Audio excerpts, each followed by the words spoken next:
This is Audible.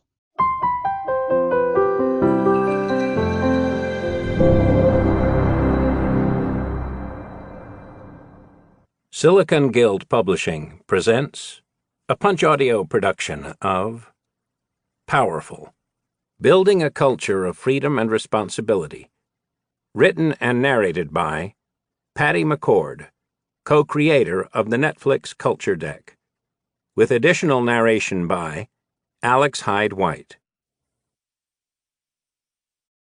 Introduction. A new way of working. Foster freedom and responsibility. In an executive meeting one day at Netflix, we suddenly realized that in 9 months we would account for a third of the U.S. internet bandwidth. We had grown around 30% a quarter for 3 quarters in a row. At the time, we were still thinking that we might be eventually as big as HBO, but not for many years. Our head of product did a quick calculation of how much bandwidth we'd need in a year if we maintained our current growth rate. He then said, that would be about a third of the U.S. internet bandwidth. We all just looked at him and blurted out in unison, "What?"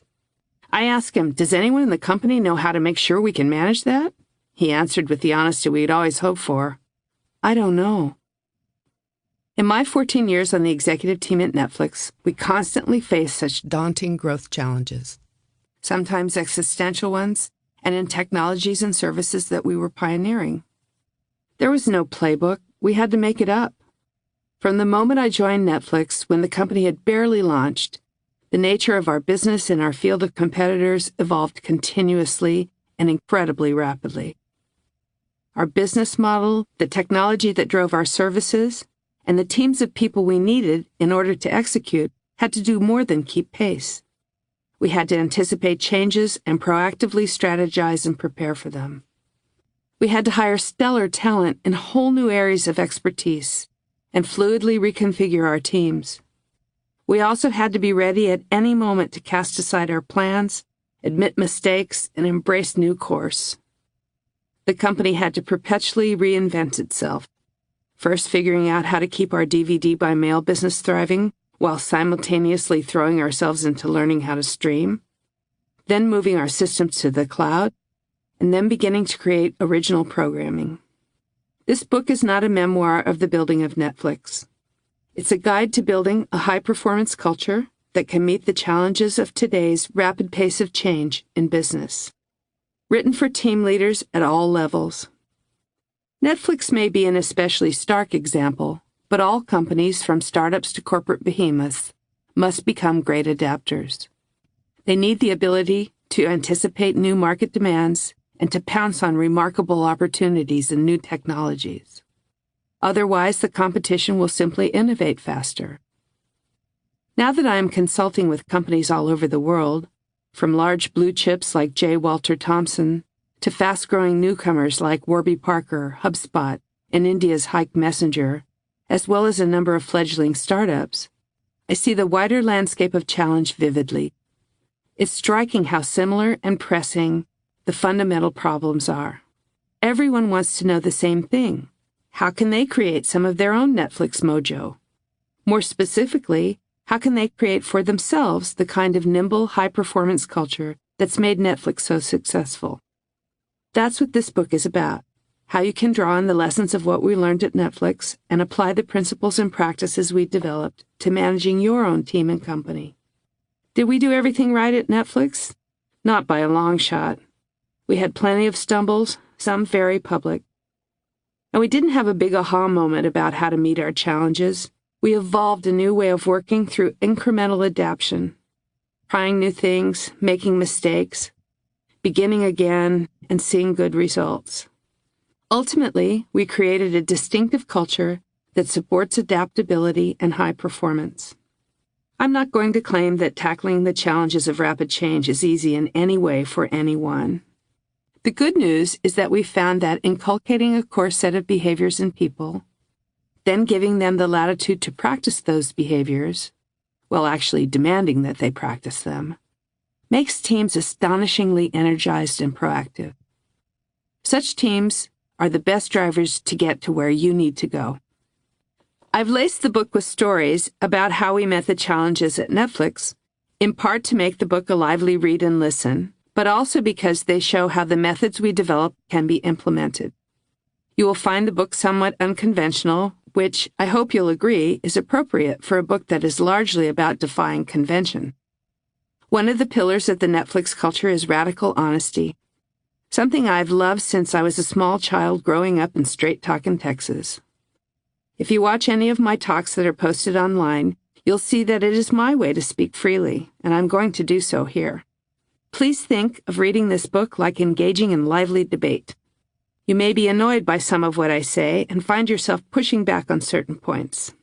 I hope you'll also find yourself nodding emphatically in agreement with others. As I learned through my intense debates at Netflix, nothing is quite as much fun as a free-flowing intellectual sparring match. And I very much want reading this book to be fun. People have power. Don't take it away. The first step in adopting the practices I'll present is embracing a management mindset that overturns conventional wisdom. The fundamental lesson we learned at Netflix about success in business today is this: the elaborate, cumbersome system for managing people that was developed over the course of the 20th century is just not up to the challenges companies face in the 21st. Reed Hastings and I and the rest of the management team decided that, over time, we would explore a radical new way to manage people, a way that would allow them to exercise their full powers. We wanted all of our people to challenge us and one another vigorously. We wanted them to speak up about ideas and problems, to freely push back in front of one another and in front of us. We didn't want anyone at any level keeping vital insights and concerns to themselves. The executive team modeled this. We made ourselves accessible and we encouraged questions. We engaged in open, intense debate and made sure all of our managers knew we wanted them to do the same. Reed even staged debates between members of the executive team. We also communicated honestly and continuously about the changes the company was facing and how we were going to tackle them. We wanted everyone to understand that change would be a constant, and that we would make whatever changes of plan and of personnel we thought necessary to forge ahead at high speed. We wanted people to embrace the need for change and be thrilled to drive it. We'd come to understand that the most successful organizations in this world of increasingly rapid disruption will be the ones in which everyone on every team understands all bets are off and everything is changing, and think it's great. To build that kind of company, we were intent on creating a culture of great teamwork and innovative problem-solving. We wanted people to feel excited to come to work each day, not despite the challenges, but because of them. I'm not going to say that working at Netflix wasn't often extremely hair-raising. Some of the decisions we had to make were radical plunges into the unknown, and that was often truly scary. But it was also exhilarating.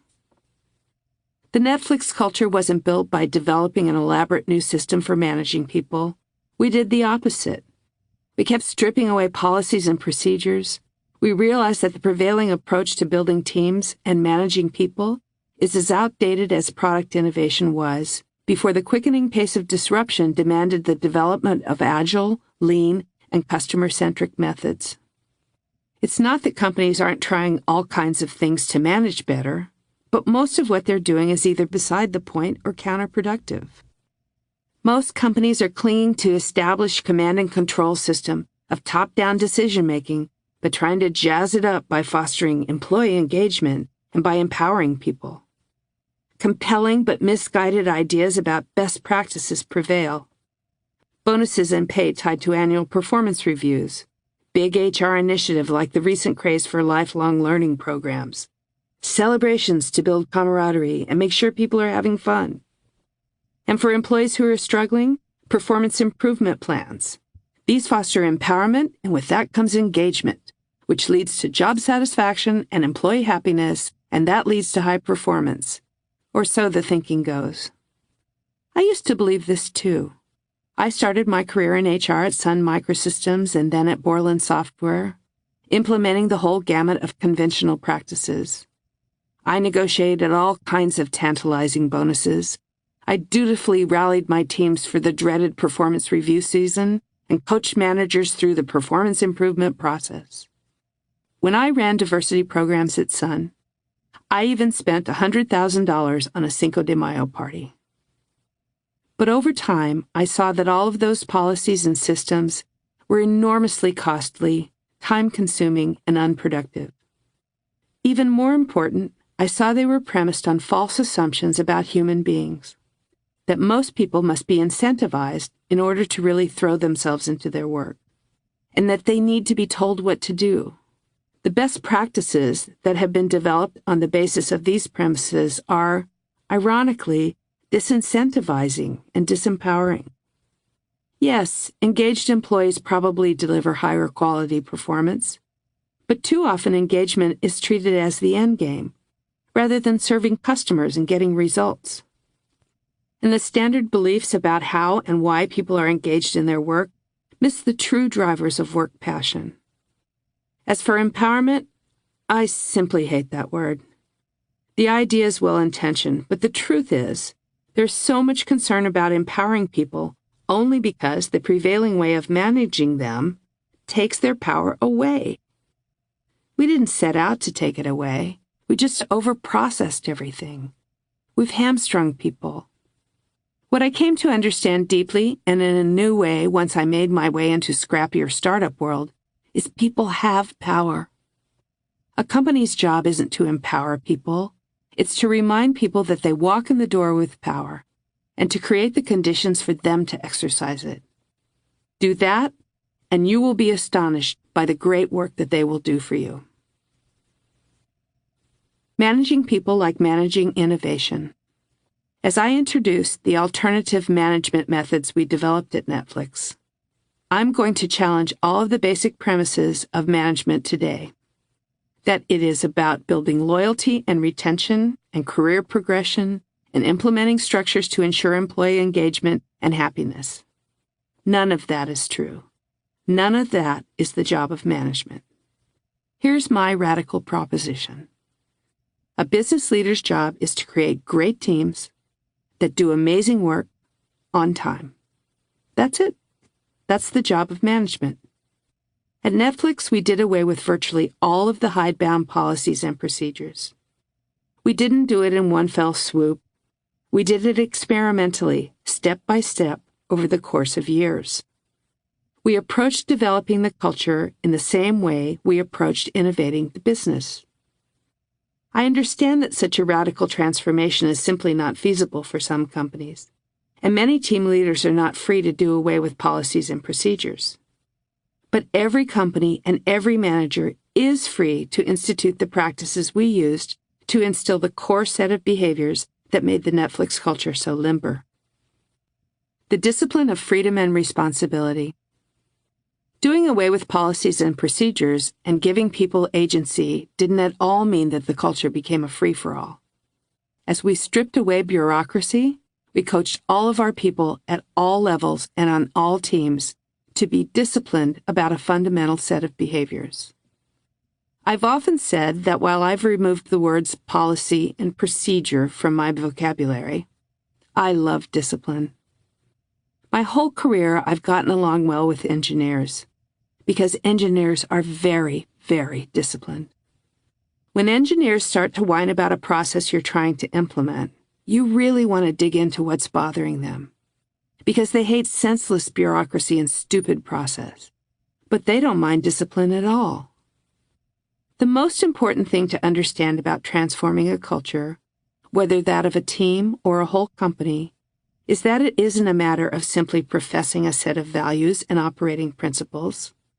It's a matter of identifying the behaviors that you would like to see become consistent practices, and then instilling the discipline of actually doing them. We fully and consistently communicated to everyone at Netflix the behaviors we expected them to be disciplined about. And that started with the executive team and every manager. We were so intent that every single employee understand our philosophy and the behaviors we wanted them to execute on, that Reed started writing a PowerPoint about them, which I and many other members of the management team also contributed to. It ultimately became known as the Netflix Culture Deck. You may have read it. When Reed posted it on the web several years ago, he had no idea it would go viral, with more than 15 million views and counting. We hadn't created it for broadcast. We created it as an internal company document, using it to communicate the culture to new hires and to make sure we were perfectly clear about how we wanted them to operate. We also stressed that it laid out not only what we expected of them, but also what they should expect of us. The deck wasn't written in one fell swoop, and it wasn't written by just Reed and me. It was a living, breathing, growing, changing set of realizations we came to as we built the culture, with leaders from all around the company making contributions. Reading the deck would be a great complement to reading this book. One of the reasons I've written this book is that I get so many questions when I speak and in my consulting about the deck and how to actually enact its concepts. I've thought hard about that, and I've boiled down the lessons we've learned about how to instill these principles and behaviors in teams. Not all of the specific practices implemented at Netflix and outlined in the deck apply to every team or company. Even at Netflix, the culture varied in many respects from department to department. Marketing, for example, was run in many ways that were quite different from the management of the engineering groups. But there was a core set of practices that underpinned the culture. We wanted open, clear, and constant communication about the work to be done and the challenges being faced, not only for a manager's own team, but for the company as a whole. We wanted people to practice radical honesty, telling one another and us the truth in a timely fashion and ideally face-to-face.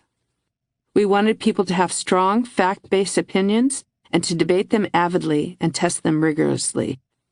We wanted people to base their actions on what was best for the customer and the company, not on attempts to prove themselves right.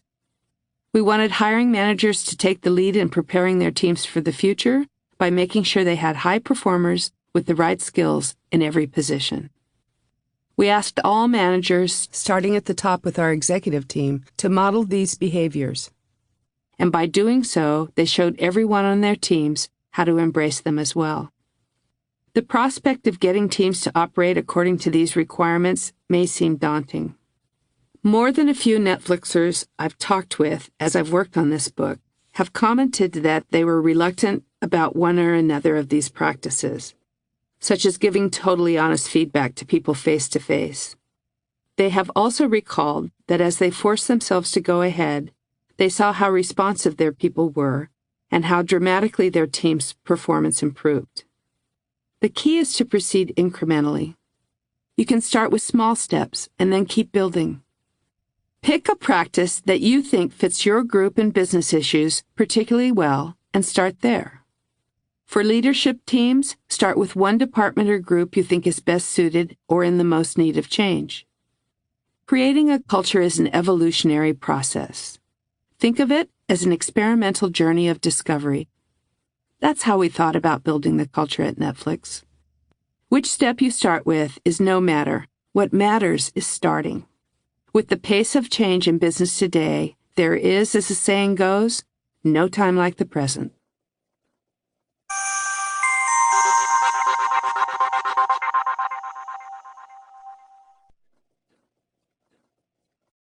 Chapter 1. The greatest motivation is contributing to success.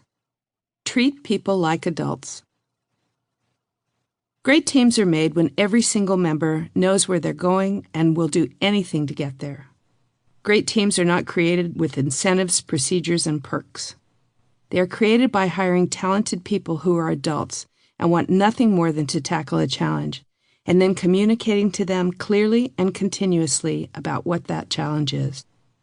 The prevailing philosophy of management today is that if you want great productivity from people, you must first motivate them with incentives and then make sure they know you're looking over their shoulders to keep them accountable. So many companies have departmental objectives and team objectives and individual objectives and a formal annual review process for measuring performance against them. That structure, that waterfall, is very logical, very reasonable. But it's no longer remotely adequate. Saying to employees, if you do X, you will be rewarded with Y, assumes a static system. Yet no business today is static. More fundamentally, while rewards are great, there's no better reward than making a significant contribution to meeting a challenge. I'm a big fan of goals. Couldn't be a bigger fan. It's the usual management approach to achieving them that's so wrong. Typically, the time frames we set and the complexity of the structure created for leading teams and monitoring results make achieving goals harder than it needs to be. Great teams relish a challenge. When I consult to startups, I'm most excited about working with those who found that their venture money is starting to dry up and they're facing really tough challenges. It's tackling those that makes truly great teams. Great teams are made when things are hard. Great teams are made when you have to dig deep. When I'm hiring, I look for someone who gets really excited about the problems we have to solve. You want them to wake up in the morning thinking, God, this is hard. I want to do this. Being given a great problem to tackle and the right colleagues to tackle it with is the best incentive of all. One of my mantras is, problem finders, they're cheap. Most people think that's a really important role in the company. I'm the one who found that problem. Okay, good for you, but did you solve it? You want people who absolutely love problem solving. Neil Blumenthal and Dave Gilboa, co-founders of Warby Parker, told me that it's especially fun building the company now because it's getting really complicated as they launch brick-and-mortar stores. They've got to integrate the experience of the stores with the experience of the online service, and that's a real challenge. No wonder the brand is so successful. Some leaders might opt to coast on the growth already achieved, but they're thrilled to be facing even harder problems. Ask any very successful person what their fondest memories of their career are, and they will inevitably tell you about an early period of struggle or some remarkably difficult challenge they had to overcome. I had a great conversation about this with Tom Willerer, a former VP of Product Innovation at Netflix. He's moved over to Coursera, the innovative online education provider, as the Chief Product Officer. When I asked him what he's loved about helping build a company, he lit up, launching into a story about the seemingly impossible feat his team had pulled off. At the start of the fiscal year, the executive team had determined that the company had to double its revenue by the end of the year. He and the product team decided they'd meet the goal by launching 50 new courses by that September, which he described as a Hail Mary pass. 2 weeks before the launch date for the new courses, they still weren't sure they could pull it off. They did, and the strategy worked beautifully. They saw an immediate hockey stick uptick in earnings. Tom told me he joined a company that he wasn't even sure would exist in 5 years because of the hunger to climb a mountain. He said, I feel sometimes like I'm going to lose a limb doing this, but it'll be worth it because I'm doing something important and adding something to the world, and that is what drives people. I could not agree with him more. I believe that is the way most people fervently want to feel about their work. The prospect of helping to create a company that would provide employees that opportunity was the reason I joined Netflix, despite thinking I wouldn't go to another startup. When I got a call at 2 in the morning back in 1997, I figured it must be Reed Hastings. No one else ever called me at 2 in the morning. He said, Were you sleeping? And I said, Yeah, of course I was. I'm normal. What's up? Reed was not one to let a little sleep get in the way of a good idea, and he had shared many of them with me late at night when I worked with him at his startup, Pure Software. After he sold Pure, he'd gone back to school, and I had started consulting. We both lived in the same town, so we'd kept in close touch. He said he was going to join Netflix, and I told him, Sounds like a good career move. Why are you telling me this at 2 in the morning? Then he asked if I wanted to join him, and I answered, No way. I'd had a great time at Pure, but I was done with the crazy highs and lows and insane hours. I also didn't see how a tiny little company renting DVDs through the mail was going to succeed. I mean, really? Netflix was going to put Blockbuster out of business? But then Reed said, Wouldn't it be great if we created a company that we really both wanted to work at? Now I was intrigued. At Pure, I'd come in after the model had been fashioned. The opportunity to join in the invention this time was tantalizing. If we did that, I asked him, How would you know it was great? He said, "Oh, I'd want to come to work every day and solve these problems with these people." I love the spirit of that. I think Reed expressed in that statement exactly what people want most from work. To be able to come in and work with the right team of people, colleagues they trust and admire, and to focus like crazy on doing a great job together. Policies and structure can't anticipate needs and opportunities. If you look at the most successful companies of the last decade or so, many of them are internet firms with teams that work very collaboratively and organically. What do I mean by organically? I mean their goals and the ways they allocate time and resources, as well as the problems they're focusing on and approaches to solving them, are constantly adapting to the demands of the business and customer. They're growing, changing organisms. They aren't rigid structures bound by predetermined mandates about objectives, staff, or budget. Before Netflix, I worked for Reed at Pure Software, which was my first startup. I felt like I'd died and gone to heaven. I loved the high energy and the intense focus on innovation. As the head of HR, I still introduced policies and procedures, but I began doubting the conventional wisdom. Because the company was so much smaller than others I'd worked at, I began to learn more about the nitty-gritty of business, and I could get to know more employees. As I became familiar with software engineers in particular and observed how they work, I realized it's a misconception that more people make better stuff.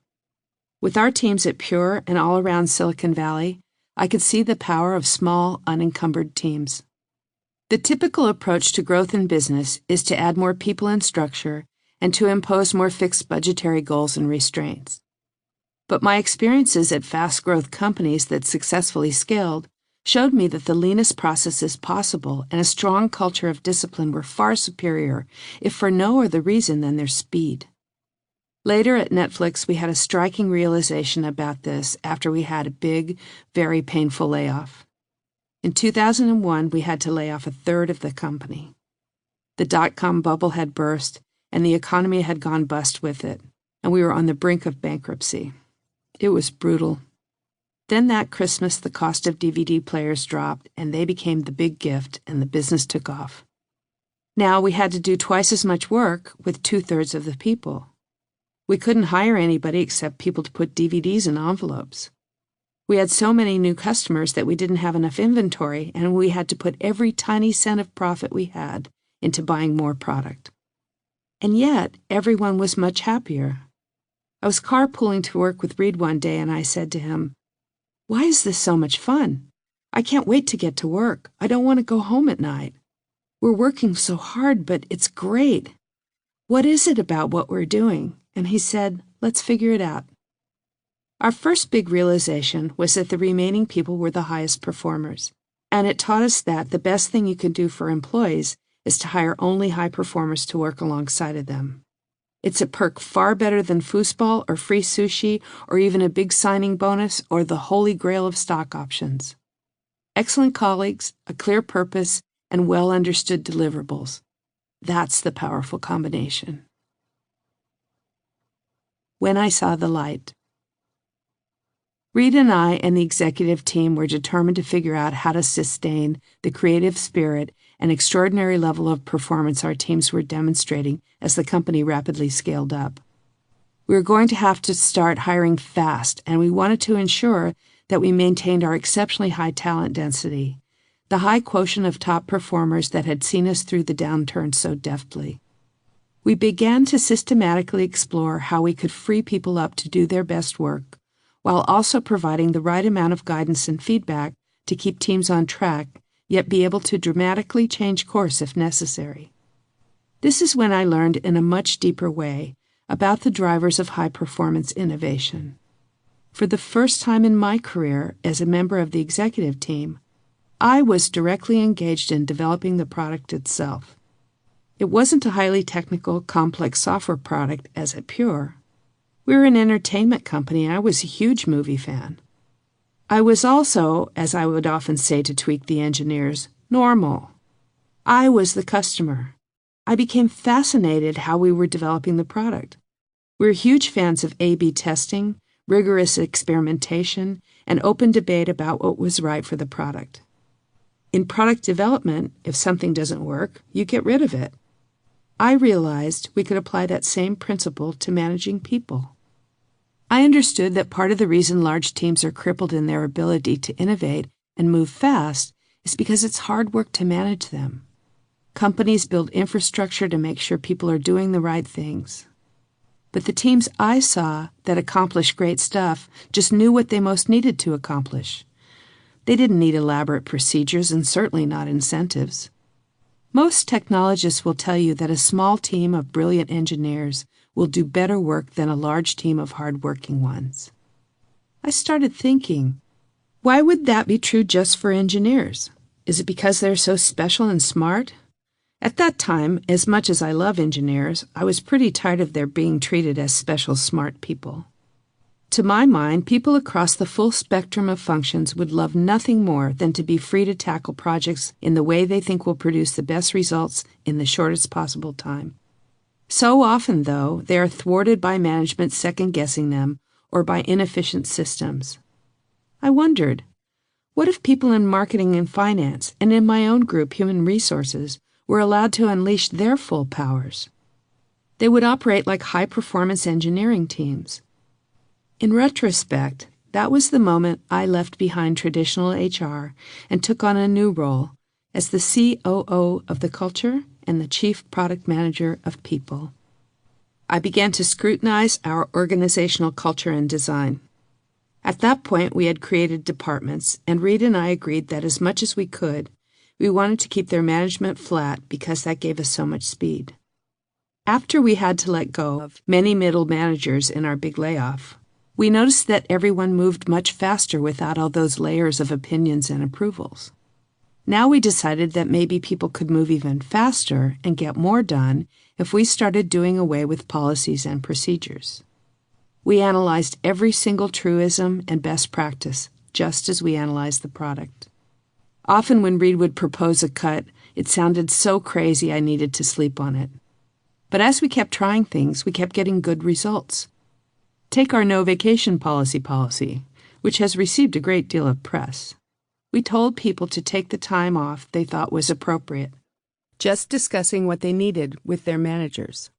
And do you know what happened? People took a week or two in the summer and time for the holidays and some days here and there to watch their kids' ball games, just as before.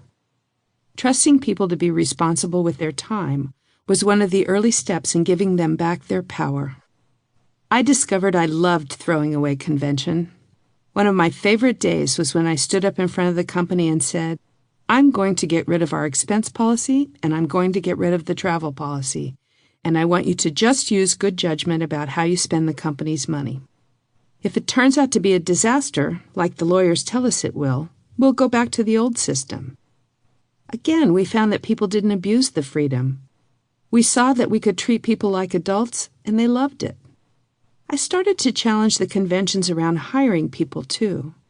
With the company growing like mad and the nature of the business changing so fast, we could see streaming rapidly approaching.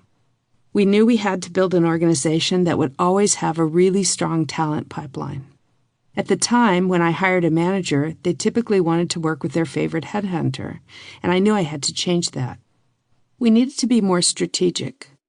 I could have tried to get the 5 best headhunters in Silicon Valley to work for me exclusively, but I decided to throw out the traditional recruiting practice and create a headhunting firm within the company. Instead of hiring people who had worked in other companies internally, I started hiring people who had worked for headhunting firms to build that capability inside. Because we had that competency, I could tell a manager, it's okay if you lose a couple of people, because we can get great new people for you fast. We also challenged the conventional practices for crafting both company-wide and team strategy.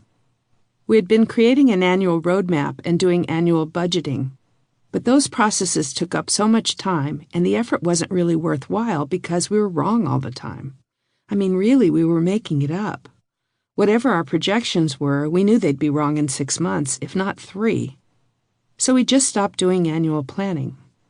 All the time we saved gave us more time to do quarterly planning, and then we went to rolling three-quarter budgets because that was as far out as we thought we could ostensibly predict. We experimented with every way we could think of to liberate teams from unnecessary rules and approvals. As we kept methodically analyzing what was working and how we could keep freeing people to be more creative, productive, and happier, we came to refer to our new way of working as the freedom and responsibility culture. We worked for years to develop it, and the evolution continues today. I'll describe the additional components in the chapters to come. They were all built on the realization that the most important job of management is to focus really intently on the building of great teams. If you hire the talented people you need, and you provide them with the tools and information they need to get you where you need to go, they will want nothing more than to do stellar work for you and keep you limber. The most recent testament to the power of this approach is the speed with which Netflix has expanded its original programming while also achieving popular and critical success. Ted Sarandos, head of content since the earliest days, told me that freeing high performers from constraints has been vital to building up the original content business so rapidly. The team has doubled their creation of new content every year, and when we talked, they were producing 30 scripted series, had 12 feature films, 55 documentary projects, 51 stand-up comedy shows, and 45 children's shows in production. On top of that, they had just gone global, expanding to 13 countries at once. What's so amazing is not only the speed with which the team has created so much content, but also the diversity of types of content. Ted's group has been able to cater to all sorts of tastes, with offerings ranging from the highbrow series The Crown to the wildly crowd-pleasing but hardly critically acclaimed Fuller House. The team has even entered the fray of unscripted series such as The Ultimate Beastmaster, a competition show with contestants from 6 different countries, each speaking their own language. Ted says that his core approach has been asking his team to focus on finding the best creative talent with the skills to execute, then giving those creators the freedom to realize their vision. That has been the greatest differentiator between Netflix and the Hollywood studios, he says, allowing his team to compete so effectively for top creative talent and to launch such breakthrough shows. Creators love that his team doesn't micromanage the production process, barraging them with notes. Ted's group also doesn't use the traditional pilot system, instead greenlighting creators to produce full seasons of episodes. They put their confidence in people who've proven they can produce, and hand in hand with the freedom those people are given is the understanding that it's they who are accountable for the quality of the shows. They have risen to the occasion. By contrast, the traditional Hollywood way has been creation by committee, with accountability spread too thin. Ted told me that being steeped in the Netflix culture also allowed him to feel comfortable freeing his team from constraints they might have imposed on themselves. For example, they broke their own model for bringing in new shows with only their 3rd original series. Because they weren't using pilot testing, they had decided to bring in only series that already had well-developed scripts and the acting talent lined up. But then, Jenji Kohan, the creator of the Showtime series Weeds, proposed Orange is the New Black before any scripts were written. Ted and his team were so impressed by her vision for the show and had such confidence based on her track record with Weeds that they very shrewdly threw their rule out. Ask yourself, if you were to treat managing people the way you treat managing product, wouldn't you also want to approach the entire system differently? If you started not with best practices, but with what it takes to deliver a fabulous end product to your customers, what system would you invent? Would you want your people to be more agile? Wouldn't you want to be able to rely on their being proactive and staying ahead of the curve because they know that they've got to help you steer the way?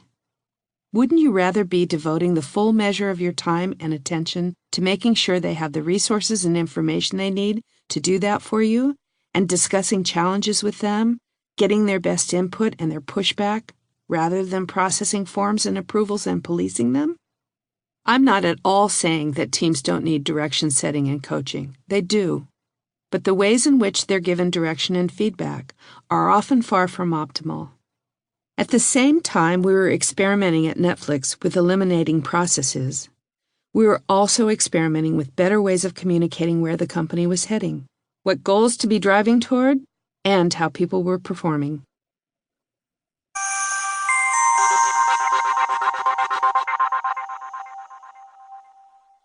In brief, the greatest team achievements are driven by all team members understanding the ultimate goal and being free to creatively problem solve in order to get there. The strongest motivator is having great team members to work with, people who trust one another to do great work and to challenge one another. The most important job of managers is to ensure that all team members are such high performers who do great work and challenge one another. You should operate with the leanest possible set of policies, procedures, rules, and approvals, because most of these top-down mandates hamper speed and agility. Discover how lean you can go by steadily experimenting. If it turns out a policy or procedure was needed, reinstate it. Constantly seek to refine your culture, just as you constantly work to improve your products and services. Questions to consider. As you survey your company-wide policies and procedures, ask, what is the purpose of this policy or procedure? Does it achieve that result? Are there any approval mechanisms you can eliminate? What percentage of its time does management spend on problem solving and team building? Have you done a cost-benefit analysis of the incentives and perks you offer employees? Could you replace approvals and permissions with analysis of spending patterns and a focus on accuracy and predictability? Is your decision-making system clear and communicated widely? And now, Chapter 2. Chapter 2. Every single employee should understand the business. Communicate constantly about the challenge. When I advise doing away with as many procedures and approvals as possible, I am inevitably asked, but how? How can this be possible? What takes the place of rules, processes, approvals, bureaucracy, and permissions? The answer? Clear, continuous communication about the context of the work to be done. Telling people, here's exactly where we are, and here's what we're trying to accomplish. The more time managers spend communicating and elaborating, and being transparent about the job to be done, about the challenges the business is facing, and the larger competitive context, the less important policies, approvals, and incentives are. Even if you're not at liberty to do away with policies, procedures, bonuses, and formal annual reviews, you can implement much clearer, more open, honest, and continuous communication about the business challenges and how people are meeting them. This facilitates more timely improvements in performance, as well as more limber adjustments of goals. It also encourages people to ask questions and share ideas, which can lead to extremely valuable insights about how to improve your product, your service to your customers, and the business itself. I came to appreciate how important it is for every single employee to truly understand the business when I myself began to learn deeply about the business at Netflix. People don't want to be entertained at work. They want to learn. When I was at Sun, we had 370 people in HR. 370 people. Now, virtually all of them were divorced from the business. They couldn't tell you what we made. We were doing initiatives and offsites and celebrations. We were half entertainment and half happy face HR. It was really fun, but somehow empty. We always wanted more respect and recognition. I became jazzed about my work in a new way when I became integrally involved in growing a company at Netflix. When I accepted the job, it was on the condition that I would not be siloed off as the HR lady. I would report directly to Reed and be part of the executive team. That meant I had to step up and learn deeply about how the business worked. As I did that, I came to understand the enormous value of every single employee at the company gaining the same understanding. Reed and I had both been inspired by the argument for open book management in Jack Stack and Bo Burlingham's book, The Great Game of Business. The importance of transparency was driven home for me by our dramatic shift from the DVD by mail model to the subscription model. One morning, when Reed and I were carpooling to work, he started passionately talking about changing from a pay-per-rental service to a subscription model, getting all fired up about it. I told him, "Okay, all right, I can hear it in your voice. I know what happens when you get like this. You are sure you're right about this, aren't you?" I knew that most employees weren't going to like this change, but I also knew that Reed was going to do it anyway because he believed it was the right thing for the business. It was clear that the change would be wrenching. It involved much more than simply changing the terms on the website. We had to change the shipping model and the billing model and the whole structure of the company, its departments, its supervisors, and salespeople. We also had to bring in a lot of new people who could build up our technical capabilities for serving subscribers and making good use of the tsunami of user data we'd be accumulating. And we were facing intense competition for them from our biggest competitor, which was 100 times bigger than we were, Blockbuster. The beautiful thing for me was that because this shift in the business was so drastic, I had to focus very intensively on two things. First, I had to deeply understand the new business model and what was at stake. Subscription is a numbers race, and revenue only occurs over time after an upfront investment. I appreciated what a very big bet it was.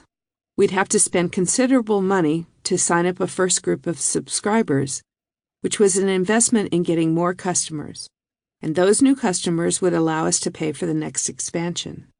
This is the fundamental Netflix model. Pay up front for benefits in future years.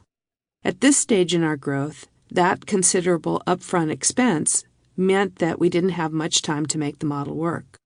Second, the urgency of getting it right meant that I had to help everyone else in the company understand the new business model too. At that time, the only model any of us knew included due dates and late fees. When Reed proposed a subscription without due dates and late fees, it was truly scary. After all, late fees were the gas in Blockbuster's engine. When we said we weren't going to charge them, everybody in the company was asking, "How's that going to work?" I fell in love with being a business person, and I didn't want to be happy-faced HR den mother anymore. I also fell in love with explaining very clearly and fully to everyone in the company why we were making the decisions we were, how they could best participate in achieving our goals, and what the obstacles would be. My aha moment reminded me of when my son was 6 and playing soccer. My husband was the coach, and I'd go to lots of practices. Watching the kids was hysterical. They'd just clump around the ball. I asked my husband in the car on the way to the team's first game, "So, what's your strategy for the game?" He said, "Well, I was going to really attempt to have everybody moving down the field the same direction at the same time." I responded, "I think that's achievable." And he said, "Well, but in the second half, they've got to go the other way." The World Cup fell later in that season. I had the kids over to watch.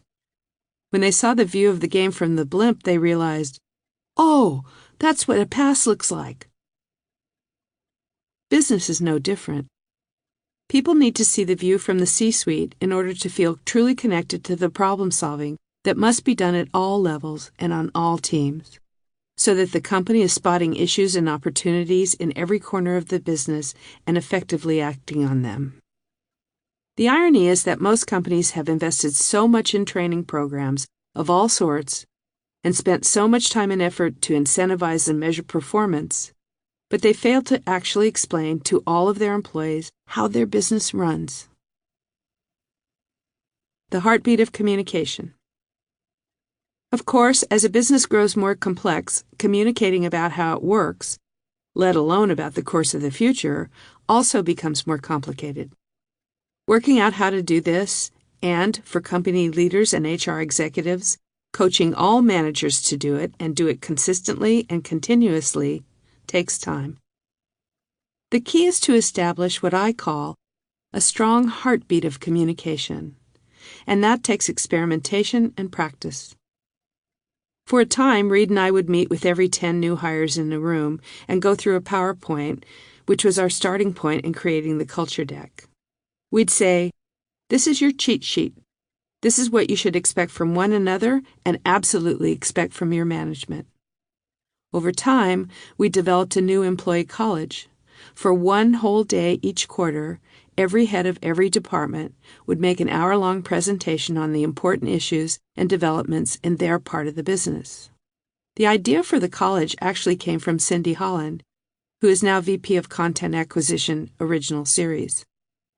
She and I were backstage watching a set of management presentations the executive team was giving to a group of investors.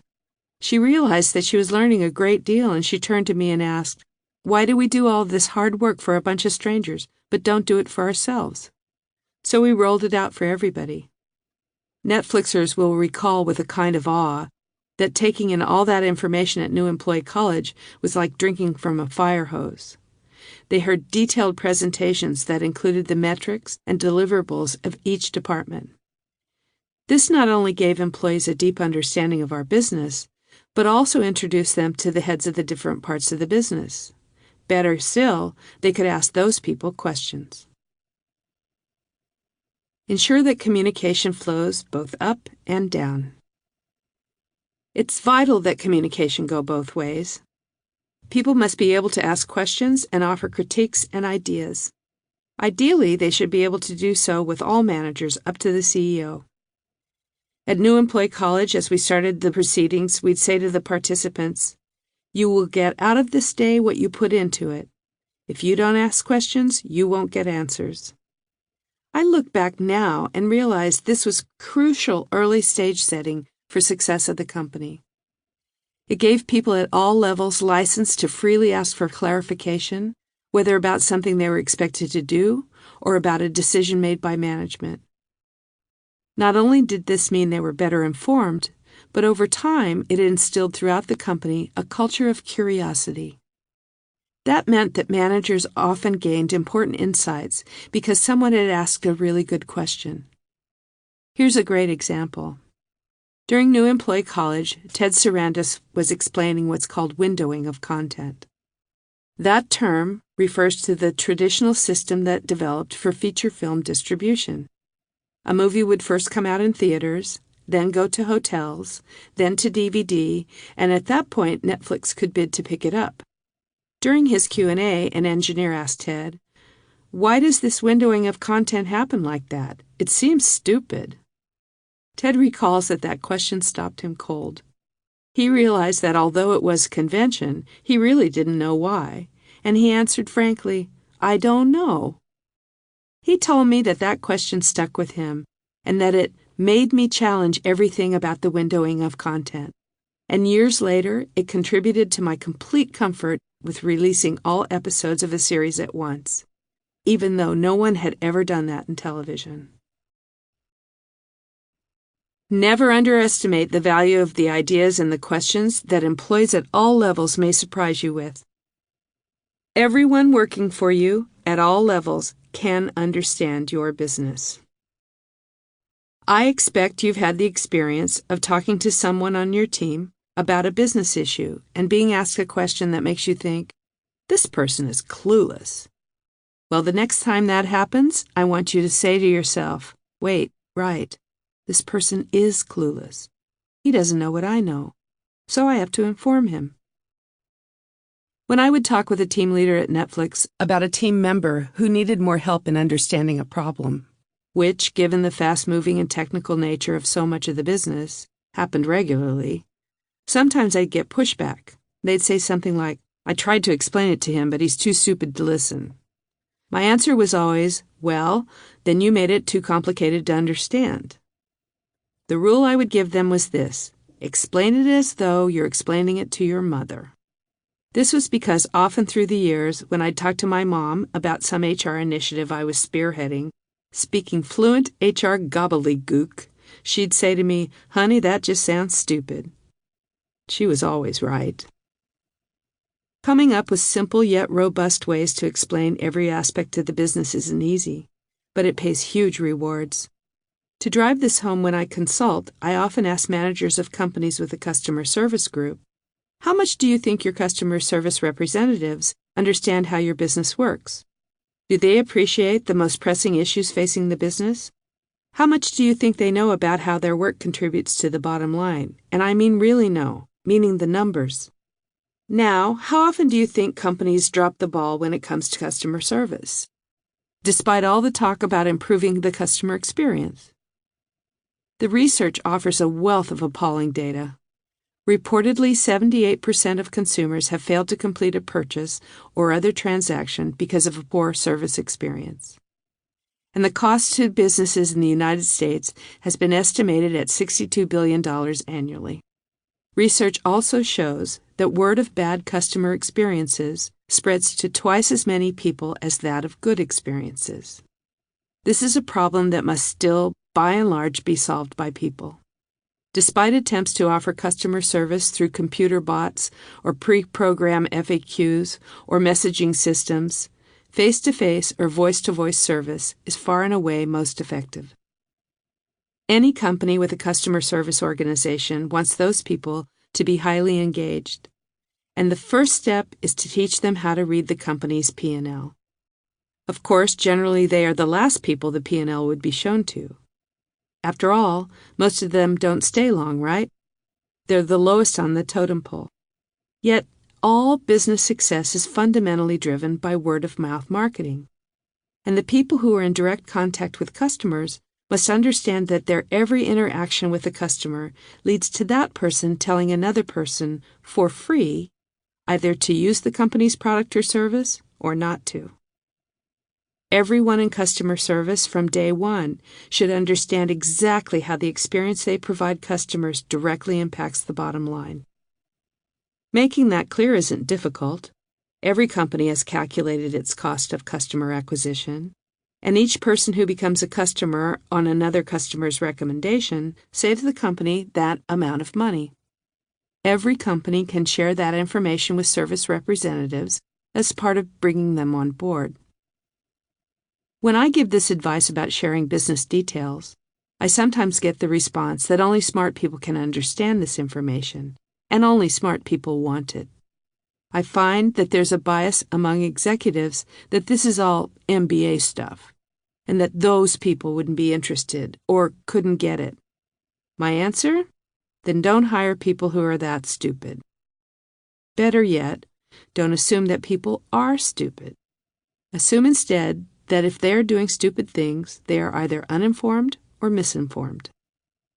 But surely employees need to be at a higher level before they're told so much about the down and dirty of the business, no? What if the department's in trouble? What if the company is struggling to build a market for a big new product? Won't they be freaked out? And can they really be trusted with so much information? Of course, some information must be kept private, but you can absolutely convey the intensity of the competition you're up against and share the major challenges being faced. It's ironic how little information about strategy, operations, and results is generally shared with employees throughout companies. After all, public companies share that information with the whole world these days. Why should the investors on earnings calls know more about what's happening in your business than most of the people working in it? I think it would be great if companies held the equivalent of an earnings call for all employees. In fact, why not have them listen to the actual earnings calls?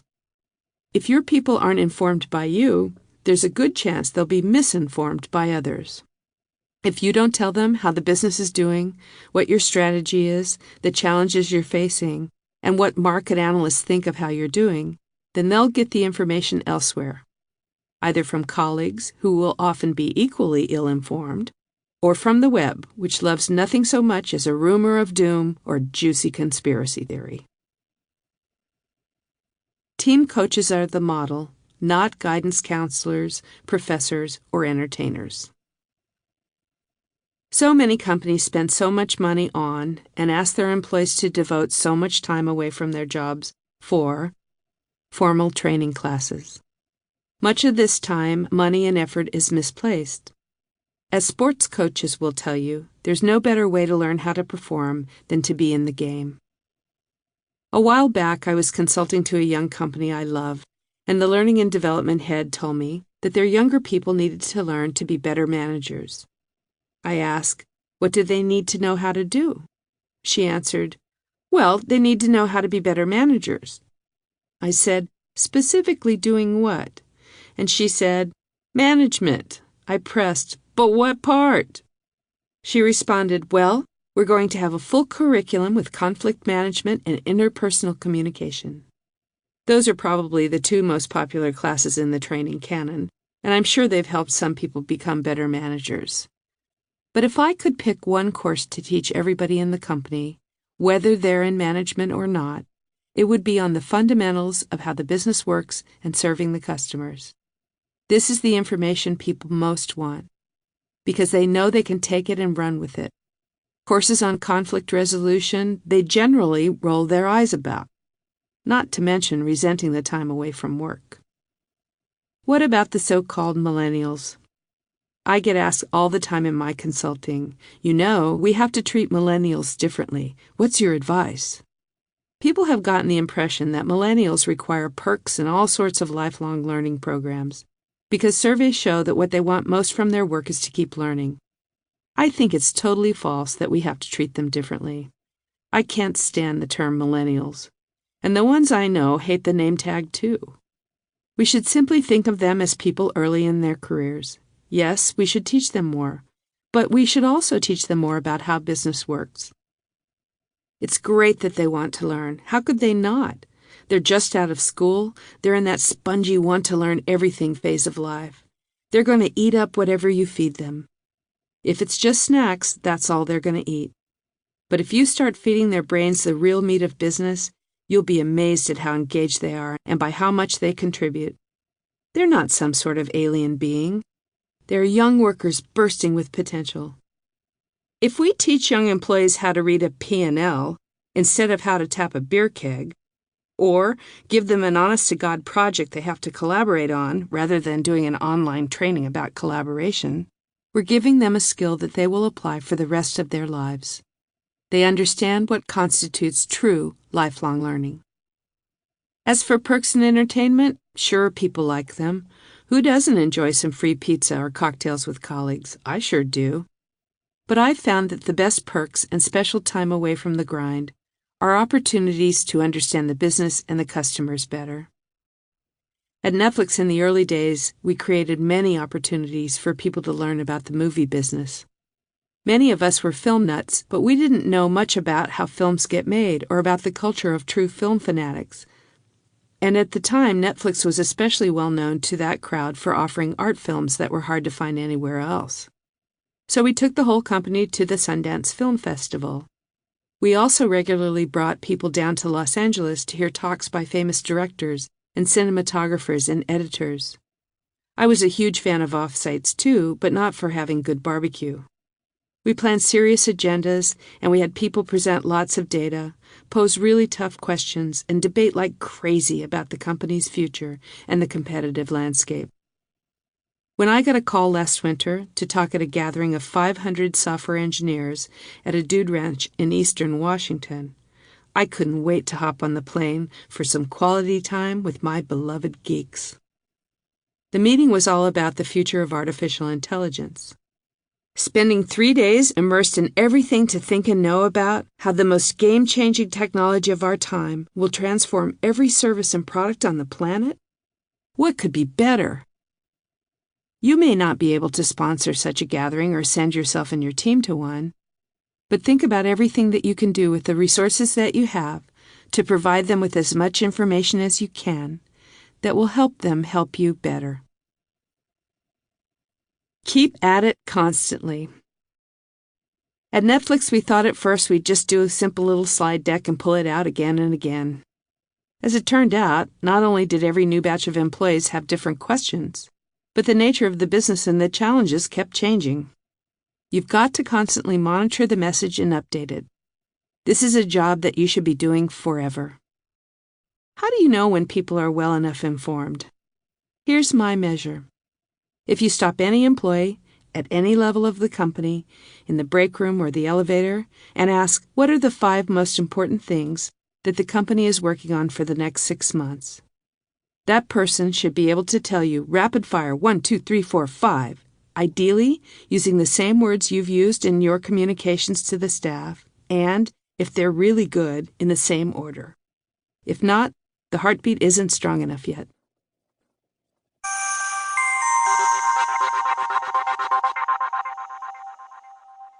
In brief, Employees at all levels want and need to understand not only the particular work they are assigned and their team's mission, but also the larger story of the way the business works, the challenges the company faces, and the competitive landscape.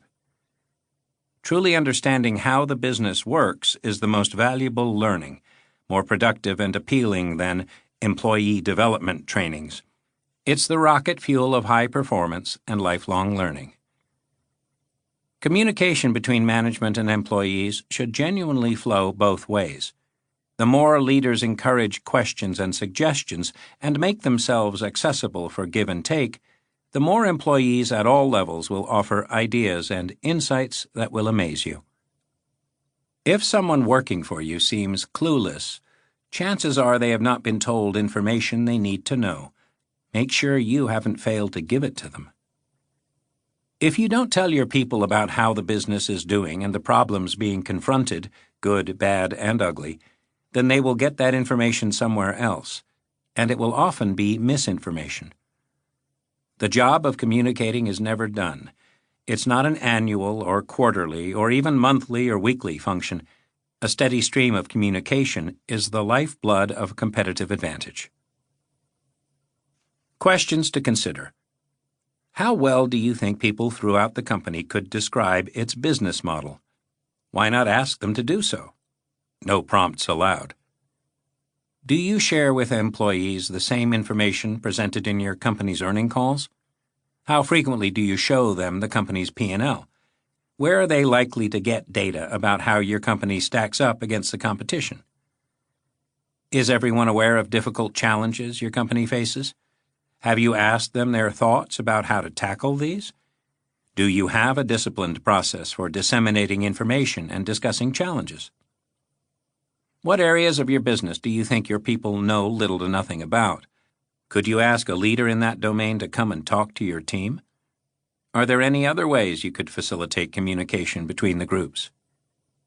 How well do you think your people understand who the customer is and what their needs and desires are? Do you regularly share customer research? Can you facilitate your team spending some time with customers? If you were going to hold an offsite, what is the most pressing issue you would want your people to learn about and debate? How could you provide the richest possible presentation of information? What existing meetings or forums could be used to carve out dedicated time for communicating more about the business context? Do you regularly review these meetings to be sure they still are effective? Do you set different agendas for different kinds of communication? For example, a weekly stand-up versus a quarterly all-hands meeting. And now, Chapter 3.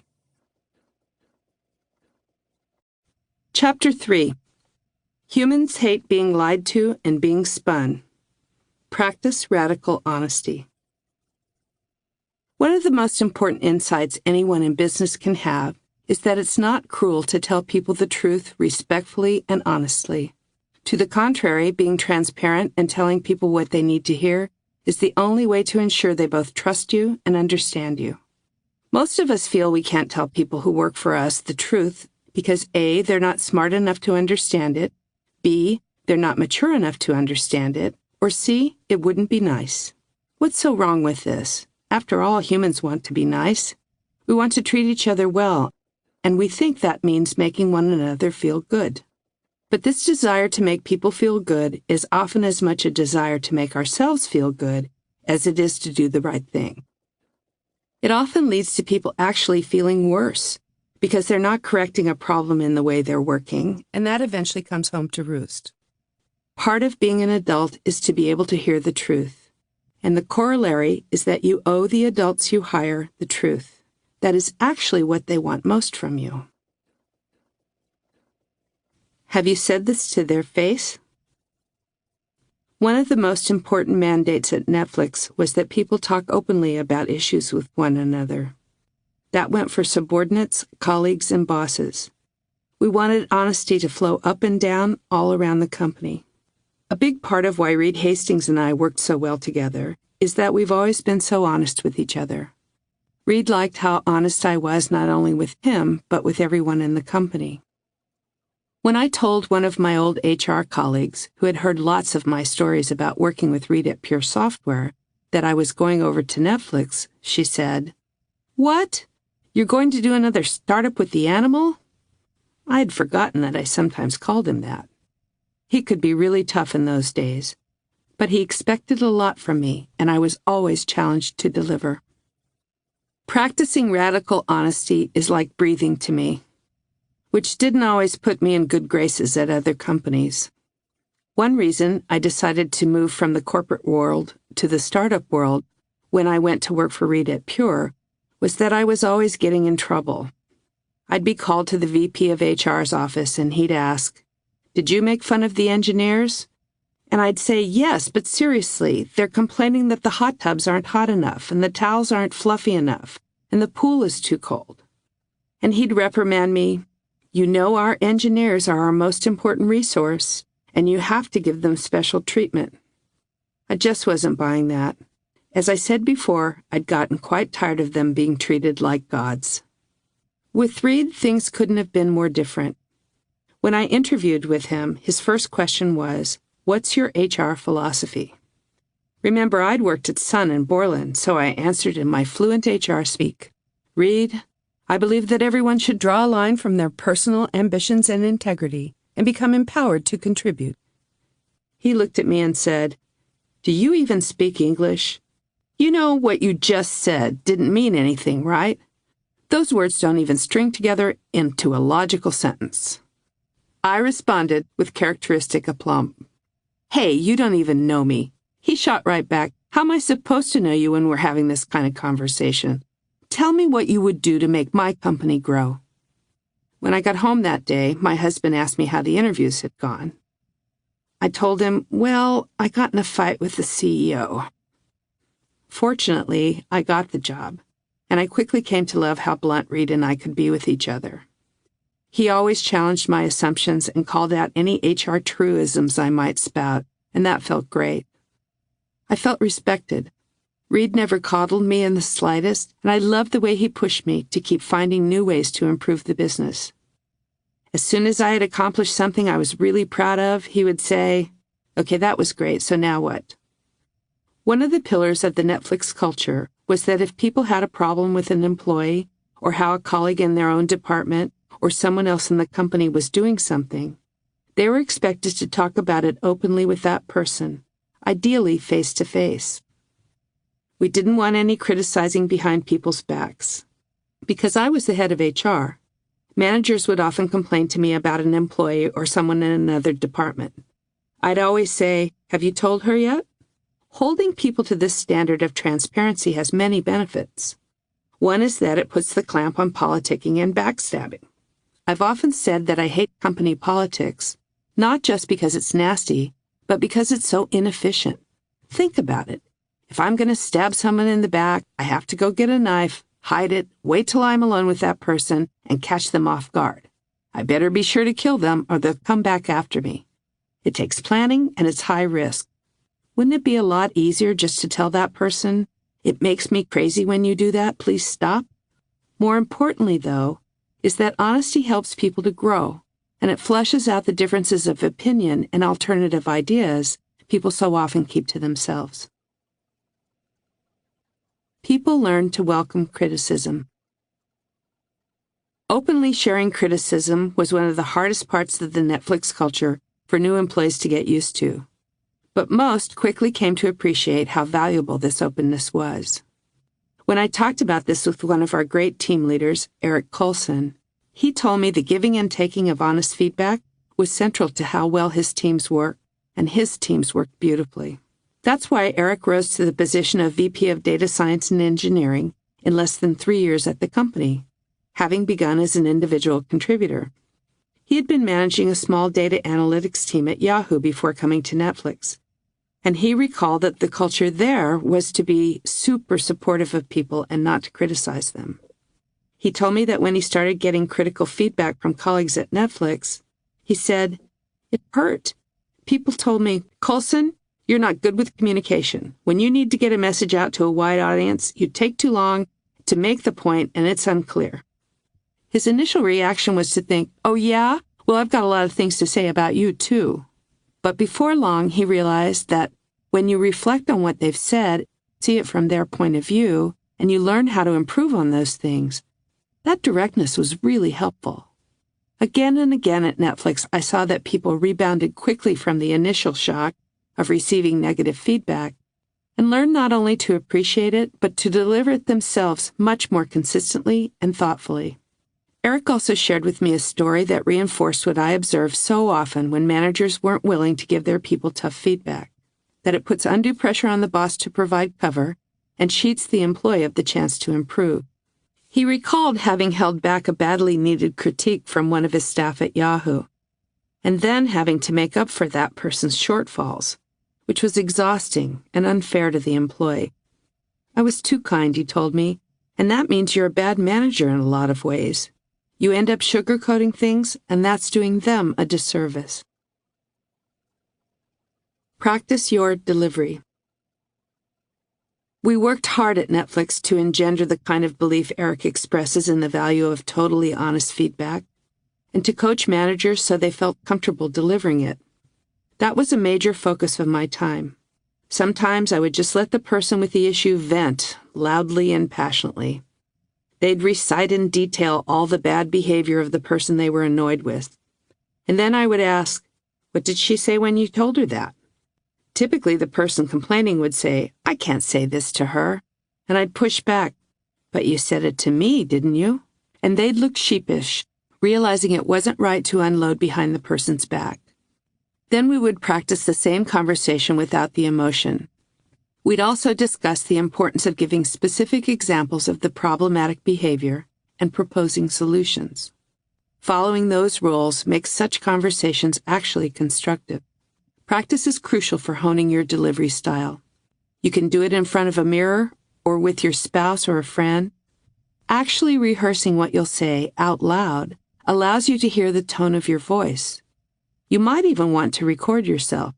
It's also important to think about your body language, which can speak louder than words. We're often totally unaware of how emphatically it's sending a negative message. A friend of mine told me that when she went for coaching about how to talk to her boss, who was so difficult that her whole team had trouble communicating with her, the coach had my friend do some role play showing how she typically talked to her boss. The coach exclaimed, "Well, I'm sure she knows how annoyed you are with her." My friend's hand gestures had spoken volumes. The coach told her to sit on her hands during meetings with her boss, and that dramatically improved their conversations. The most important thing about giving feedback is that it must be about behavior, rather than some essentializing characterization of a person like, "You're unfocused." It also must be actionable. The person receiving it has to understand the specific changes in their actions that are being requested. "You're making a great effort, but you're not getting enough done" is essentially meaningless. An action version would be, "I can see how hard you're working, and I really appreciate that. But I've noticed there are some things you're spending too much time on at the expense of others that are more important." You would then establish a better prioritization with the person. I once received extraordinarily helpful piece of feedback that is a model for being direct and suggesting a solution. Someone who worked closely with me and was often with me in meetings told me I should talk less. "You're always talking so much that others don't get a chance to get their 2 cents in." Done. I started to catch myself and make sure that I shut up and listened more. Many people feel so hesitant to speak so openly. But the truth is that most people really appreciate the opportunity to get a better understanding of their behavior and how it's being perceived, as long as the tone of delivery isn't hostile or condescending. Model honesty, and people will pick the habit up.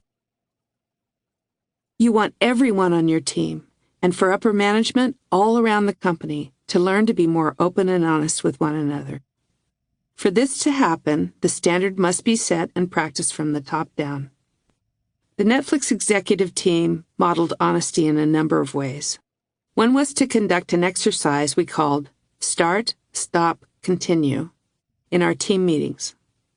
In this drill, each person tells a colleague one thing they should start doing, one thing they should stop doing, and one thing they're doing really well and should keep doing. We were such believers in the value of transparency that we did this exercise in our meetings out loud in front of the group. Recognition of how important it is to be open rippled through the company as we'd go back to our teams and report that the executive team had just done start, stop, continue, and fill them in on what had been said. That wasn't a mandate. I didn't make it an HR initiative. Most of the executives just did it, which exemplifies the power of modeling. A few told me it would never work with their teams, and I would say to them, well, you know they're doing it in product and in marketing, and it seems to be working there because they're getting lots of great work done. That was usually quite compelling. We also modeled radical honesty from the top down by requiring it of all of our team leaders in managing their people and coaching them on how to provide it. We insisted that they share feedback on a continual basis. In addition, we asked them to explicitly set the standard with their teams that it was unacceptable to talk about people behind their backs or to come to them to complain about a colleague unless, of course, the problem was one concerning ethical violations such as sexual harassment, which was treated with confidentiality. Another one of our great team builders was Rochelle King, who started out managing a small design team and became a manager of a large group as the VP of User Experience and Product Services. She recalled that it was difficult at first for her to give such open, honest feedback, but that because it was such a strong mandate, she realized she had no choice but to get comfortable with it. She said, I felt as a leader that I would have to do the hard things in order to uphold the culture, things that were against my nature, such as having difficult conversations to people's faces. I knew it was something I had to abide by, the completely uncomfortable act of going and talking to someone about a problem. When it's so much part of the culture, you hold yourself accountable to it. There were lots of stories of other leaders who had done it, and so you did it too. The more rigorously you communicate and model the transparency standard, the more pervasive a part of your culture it will become. Provide mechanisms for feedback.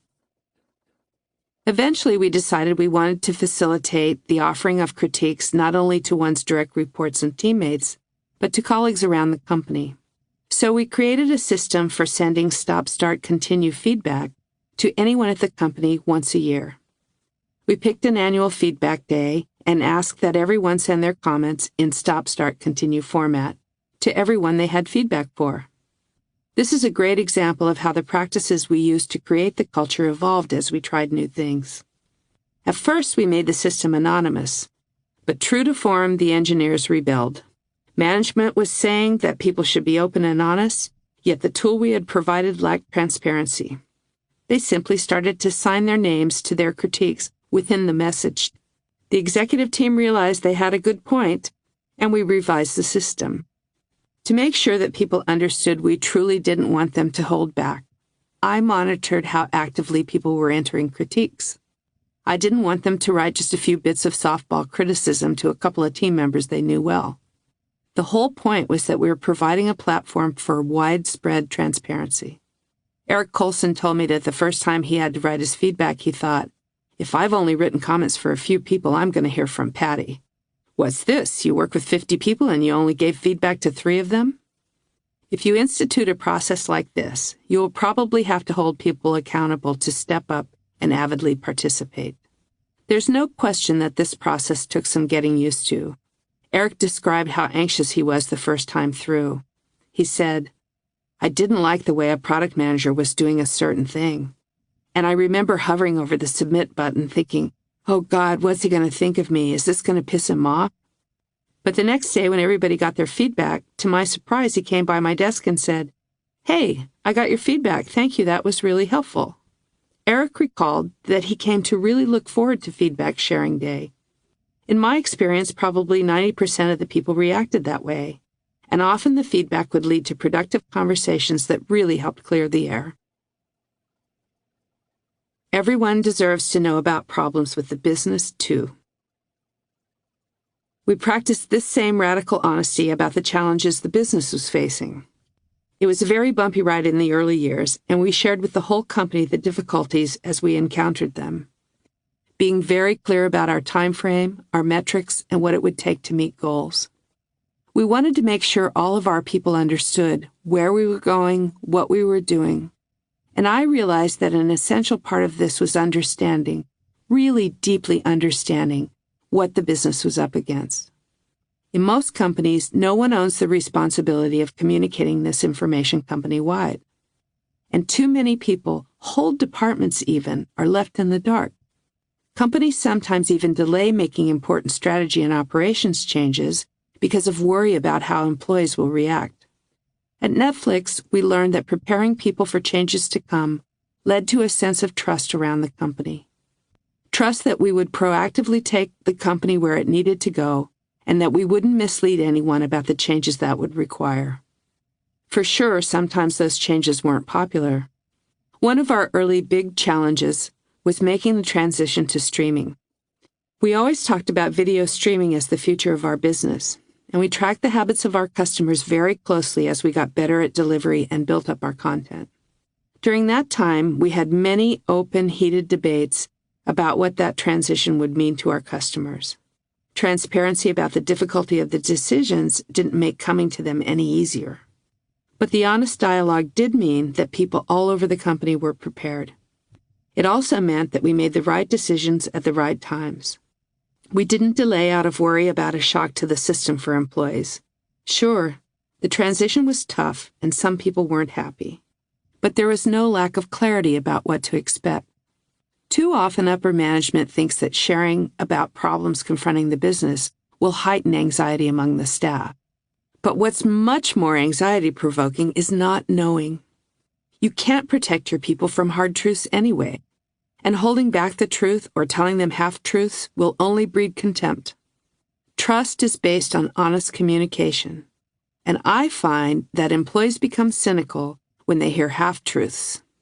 Cynicism is a cancer. It creates a metastasizing discontent that feeds on itself, leading to smarminess and fueling backstabbing. Admit when you're wrong, and you'll get better input.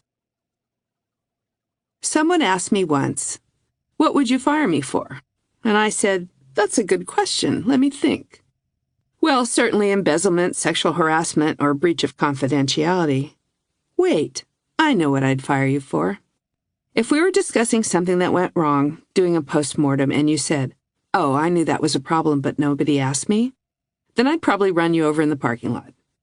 Because you would allow something to go wrong that you saw coming. The other vital point about honesty concerning business issues is that it's got to go both ways. Employees should be told never to withhold questions or information from you or their direct supervisors. As a leader, you should model this, showing, not just telling, that you want people to speak up and that you can be told bad news directly and disagreed with. Otherwise, most people will never be truly open with you. A study by Deloitte showed that 70% of employees in a wide range of sectors admit to remaining silent about issues that might compromise performance. Say you're in a meeting and are about to make a decision. One of your direct reports at the table has been bending your ear for months about what a stupid idea he thinks this is. Yet here you are at the end of the meeting and that person hasn't spoken up.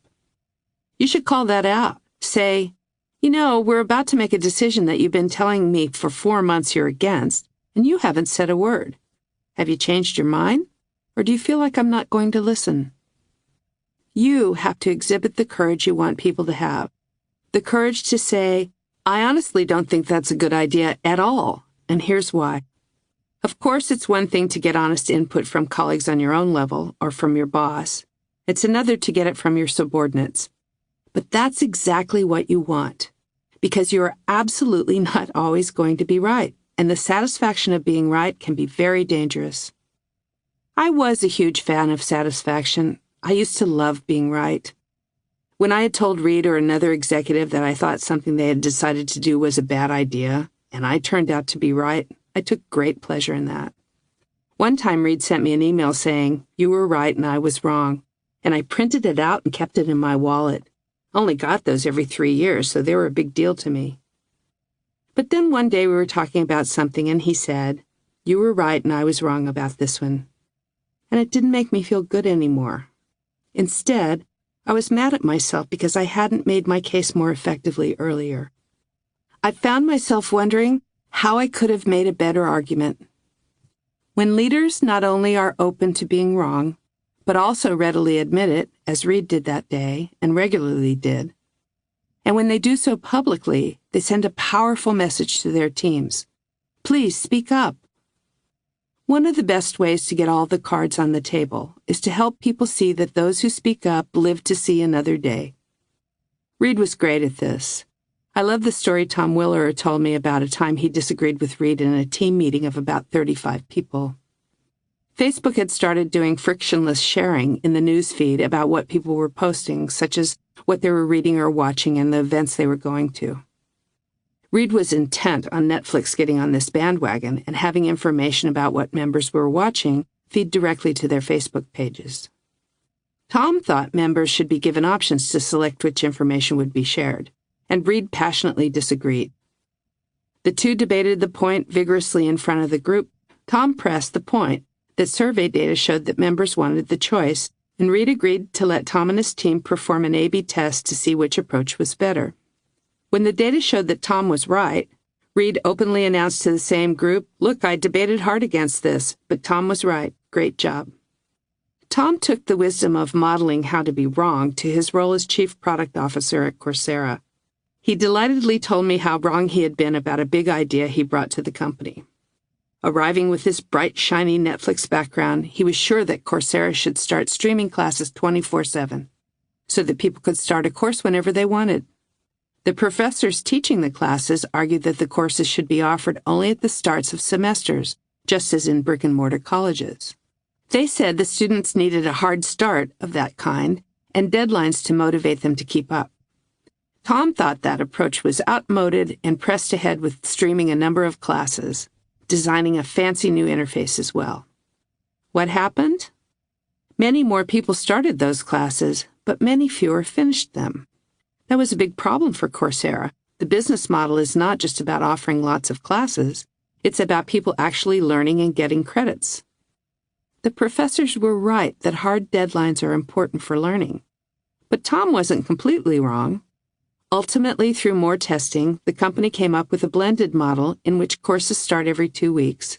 There are due dates for assignments, but students know if they fall behind, they can start again in just 2 weeks. That is exactly the kind of honest debate and disagreement from below that is smothered in so many companies. This may be why a study by the Corporate Executive Board found that companies that actively foster honest feedback and had more open communication produced a return over a 10-year period that was an astonishing 270% higher than those companies that didn't. When people share openly, it's harder to rewrite history. Transparency also helps ensure that people take ownership of the positions they've advocated and don't get hopelessly caught up in finger-pointing after the fact, or at least not as much. Let's face it, it's fun to say "I told you so," but it's toxic to productive problem solving.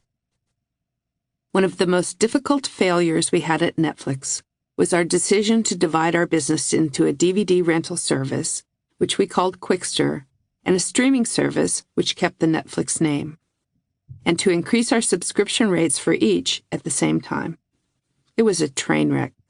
Customers were outraged, and within about a month we reversed our course, issuing a public apology. I'm not going to claim there were no recriminations or calls of "I told you so." But the fact was that the executive team had agreed on the strategy and everyone had had the chance to object. Rochelle King, who by then had been promoted to the executive team, recalled when I talked about this with her. She said, "What was interesting was the way the company acted in the aftermath, doing a great job of pulling together, getting all the VPs across all the functions to think through what they were going to do. We were fully aware of the strategy. Due to the culture of transparency, the whole team had to take responsibility for what happened." Anonymous surveys send a mixed message. The engineers who rebelled against our anonymous feedback system did so out of a depth of respect for the value of open, attributed contributions. This is one of the things I love about engineers. When they write code, every little bit of their handiwork is clearly identified as theirs. and they've learned that being able to trace errors, as well as pieces of coding, to individuals helps everyone write better programs. They were right to push for the change to our feedback system. Once the sources of comments were identified, feedback became more thoughtful and productive. The conventional thinking is that if you allow people to be anonymous, they will be more truthful. In my experience, that is not the case. Truthful people are truthful in everything they do. And if you don't know who is giving you feedback, how can you put their comments into the context of the work they're doing, who their manager is, and what kind of employee they are? Perhaps the worst problem with anonymous surveys, though, is that they send the message that it's best to be most honest when people don't know who you are. I was talking to an HR director recently who told me she had just gotten the results of her company's semi-annual employee survey and wanted to discuss some HR initiatives she was planning to roll out as a result.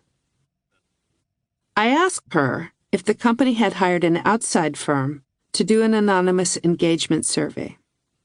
She said yes, that she had talked the management into spending the money because she knew how important it was. I asked her who came up with the questions. She said they had picked one of the software programs that are available for purchase off the shelf. I said, "I betcha someone complained that you took away the 4 kinds of flavored water in the fridge, right?" My point was that if you rely on anonymous surveys and prescribed questions, you will not get quality information. If you want to know what people are thinking, there's no good replacement for simply asking them. Best of all, face-to-face. That company consisted of 70 employees. They should have simply broken people into 7 groups of 10 and asked people to share their thoughts. Your people can handle the truth, straight and in person, and so can you.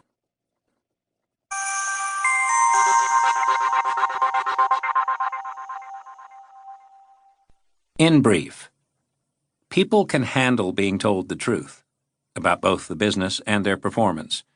The truth is not only what they need, but also what they intensely want. Telling the truth about perceived problems in a timely fashion and face-to-face is the single most effective way to solve problems. Practicing radical honesty diffuses tensions and discourages backstabbing. It builds understanding and respect. Radical honesty also leads to the sharing of opposing views, which are so often withheld and which can lead to vital insights. Failing to tell people the truth about problems in their performance leads to an undue burden being shouldered by managers and other team members. The style of delivery is important. Leaders should practice giving critical feedback so that it is specific and constructive and comes across as well-intentioned. Consider setting up a system for colleagues to offer one another critiques. We created a successful one at Netflix and instituted an annual feedback day for the whole company to share comments with anyone they had thoughts for. Model openly admitting when you are wrong. In addition, talk about what went wrong with your decisions and where you went wrong. That encourages employees to share ideas and opposing views with you, even if they directly contradict your position. Questions to consider. How open have you been with your team about the current prospects of your business and the most difficult problems the company and your team are dealing with? Do people at all levels know the challenges the company is facing in the next 6 months? Are people free to disagree with a point made by someone in authority during a team meeting? Have they seen it done openly, in front of the whole team? Are there team members who rarely, if ever, speak up with ideas and concerns? Have you called on them or spoken with them about contributing? When was the last time you talked openly with your team about a mistake you made in addressing a business issue? Is there someone on your team who is underperforming, but with whom you haven't seriously discussed the problem? What impact do you think that person's performance issues have on the rest of the team? When you do discuss performance issues with people, do you generally feel that they have understood the specific problems with how they're doing their work? How valuable do you think it would be for your team to receive feedback from people in other areas of the company? Is there any way you can facilitate such cross-functional sharing? And now, Chapter 4. Chapter 4. Debate vigorously. Cultivate strong opinions and argue about them only on the facts. Our Netflix executive team was fierce. We were combative in that beautiful intellectual way where you argue to tease out someone's viewpoint.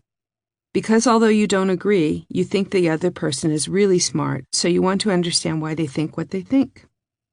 That respect for one another's intelligence and genuine desire to discover the basis of a colleague's views drove intense mutual questioning and kept it mostly productive and civil, if often quite colorful. The team also modeled this vigorous questioning for employees in many forums, openly debating one another. Probably the main reason the company could continually reinvent itself and thrive, despite so many truly daunting challenges coming at us so fast and furiously, was that we taught people to ask, "How do you know that's true?" Or, my favorite variant, "Can you help me understand what leads you to believe that's true?" For example, we had a terrible struggle to decrease buffering time. That's the amount of time between clicking on a video and it starting. It was a beastly problem that only the engineers could really understand. We told our sales and marketing people that it was not okay to vent to the engineers, saying, "You've got to fix that goddamn buffering problem." They should ask, "Help me understand why buffering takes so long."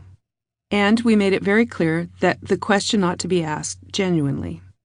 If people ask in a true spirit of interest about the problems others are wrestling with, remarkable bridges of understanding can be built.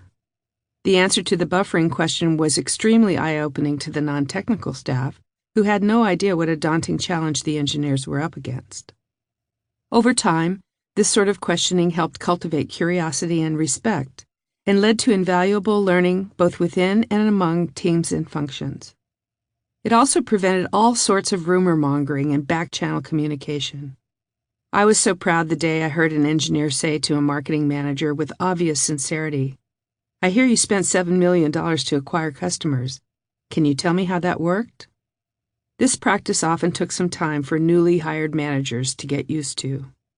One guy with a big resume introduced himself to his team by calling an all-hands meeting which I decided to attend. When he started lecturing them about a problem they had been working furiously on, one of the engineers raised his hand and said, "We're so excited to have you here, and we can't wait to learn from you. But I think you should know we've been aware of this problem, and we've been working really hard on it." The new guy hadn't bothered to discover the team had in fact made phenomenal progress on it.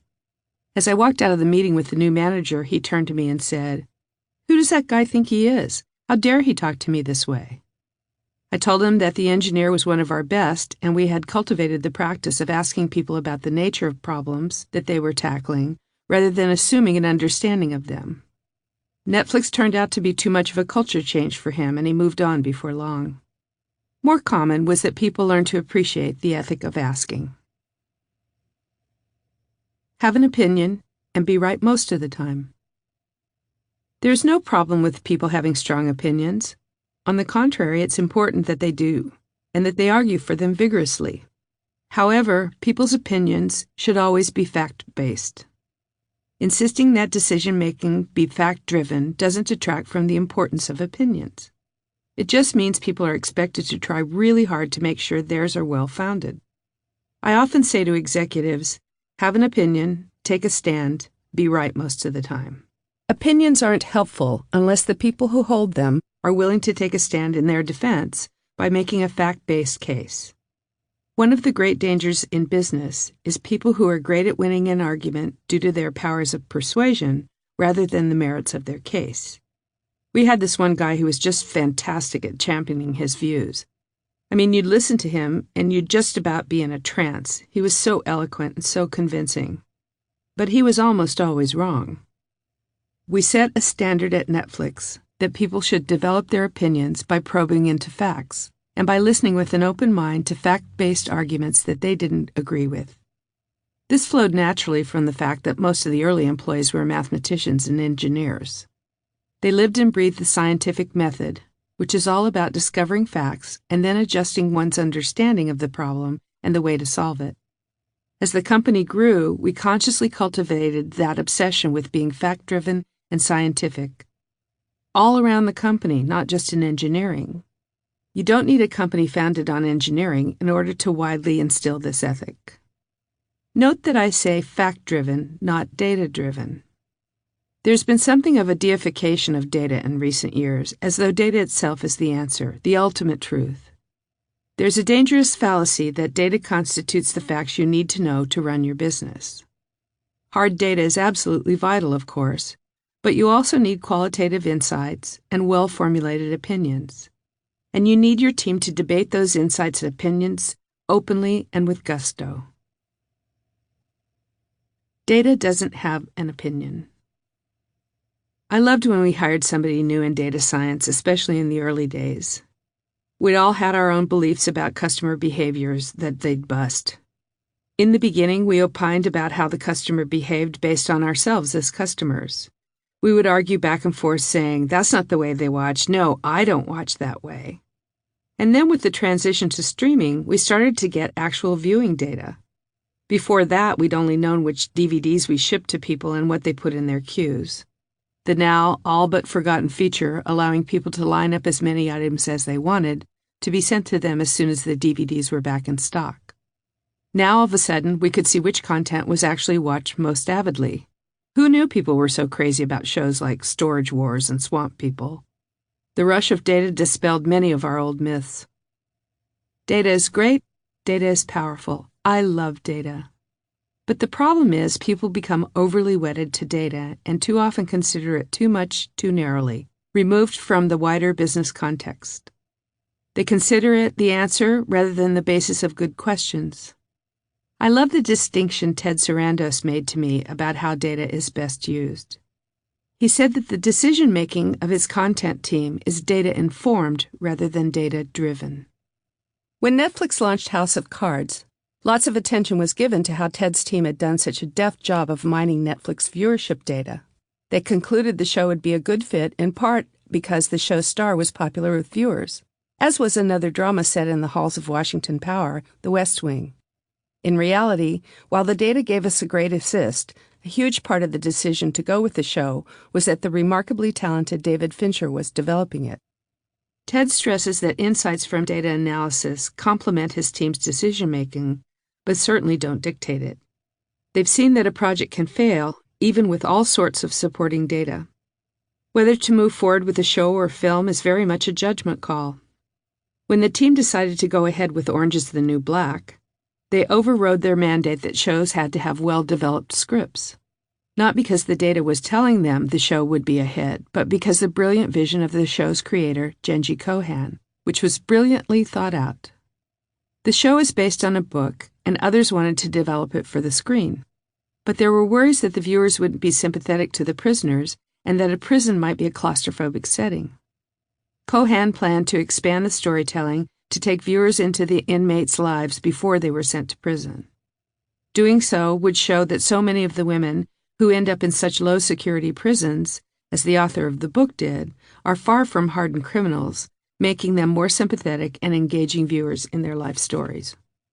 The content team has been regularly surprised by responses to original programming, with some shows being much stronger draws than expected, and others being the reverse. They might take that viewer response data not as an endpoint in deciding how to proceed with the show, but as a launching point for interrogating their understanding of the response. If a show falls flat, they ask whether that was due to a creative failing, or was it a matter of marketing or positioning. Ted also pointed out that viewership data can be limited in its ability to provide information about what people would like to watch if they could. When Netflix began planning to go global, the conventional wisdom about what international viewers wanted to watch was skewed by global box office data. The data seemed to suggest that overseas viewers weren't that interested in a number of American shows. What the data couldn't factor in was that people in many countries had very limited access to American programming. When Netflix made so much of that programming available for the first time across the board, people flocked to it. Ted said of his team's content creation process, "There is lots of intuition that's acted on, and I look for people for the team who are smart enough to read the data and intuitive enough to know how to ignore it." Ted also cautions that data can be used as an accountability shield, deflecting the responsibility for a judgment call. People are more comfortable making decisions based on hard data, in part because they can fall back on that data if the decision turns out to be wrong. Television series pilots are a great case in point. Because they are tested with viewers, if a show ultimately fails, the production team can always say, "Well, it tested really well." Ted's team hasn't followed the pilot model. They greenlight production of a whole season at once. People can also be biased about which data they marshal. And we've seen that people tend to privilege their own data over that of others. Marketing hauls out one set of data and sales another. Data is only one component of problem solving. Even if everyone across all teams has all the same data, you need people to challenge one another about aspects of the business that no spreadsheet can speak to. Beware of data that looks great, but doesn't matter. Because software engineers know that I like them, they constantly approach me to take a look at their new products. One wanted me to review his fancy new HR management software. He completely filled the whiteboard with the product map of the software, an elaborate system waterfalling goals down from upper management to individual contributors. All that data was entered into software, and then there was an extraordinarily intense employee assessment that took 2 hours, with a facilitator for each individual, in order to populate all the data fields for a giant relational database.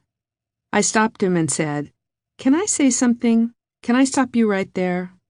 So I need to hire somebody from your firm to sit down with each of my employees for 2 hours to fill out this form." It was online, but it was essentially a form. "And with the roll-up of all these goals, it's going to spit out an algorithm, and it's going to give me what?" And he said, "Well, HR will finally have data." So I asked him, "What will they do with this data?" He answered, "Well, they'll finally have it." Can I say, what? Why should anyone spend so much time and money just to create data? One of the biggest mistakes is fixating on metrics that don't matter. Take HR and its obsession with retention. HR is the department that's supposed to take care of people's well-being, and supposedly the key metric to measuring that is retention. Yet 50% of what HR does is say goodbye to people. I was consulting to an executive team recently, and their head of HR told me that they're concerned about keeping people because everyone will leave for a better perk or more money. I asked, "How do you know that's true?" In my experience, the best people are not swayed by perks, but I also question whether turnover is really such a big problem. It depends on the context. If you're working on a project that's heads down, 3 or 4 year job that requires a lot of people putting in a lot of effort, and the training and assimilation cycle is very long, then you definitely want people to stay engaged for that time. But even so, the way to keep employees committed is to hire people who are really interested in a problem like the one you're hiring for, and who have a track record or a proclivity for working on things for a very long time. It's not to offer them 4 kinds of flavored water and sleeping pods. Often companies have much shorter-term needs, and when a task has been completed, it's best for both the company and the employees if you tell them it's time to look for a new job, about which more later.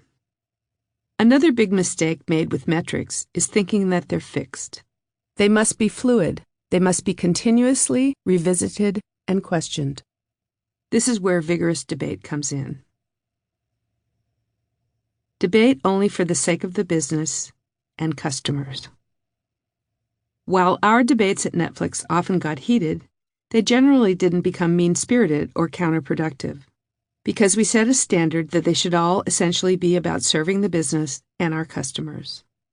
One of the worst ways that companies fail to serve their customers, and therefore their own profitability, is neglecting to interrogate intensively enough what the data is really telling them. Often a business must choose between 2 alternatives for catering to customer needs and preferences, both of which have strong data-backed arguments behind them. Making these calls requires judgment to complement the data. A great mechanism we created for keeping the focus on the customers and ensuring we rigorously and openly debated such difficult judgment calls was a monthly forum, the Consumer Science Meeting. The name was a riff on computer science, a way of saying that while we were absolutely an innovator of data-intensive analytics, our computing was all in the service of pleasing customers. Reed and our heads of marketing and product always attended, and members of the content team often came up from LA. I almost always went because it was a fantastically informative meeting that kept me up to speed with the leading edge of business development. The purpose of the meeting was to present the results of all the consumer tests we'd done the previous months and the arguments for those planned for the current month. The employees who had devised and run the tests made the presentations, and the executive's role was to intensely question them about the results and their rationales for the upcoming tests. One of those often in the hot seat was Steve McClendon, who had started at the company in print marketing and been promoted into many roles in the marketing group that involved testing. Ultimately, he had moved over to the product group as a director of product innovation, an extraordinary accomplishment. Steve is quick to say that he was something of a fish out of water when he joined Netflix. He had no prior experience with anything like the intensity of our business. He had been selling ad space for a small print periodical in Santa Cruz, and he was originally in charge of placing our print ads, a positively archaic business compared with the booming frontier of online targeting. Steve is also a naturally laid-back guy. I was curious to hear his reflections on facing the barrage of questioning in the Consumer Science Meeting, and he made no bones about how stressful it could be. But his main point was that you learn how to come in and think about questions in a structured way, anticipate the kind of questions you're going to get, and have your argument as buttoned up as you can. He said that because both marketing and product heads were present, he also learned to think much better from both perspectives. Every intense disagreement we had about serving customers better found its way into the Consumer Science Meeting. Our debates there underscored that no one, no matter how experienced or high level, could fully understand our customer needs and desires purely on the basis of their experience or brilliance. We often went into tests with sharp divisions in our expectations about the results. One of the most heated of these concerned the queue feature. Our data clearly showed that customers loved the queue. It was a big brand builder and a driver of customer loyalty. But once we moved to streaming, we no longer needed the queue. Everyone who wanted to could stream the same content all at once. Should we do away with the beloved queue? Views were strongly divided. We took the debate to the data. Customer surveys showed that a relatively small segment were adamantly opposed to doing away with the queue. But A/B tests showed that it made no material difference in customer retention or the number of movies or shows watched, or any of the hard-driven measures of customer satisfaction. We decided to do away with it because doing so would free up system capability for enhancing the quality of our streaming. After some initial vocal protests from the minority of ardent fans, the change was embraced. Steve McClendon reminded me of another such counterintuitive test result, this one around the customer sign-in process. The findings floored him. We were constantly running tests on the process, but this was a particularly controversial one. The hypothesis was that we could boost the number of people who signed up for a free trial and then ultimately subscribed if we removed the friction from the initial sign-up by not requiring people to input their credit card information. Steve was adamant that subscriptions would dramatically increase, and yet the results were abysmal. They plummeted by half. He was so stunned that he really wanted to run the test again. Debating the result, we realized that, ironically, in trying to remove friction, we had introduced more by effectively forcing people to go through a sign-up process twice. Earn a reputation for selflessness. Executives tell me all the time about virtual wars raging between department heads. They can't conceive of the possibility of conducting an open debate about core business issues without it escalating into counterproductive dispute, even internecine battle. Well, it's true that if you and I disagree about something and have a knockdown, drag-out fight about it, and I think you're fighting for your ego or your department or your pet idea, then I'm going to think of a clever way around it to get around you. But if I believe you're fighting for the good of the company, defined as doing the right thing for the customer, then I'll be more willing to hear you. In the consumer science meeting, as in human nature, often enough people would go off on a tear, slipping into argument for argument's sake. But someone would always interject. And how does this help the customer exactly? Diversion averted. Another way of establishing that you're being selfless in your advocacy is to avidly recognize the problem-solving contributions of others. Reed again modeled this well. John Cinqutti recalled a particularly telling case. One of the reasons we needed the queue in the DVD days was that managing the inventory and getting the discs to customers quickly was an incredibly difficult task. We had millions of movies coming in and out each day, and we were shipping more items than Amazon was. And of course, we had to create the capacity not only to ship them out, but to get them back, and then to ship them out quickly again. A particular problem was that certain titles tended to disproportionately accumulate at different distribution centers. And John proposed an idea for a way to solve the problem. I had a theory of why the accumulations were happening, he recalled, and I pushed it a couple of times and I didn't get pickup on it. We tried everything else, and then in a meeting long time later, Reed threw up his hands in desperation and said, "Well, let's try Cinquitti's idea." I looked up and said, "What idea?" I had actually forgotten about it. But Reed remembered. The team tried it out and it worked. Reed had listened carefully enough to John's idea that he had internalized it and could actually recall it after its originator had forgotten about it. As John said, that's the kind of respect he would give you. He was listening to this idea that nobody thought was a good one. That story also highlights that even with avid, selfless debate, good ideas will sometimes get shot down, which is another reason it's so important that people recognize that even the most compelling fact-based arguments can be wrong, and that fact-based does not equal true. It also underscores the importance of revisiting conclusions. Quite often, conclusions we'd thought we'd debated to death had to be revisited and debated all over again. Orchestrate the debates you want. At one point, a big disagreement arose between Netflix's head of marketing and head of content concerning how we thought about our customers. It was developing into a real tussle because both executives were very strong-minded and both had good reasons for their views. Reed did a beautiful thing. He arranged a debate between the two, on stage, in chairs facing each other, in front of the rest of the executive team. And the really brilliant twist was that each one had to argue the other's side. To prep for that, they had to really get into the other person's skin.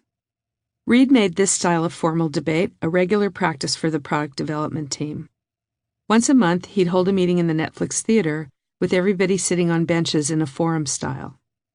He would ask a few people in advance to be prepared to argue different sides of an issue. Eric Colson recalled to me, "These were really well-argued cases, and we'd be sitting there thinking, yeah, we should do that." And then Reed would say, "Okay, so-and-so, what's the counter-argument?" And then we'd nod along with that person thinking, "Yeah, we should definitely do that." You learn the tough issues are never one-sided. In that meeting, the team would also break out into small groups of 3 or 4 to debate approaches to a problem and then present their solutions. Any domain specialists in the topic to be debated would be spread around so as to not unduly sway opinion or cause others to hold back. Breaking into smaller groups had multiple benefits. It cut down on groupthink that tends to prevail in larger groups, and it forced everyone to speak up because in such a small group, hanging back and staying silent is glaringly conspicuous. It also allowed people from different working groups to get to know each other's personalities and ways of thinking. Additionally, it helped counteract the danger of expertise. As Eric said to me, the downside of experts is that they are all too aware of the current constraints. Someone with fresh eyes can sometimes find their way around constraints almost out of ignorance. You can orchestrate great conversations if you take a little time to set them up right and make it clear that everyone's seeking the best answer for the customer and the company. that no one is arguing simply to win. The way to do that is to set the context, to be clear about what the group is going to decide, and the reason for the conversation. If the conversation digresses, or if someone is stubbornly digging in, you can always interject, "What problem are we trying to solve here?" Or, "What leads you to believe that's true?" One of the best ways of ensuring that debates adhere to those standards and stay civil is to stage them in front of a group. So often, executives keep their disagreements among themselves, yet those differences of opinion might be the most important things for those below the executive level to understand and weigh in on. Staging formal debates also models how good debating is done. Of course, this can be hard for people. They're often going to lose the day, and that's hard for anyone to do in front of a crowd, let alone really smart people who are extremely talented at problem solving and marshaling facts. But over time, everyone comes to appreciate that they always come out alive, and usually the best decision gets made. Also, what better opportunity for employees to learn and grow than to watch and participate in such wrangling with the most pressing issues the company faces, and with the company's best minds and most qualified experts. This is a good way to show people what excellence is, what a good argument looks like, and what presenting a strong case requires. It's also a great way to discover who your most talented people are. In the culture deck, we wrote that one of the core qualities we looked for in those we hired and promoted was good judgment, defined, in essence, as the ability to make good decisions in ambiguous conditions, to dig deeply into the causes of problems, and to think strategically and articulate that thinking. Nothing could hone those skills better than this kind of open, vigorous debate. It also develops another of the core competencies we looked for: courage. People are emboldened to speak up when they see that their views will be heard and that they can really make a difference. Steve McClendon made another great point about the payoffs of open debate. Younger workers, those pesky millennials, whom so many managers find so challenging, take to this transparency and encouragement to ask questions like moths to a flame. Steve has moved on from Netflix and is now a co-founder of 60dB, a startup that streams personalized audio content, along with fellow former Netflixer John Cinqutti and one-time host of NPR's Planet Money, Steve Henn. After leaving Netflix for other companies, Steve McClendon and John Cinqutti both encountered upper management resistance to instituting the Netflix approach to questioning and open debate. So have other Netflixers who've moved on. I was actually called to consult to the CEO of a company that two former Netflixers had joined. He could not contain his irritation with their questioning, shouting at me, "These goddamn Netflix people want to know everything. It's none of their business." Steve was told that it's not good to argue in front of employees because it's like seeing your parents fight. But as he said, the Netflix culture lends itself to managing younger people much more than the old top-to-bottom style. He's been hiring lots of very junior people, as startups generally do, and he's found that they're eager to learn about the whole business, and that the transparency really resonates with them. They're the wave of the future, and it's in every business leader's interest to figure out how to capitalize on that thirst for knowledge. I cautioned earlier about the limited value of formal employee development practices, such as conflict resolution and management classes. There is simply no comparison between the learning employees may take away from such courses and what they'll gain from participating in debates about business decisions. Ask anyone at your company whether they'd rather spend a day in a negotiation seminar or be able to ask, with impunity, a tough but fair question of a high-level manager at a big company meeting, or engage in a serious debate with their managers about the problem they've been asked to solve. I promise you, nobody but nobody is going to choose the seminar.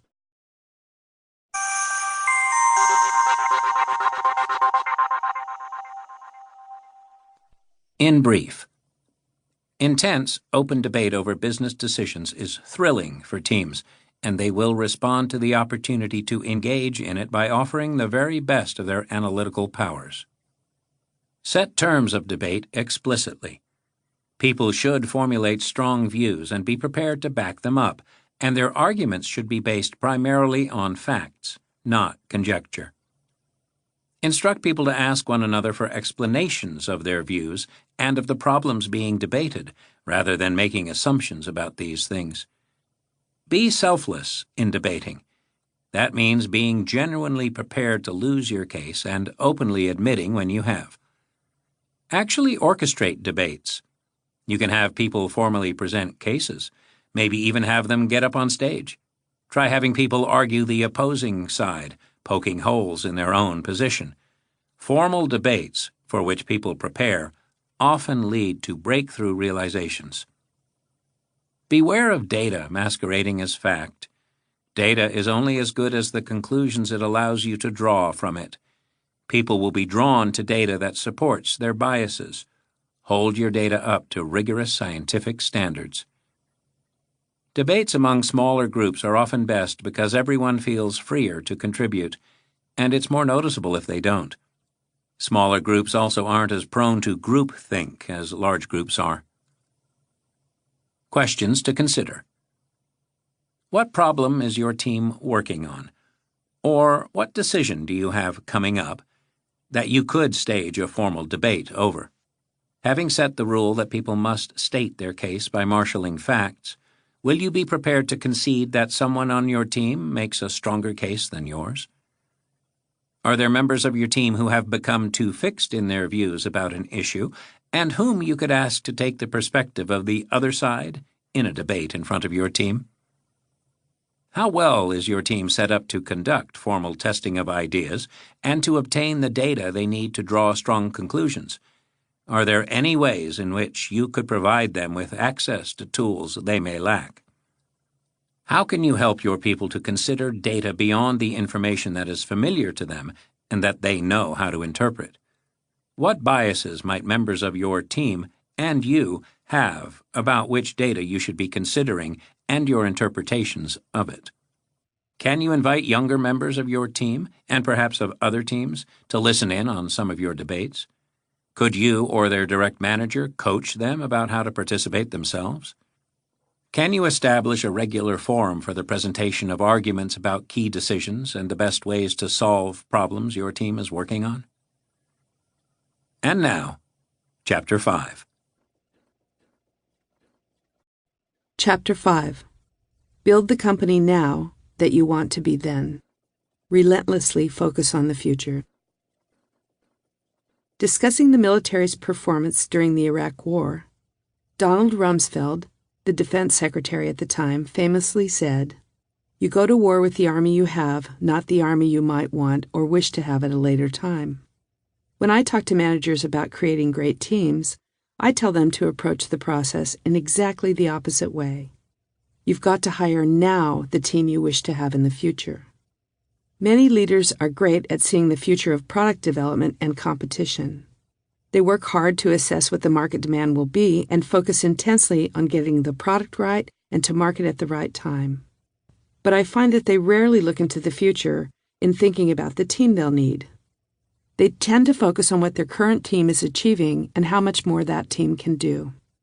If they do consider the future team, they generally think too much in terms of sheer numbers. We need 10 more engineers, or we've got to double our sales team. I recently got a call from a CEO of a company that now employs 150 people. He told me that it's going to grow to 300 and asked for my advice on getting to that number. It's a terrific company with a great product, and he told me that they've got good funding. I'm sure they're going to grow fast, but how they're going to grow is the question. I said, "That's a precise number. What's it based on?" He said that they were going to do twice as much work.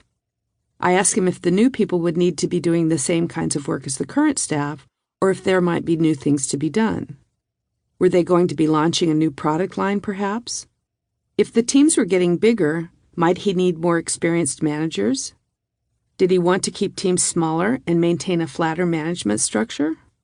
Did twice as much work mean they'd be reaching twice as many customers? If so, they'd have to significantly ramp up their customer service operation. But that might not mean hiring twice as many representatives. Maybe outsourcing to a specialty firm would be better. Then I asked the question that I found is the most thought-provoking for people in these consultations. He said he needed 150 new people, so I asked, "Are you sure you don't want 75 people who you pay twice as much because they have twice as much experience and can be higher performers?" Don't let hiring become a numbers game. If you're not constantly engaging in this exercise of looking ahead and envisioning the team you'll need, your team leaders are inevitably going to end up in a zero-sum competition for people. Here's how it typically went in my experience. A department head would call me and request approval to hire more people. And I'd say, "Well, let's make a business case and we'll discuss it." 10 minutes later, he'd be at my door saying, "I don't think you understand. I need to talk to finance right now because we need 15 more people in my organization or we're just not going to make it. We need them, we're going to demand them, and we're going to get them right now." "Okay," I'd say. "Great. 15 more people at $150K a person. That's $1 million, which isn't in your budget. Just to be clear, we have no money tree, so we just can't harvest $1 million. We're going to have to get it from some other team. Are you asking for 10 people when you really only need 3? I can't tell you how many times I would go back to people's projections and find out that they had requested budget for 10 or 15% more hires than they ended up making. On the flip side, there's the problem of needing to hire people in too much of a rush because you're caught short. I'd have to say to hiring managers all the time, "Let's look at everybody you hired last year. You brought in 20 people in one quarter, and 5 of them were wrong for the job because you were in such a rush."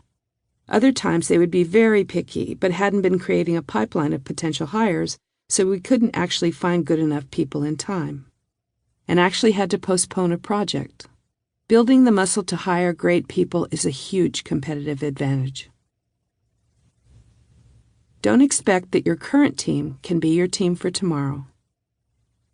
Another mistake I've seen in building teams is assuming that the current employees will be able to grow into the responsibilities of the future. This is an especially acute problem for startups, because founders often feel a strong sense of loyalty to their early team. When I'm consulting to startup founders, I often have to tell them that many of their people aren't going to be competent in the new world order they're heading into as they scale. Usually they respond, "But I like them, and they work hard, and they're really great." But the question is, can they do the job at scale? Are you going to need them to do tomorrow the same job they're doing now? What's your plan for them? Though the problem is more acute for startups, it happens in all kinds of companies, no matter how mature. With the fast pace of innovation in business today, no one can afford to make this mistake. I learned this lesson the hard way at Netflix, when we realized suddenly that within a year we would need the capacity to handle traffic, equivalent to 1/3 of the U.S. internet bandwidth at that time. We had to immediately begin formulating a new plan to increase our data capacity. Right after that meeting, our head of product told me we needed to talk to IT immediately about getting set up with a cloud service. The IT guys essentially told us, "Why don't you go exec something and we'll build your cloud? We can do this." And I said, "To be honest, if anyone could do it, it's you guys, but you can't do it in 9 months." Recognizing what the time constraint meant in terms of the team we needed was crucial. This became a really important debate in the company, and we quickly realized that we were going to need a data team significantly different than the one we had. But the beautiful thing was that I could say, "Okay, we've got 6 to 9 months to figure it out," and we did. We brought in people with fantastic experience in cloud operations and made a deal with Amazon Cloud Services rather than trying to build our own system. In my experience, one of the most important questions business leaders must regularly ask is, are we limited by the team we have not being the team we should have? Fast forward 6 months. Over time, I developed the following method for addressing this challenge, which I share with every company I consult with. Imagine, 6 months from now, you have the most amazing team you've ever assembled, and you're saying to yourself, "Wow, these guys are awesome. I can't believe what they're accomplishing." I say 6 months from now because that's about as far ahead as anyone can imagine in any business these days. First, write down what the team will be accomplishing 6 months from now that it's not accomplishing now. Use all the figures you want. You can say you're making X more dollars in revenue, the software is less buggy, you're closing the books in 4 days. Whatever it is, make a movie of it in your head. You're walking around the company watching this amazing team, accomplishing these amazing things. Maybe they're working on a prototype of a big new product. Maybe you're walking around your shiny new warehouse and people are zipping around shipping twice as much product with the latest smart technology. Now, more important, think about how things are being done differently from the way they're currently done. Are people having more meetings or fewer? Are they having big, loud debates? Are they making decisions faster? Who's making these decisions? Who's not? Are more people working quietly, heads down in their own little spaces? Or are they scribbling away like mad on whiteboards and groups all around? Are they working more cross-functionally? Doing more collaborative problem solving? When I do this exercise with clients, I can see them actually close their eyes, and it's like I can see them walking around their company. And then I say, okay, in order for those different things to be happening, what would people need to know how to do? It might be something as simple as speaking up and having an argument and winning it. Or maybe being better at shutting up and listening. Or perhaps being more disciplined around communication. Maybe you need people who can launch a new product line of connected devices, or who know how to negotiate a certain kind of deal. What kind of skills and experience would it take for the team to operate in the way you're envisioning and accomplish the things you'll need to do in that future? This exercise often exposes problems in readiness regarding multiple changes to come, often changes that are rapidly closing in. Your team might lack the right hard skills, or you might lack people with the soft skills or the right experience to be great managers. An essential question is, do you have enough capacity builders? By which I mean people who know how to build a great team. Bringing in great capacity builders was one of my main missions at Netflix. If you do that, they will tell you what teams you need and build them for you when you need them. I think most business managers at most levels can pretty readily imagine the operational and managerial challenges involved in doubling in size, maybe even tripling. Those with an exceptional aptitude for understanding complexity can imagine even larger scale development of their businesses. But what if the size of your operation is going to increase tenfold in the next year, and you have a team of people who have only seen incremental growth? They probably won't know how to get there in time. You'll need people who can manage growth at a rate you're anticipating. Or what if you're evolving to a new business model?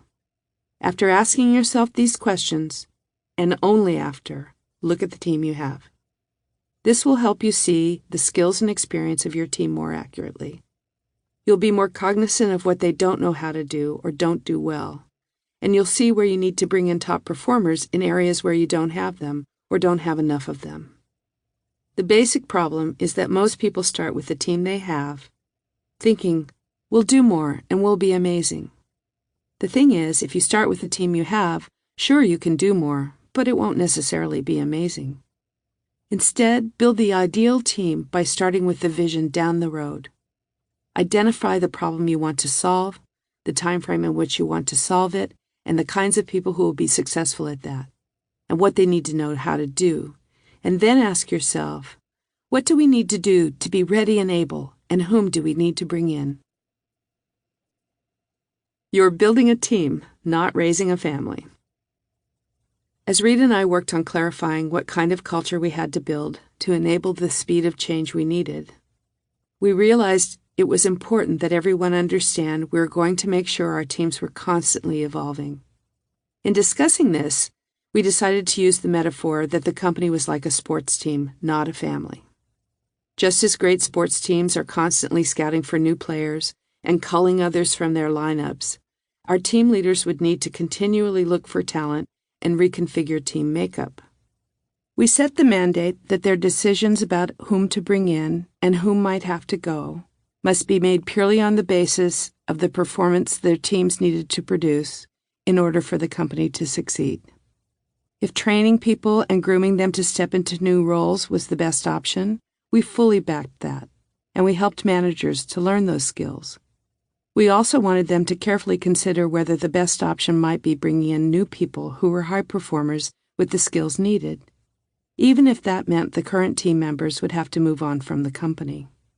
Training well and spotting growth potential are vital skills for team leaders. I was always looking for hidden talents in people that would allow us to give them the opportunity to grow, and I encouraged all of our team leaders to do the same. Sometimes these gifts were obvious, but often they weren't, even to the employees themselves. Rochelle King was someone who I could see had an important talent that we really needed, that she herself didn't fully recognize. Her expertise was as a designer and a manager of designers, and we brought her in to manage that team when it really needed help. She whipped it into great shape incredibly fast, and I saw that she had the ability to take a dysfunctional team and make it highly well-functioning. So within 9 months of her joining, we asked her to lead 2 additional teams, one for enhanced metadata and the other for content operations. These were big teams, and she had no expertise in those areas. She said to me, "You understand I've never run teams like these before." But I was confident that she would step up and do a great job, and she did. Still, we were also both aware that her taking the job was a risk, and we were honest about it. When I spoke with Eric Colson, he recalled Reed offering him a big new job managing the general data team, which Eric turned down 3 times before he finally accepted it. He had been writing algorithms to improve our operations system, and he had been killing it. This job was a whole different ball game. He'd be managing a large company-wide team reporting directly to Reed. He didn't think he was ready for it. But Reed was pretty convinced Eric could be great in the role. Eric thrived. Promoting people gives them opportunities to stretch and take on new roles. It can be ideal, but it's not always the best option.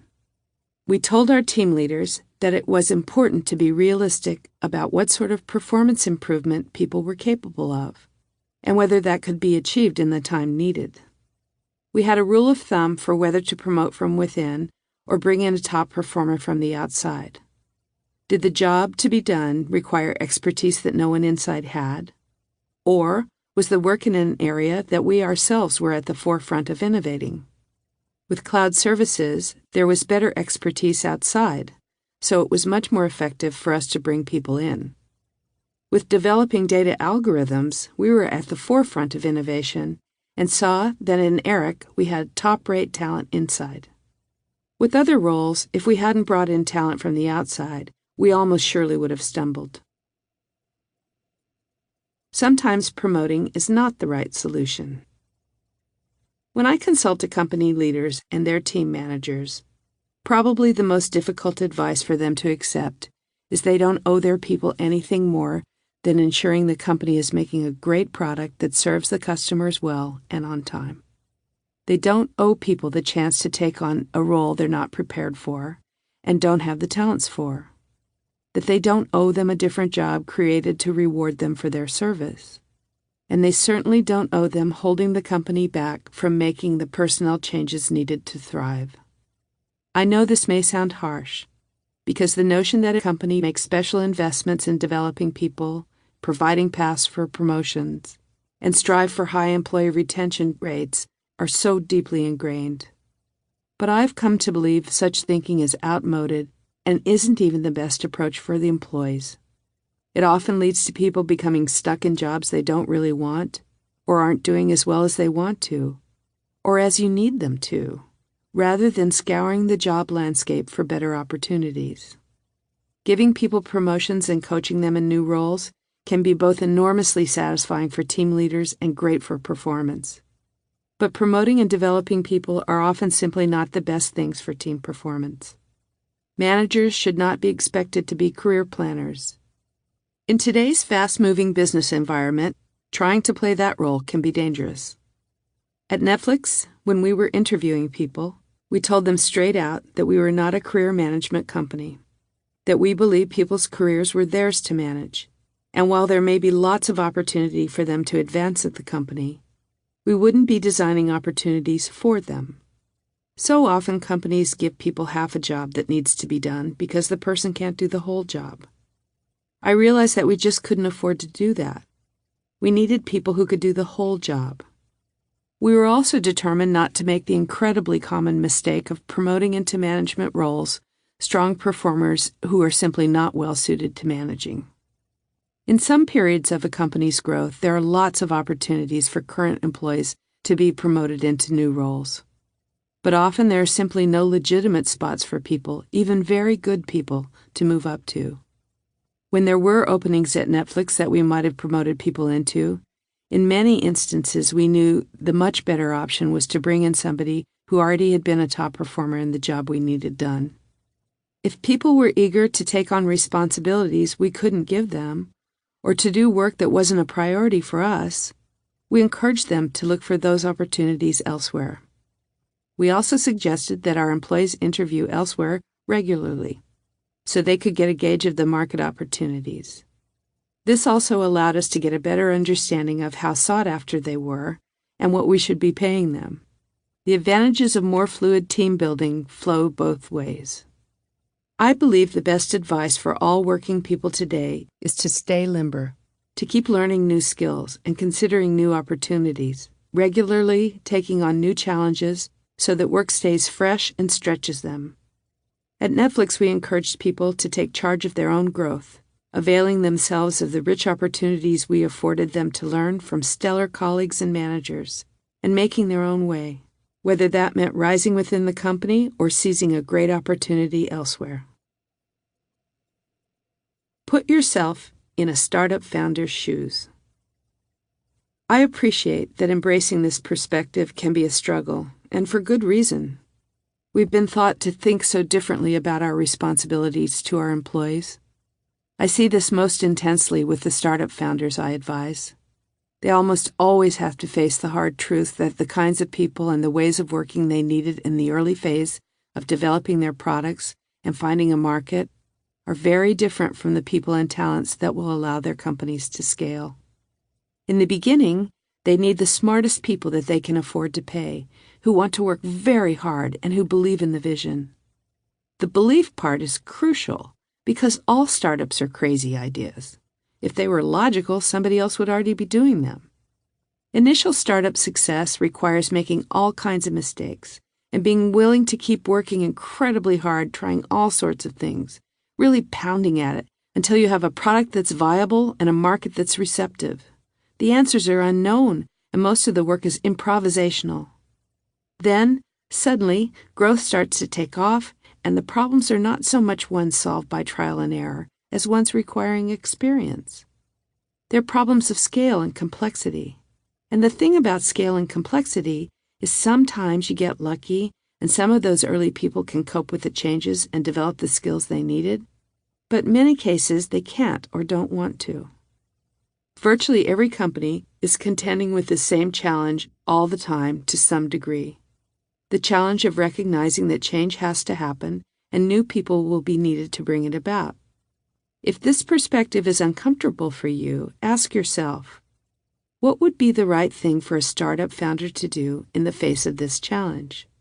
Why should that answer be any different for you? Nostalgia is an early warning sign. One reason Reed and I started using the team not family metaphor was that the company kept changing. We saw that nostalgia for the good old scrappy days was a powerful form of resistance. The nostalgia was totally understandable. I had it too. The early days of Netflix were a blast. We were so informal that we had company meetings around a picnic table in the parking lot. And we were a brash upstart in a cool business. We loved going to the Sundance Film Festival and presenting edgy movies by up-and-coming directors. I remember fondly the glee with which Ted Sarandos told me one year that he'd snagged the director's cut of a much buzzed about and quite graphic black comedy for the screening, titled Spun. The movie was set in the meth culture of Eugene, Oregon, and depicted the perils of addiction with brutal honesty. Being the edgy appreciators of such boundary-pushing films was in the company's DNA and was the source of pride for many of us. When we made the move to streaming, all of a sudden we were going to reinvent television. So much for the ultra-hip indie film company, many thought, and some people weren't at all happy about it. Of course, as Netflix has moved into original content creation, it's become strikingly clear that going into television didn't expunge the edgy soul at all. Shows like Orange is the New Black and the Santa Clarita Diet, about a suburban housewife who's a human flesh-eating zombie, have demonstrated the company still loves pushing the envelope. An appreciation of the core elements of the company's early success is so important, and it can be retained as companies adapt and grow. But nostalgia that inspires resistance to change will fuel discontent and often undermine growth. In the early days of Netflix, an engineer who had been there from early on said to me, "You know, it's not like it used to be, when we all used to hang around in the parking lot and everyone contributed to the product. Now people don't know each other's names. It's getting really big, and I just don't think management understands that things have changed." I was management, of course, so I assured him that we were very much aware. Because he had shared the thought with me several times, and I could see how upsetting the changes were for him, I then asked him, "Do you know why things are changing?" And he responded, "Why?" And I said, "Because we're successful. Do you know what we want to be someday? We want to be a global corporation." That's a shocking term to a hardcore startup guy. Sometimes people who were just right for an organization at a certain point and loved working for it are best off moving to a new organization with a similar set of challenges and environment. I told this engineer, "It's okay. You don't have to be part of it. You may be most happy in a 50-person organization. Maybe that's where you find your greatest joy." Taking this approach to team building meant that at Netflix, I had to develop a new approach to hiring so we could have the strong talent pipeline we needed. We had to build organization-wide capacity for excellent hiring, and we did.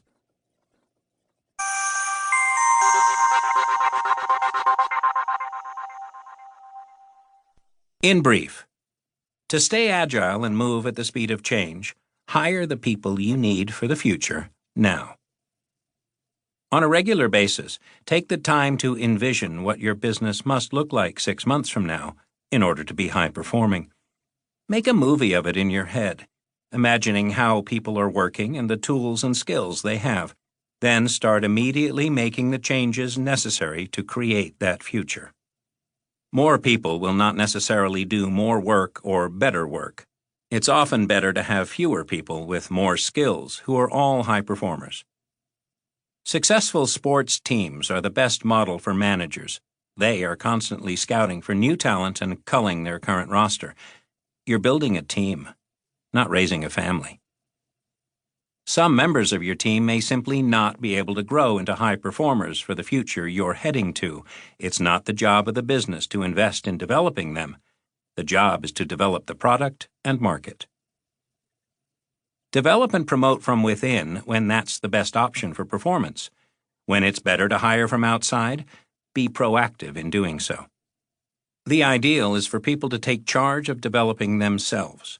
This drives optimal growth for both individuals and companies. Questions to consider. Have you systematically assessed the skills of all members of your team against the capabilities you will need in 6 months to a year? Are there some ways of working, such as programming and working with robots, collaborating cross-functionally, or mapping out and redesigning the customer experience, in which you can foresee your team will need strong experience? Would your team's performance be significantly boosted if you brought in a new top performer, or several, even if the cost of those hires would mean scaling down the size of your team? What opportunities do you see on the horizon that your team could begin capitalizing on now if you brought in some new talent? Perhaps there is a new technology that would allow you to offer a new or better service or product. Maybe a competitor is leaving market share vulnerable, or a new market is developing. In which areas is your team or company at the vanguard of innovation, with leading talent spearheading the effort? And in which are you running as fast as you can to catch up, or soon will find yourself in that situation if you don't make some new hires? How much of your time are you spending on the development of your team's skills? And How satisfied are you with how quickly people are getting up to the speed you need? And now, Chapter 6. Chapter 6. Someone really smart in every job. Have the right person in every single position. At Netflix, we had 3 fundamental tenets to our talent management philosophy. First, the responsibility for hiring great people and for determining whether someone should move on rested primarily with managers. Second, for every job, we tried to hire a person who would be a great fit, not just adequate. Finally, we would be willing to say goodbye to even very good people if their skills no longer matched the work we needed done. As John Cincutti, who is one of our best hiring managers, said to me, knowing when it's time for people to move on goes hand in hand with bringing in top performers with the skills you need. They are 2 sides of the same coin. If you're not great at hiring high-talent people, then you cannot truly be comfortable letting good people go. You'll never be good at one without the other, and you'll never be good at building a high-performance team. This approach allowed us to dynamically and proactively create the teams we needed to reach the goals we were heading toward, not getting bogged down by teams that were outmoded and struggling desperately to evolve. John totally embraced our talent management philosophy, and he's taken it with him in his endeavors since leaving Netflix, such as building up a great team at Coursera and staffing the team at 60DB, which he currently runs. He wrote a great piece for First Round Review about his specific tactics for hiring great people. This is how Coursera competes against Google and Facebook for the best talent, which I highly recommend. His passion for the subject and his development of such detailed methods speaks of how seriously so many of our hiring managers took their team-building responsibility. In fact, we stress to all hiring managers that building a great team was their most important job. My HR team and I closely coach them about how to do great sourcing and interviewing, how to close the deal with candidates, how to evaluate when to part ways, and how to talk about the decision not only to the person but also to the rest of the team. Be a great company to be from. That early morning Reed called to ask me to join Netflix. After I asked him to tell me what his ideal company would be, he asked me the same question. I told him that my ideal company would be one that was a great place to be from, like having been at Apple or Microsoft in the early days. I said that because I've seen 2 consistent truths about the best companies and the best employees. The most competitive companies are able to stay limber, always innovating and growing, largely because they are always proactively bringing in the new talent that they need. The best employees are always looking for challenging new opportunities, and though they are usually intensely loyal, many of them will eventually seek those opportunities elsewhere. You can never know when they might decide to make a move, and often there's nothing you can do to stop them. Earlier, I mentioned Eric Colson. In less than 3 years, he rose from a data analyst position to the role of VP of Data Science and Engineering, reporting directly to Reed and managing 4 big, very important teams. He had never expected to be given so much responsibility, and certainly not so fast. He told me recently that he was, and still is, hugely grateful for the opportunities offered to him. He also loved the work he was doing at Netflix. He was managing teams at the forefront of applying all the sexy new tools of big data, like machine learning. Yet he came to me one day after 3 years in the role and told me he was going to work for a tiny startup called Stitch Fix, which uses data analysis combined with input from personal stylists to send clients recommended clothes for purchase. I thought, what? He's going to work on shipping clothing in boxes? Eric, are you all right? He said the company was going to be like the Netflix of clothes. I still didn't get it, and I asked him why he was interested. All of a sudden, he lit up with the possibilities, and I said to him, "You're in love with the data, aren't you?" He left, and as Stitch Fix's Chief Algorithms Officer, he's led the development of highly innovative algorithms and a novel approach to combining machine learning with human stylists' insight that have propelled the company to rapid growth. We tried very, very hard to keep great people at Netflix, whose skills and experience we needed, but we were operating in an extremely competitive talent pool. We recognized that we had to be highly proactive about creating a pipeline of top talent. On the flip side, Because of how fast our business was changing, we also had to be willing to part with people whose skills we no longer needed, even if they had done a great job and were wonderfully talented. Our overriding talent management mandate had to be building the best team for the future we were creating. This is why I say that retention is not a good metric by which to evaluate your team-building success or whether you've created a great culture. The measure should not be simply how many people you are keeping, but how many great people you have with the skills and experience you need. How many of them are you keeping? How many new people with the skills and experience you need are you hiring? You also want to closely monitor how rigorously you are evaluating who you need to replace and how efficiently you're acting on that determination. I'm not saying that adopting this perspective and reliably acting on it is easy. It's hard enough letting people go who aren't performing. It's even more difficult to let people go who have done a great job. But what helps is knowing that they have a great resume because they've worked for you. That will be a huge assist in finding the next job. You can also actively help them. The single best way in which companies can ensure that people who leave are able to find great opportunities elsewhere is to make the company one that's known to be intensely driven to hire top talent. If managers operate this way, they can become masterful at good goodbyes. More on that in Chapter 8. For now, let's focus on great hellos. Great work is not about the perks. The perk wars have escalated to an absurd level. A few months ago, I was asked to come speak to the whole staff of a startup, probably 100 people. During the Q&A after my talk, one of the employees raised his hand and said, "I have a very important question to ask you. How do you feel about departmental kegerators versus a company kegerator?" At the time, this company had swings and hammocks strewn around its offices. To the audience member, I responded, "What kind of question is that? You know how a business works, right?" He said, "I don't understand what you're asking." And I told him, "Well, you make a service available to your customers and they give you money for it. That money pays for the cost of operating, and what's left over is profit. That's the essence of business. It has nothing to do with kegerators. Companies don't exist to make happy employees." I looked around the room and people were clearly shocked. I then explained that it's absolutely great for employees to be happy, but it's best for both them and their companies if the reason they're happy is that they're doing great work with great people. I've actually been asked by one executive, "Should I worry that we don't have a bartender or a personal chef?" If someone wants to walk out your door and go to another company because it serves better craft beer, you should just say to that person, "Have fun. Oh, and let's do happy hour at your place soon." People's happiness in their work is not about gourmet salads or sleeping pods or foosball tables.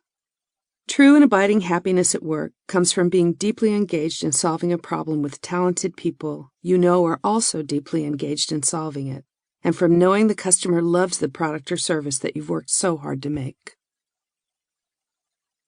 Money doesn't buy love.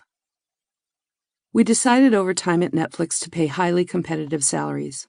We had to compete with Google and Facebook and Amazon for top technical talent, and we believed in paying top dollar for the talented people we needed.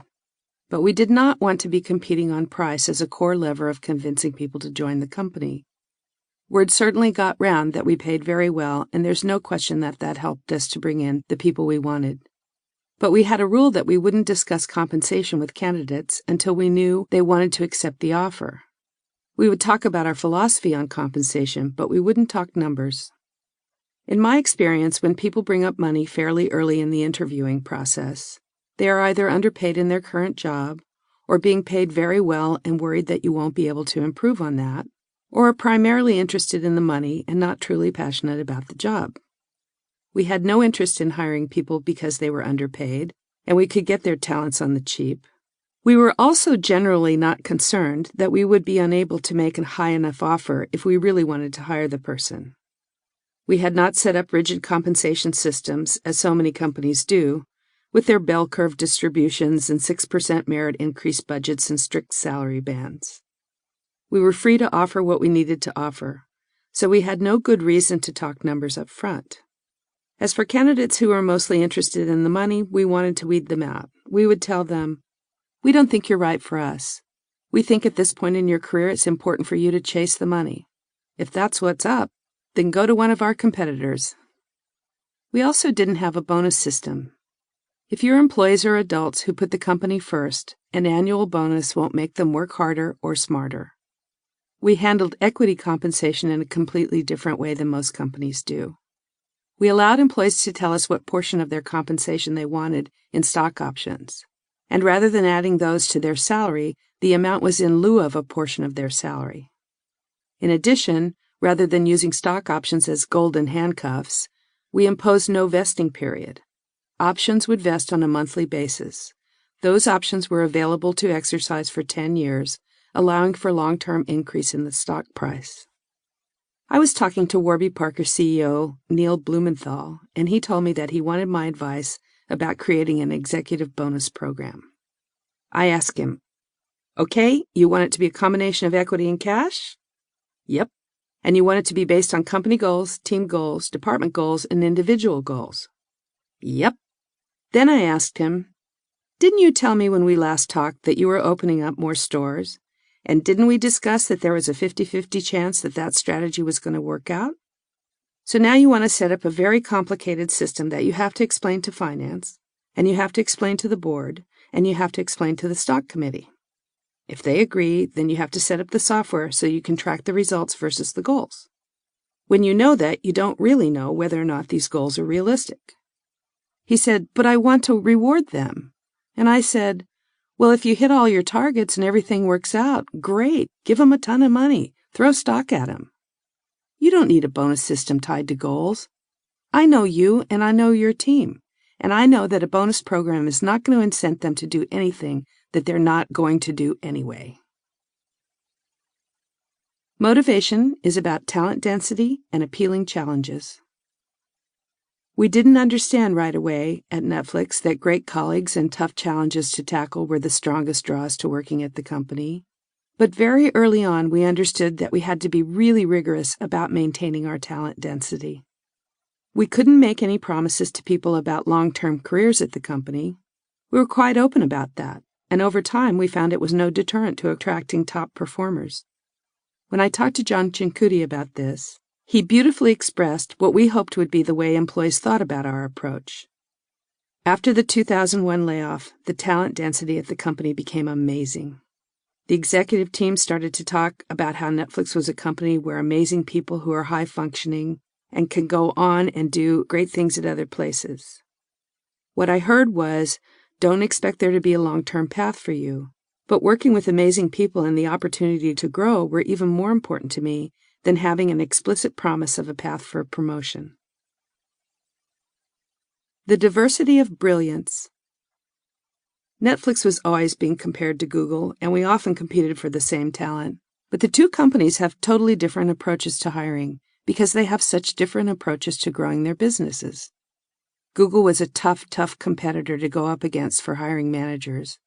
But we were able to, again and again, bring in top talent that might have gone to Google because we articulated so clearly what our approach to building teams and managing people was, and we didn't try to compete on Google's terms.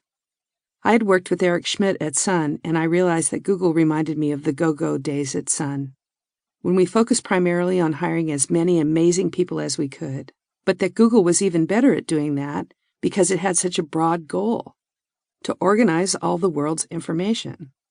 I mean, can you have a broader goal than that? So it makes great sense for Google to hire as many smart people as it can, put them in an environment where they have all the resources they could need, ask them to bubble up tons of ideas and skim the best of those off the top.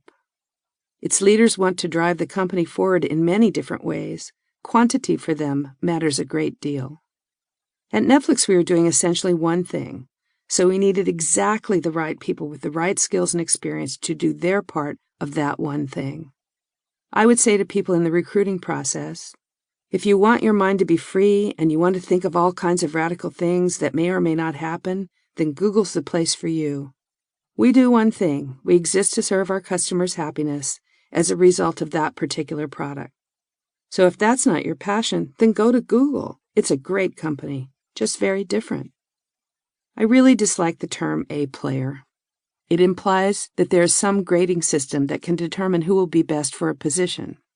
HR people always ask me how Netflix manages to hire only A players. And I say, there's this island that's populated exclusively by A players, and only some of us know where it is. Making great hires is about making great matches. One company's A player might be a B player for another firm, and vice versa. There's no generic formula for what makes people successful, despite a great deal of effort and all sorts of assessments to try to come up with one. Many of the people we let go from Netflix because they were not excelling at what they were doing at the time went on to excel at other jobs. Finding the right people is also not primarily about culture fit.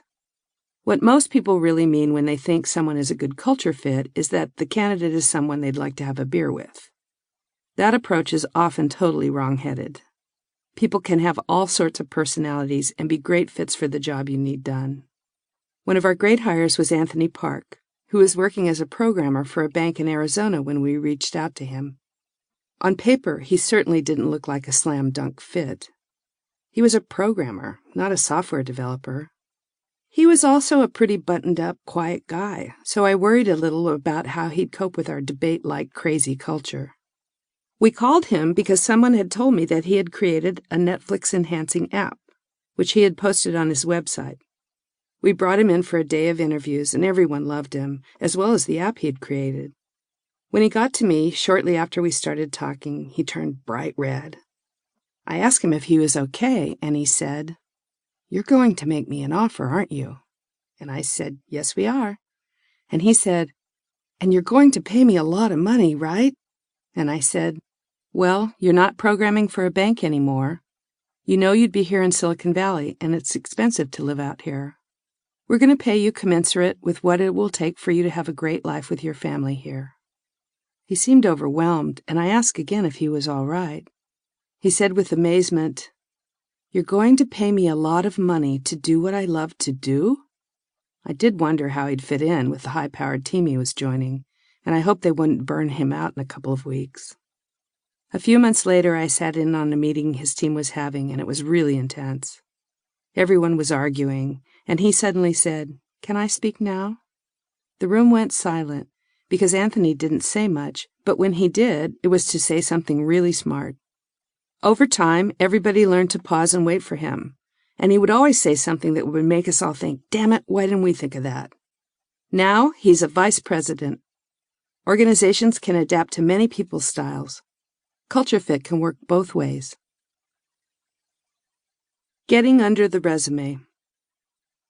We had to be very creative about where we look for talent because we so often had to find people with rarefied technical skills. When we were looking for big data experts, no one really knew what big meant. We couldn't just search resumes and do keyword matching. Our recruiters had to imagine across the universe of all the different kinds of companies that handled masses of data. Many of them at first were insurance or credit card companies. What's more, our recruiting team didn't have much of the knowledge to probe into people's technical skills. Our best recruiter of technical people was Bethany Brodsky. She knew virtually nothing about technology before coming to Netflix, but she was great at understanding our business and the root problems that had to be solved. She understood that more important than the match of a person's prior experience was the match of their approach to problem solving. Bethany told me that one of her best interviews was with a guy that we ended up hiring who was working at Lawrence Livermore Laboratory, a government research center that focuses on nuclear science. This was when Netflix was first getting into streaming and was only on a few devices, Xbox, Roku, and TiVo. In interviews, Bethany told candidates that we had signed up 1 million new subscribers in just 30 days on one of these devices, and she asked which one they thought it was. TiVo was really taking off then, so most people said TiVo for sure. But this guy asked her whether there were any special conditions attached to getting a Netflix subscription on any of the devices. She told him that yes, in fact, for the Xbox, you had to have a gold membership. He reasoned that it must be the Xbox. Since those users were already willing to pay a premium, they would probably be more inclined to pay the extra for Netflix. He was right, and that's when she knew he was our guy. I had a similar aha moment about a candidate when I interviewed Christian Kaiser, who worked at AOL managing a group of 25 programmers. I'd talked to quite a few people from his group because they were doing technical work similar to something we needed done. But they all wanted to stay at AOL. At this point, Netflix was a much sexier place to work than AOL, so I was perplexed as to why they didn't want to move. When I asked them, they would say, "I have the most amazing boss. He's the best communicator I've ever known. I can't bear the thought of leaving him." So I said to my recruiters, "Go get that guy." I was amazed when he came in. Not only did he have a very thick German accent, but he also stuttered. This guy was the great communicator? On top of that, he was clearly nervous. After all, he hadn't interviewed for many years. It was truly painful for him and me. But when I asked him if he could explain to me, in really simple terms, this incredibly complicated technical work he was doing, he just transformed. He still stuttered, but he gave me a riveting explanation, and I realized, that's it. He's great at making really complicated things understandable. He was an amazing team builder for Netflix. He also left teams he had built in order to lead new projects simply because they needed to get done. He redefined what my team meant by creating such good teams that they could carry on without him. We always tried to be creative about probing more deeply with people, and also more deeply into their resumes. Bethany once decided to analyze all of the resumes of all of the data science people we had hired who were really good to see if she could find any common features. And she did. They shared an avid interest in music. From then on, she and her recruiting team would probe into people's interest in music when interviewing for those jobs. She recalled, "We'd get really excited and call out, 'Hey, I found a guy who plays the piano.'" She concluded that these people could easily toggle between their left brains and their right brains, a great skill for data analysis. Build a culture of hiring. The technical nature of our business at Netflix was a key reason it was important that managers be so engaged in the hiring process. But I think the same should be demanded at all companies. All managers should understand really deeply what the company's approach to hiring is and how to execute on it, down to every detail. Bethany once worked with Reed on filling a director position. They met on a Thursday morning to discuss what kind of candidate they were looking for. The next afternoon, Reed sent her an email telling her that he had sent messages to 20 prospects he had found on LinkedIn, and he'd gotten 3 responses. He had also gone ahead and had a Skype session with one of them, really liked them, and wanted to have him come in on Monday. When hiring managers are so engaged, that makes recruiters only all the more competitive. Bethany told me that after she got that message from Reed, she became determined to find someone even better. We ended up hiring Reed's guy, and Reed gloated about it for years. Our recruiter's job was to coach our hiring managers, and they created a slide deck to go over with every one of them, one-on-one. They would ask every hiring manager, "What's your interview process look like? What's your interview team look like? What's your structure around having people coming in for interviews look like?" People don't always have to approach interviewing or sourcing the same way. Our best hiring managers had all sorts of different ways of finding and fielding candidates. We had a saying, "Always be recruiting." Candidates came from everywhere, from professional conferences to the sidelines of kids' soccer games to conversations on airplanes. But certain fundamentals should be strictly enforced. I set an ironclad rule that if anyone saw a stranger sitting by themselves waiting for an interview, they should stop and say, "Hi, Who are you? Are you here for an interview? Who are you waiting for? Let's take a look at your schedule for today, and I'll help you find the next person." I knew the message was heard loud and clear, because if I was ever late coming to meet with a candidate, I'd say, "Sorry, I hope someone talked to you," and they'd say, "6 people talked to me." Interviews trumped any meeting that a hiring manager was scheduled for, and they were the only reason that attendees of our executive staff could miss that meeting or leave it early. Really. Candidates are evaluating you just as you're evaluating them. People forget that. Our goal was for every single person who came in for an interview to walk away wanting the job, even if we hated them. We wanted them to think, "Wow, that was an incredible experience. It was efficient, it was effective, It was on time, the questions were relevant, people were smart, and I was treated with dignity. I would tell people, even if this person isn't the right fit, we might love their next-door neighbor. In the end, it was the hiring manager's responsibility to make the decision. Team members would provide input, my team and I would also weigh in, but the ultimate responsibility was with that manager, as was the performance of the team they were building. We acted as quickly as possible once the decision was made. No running the hire by 2 levels of management, the compensation department, and HR for approval.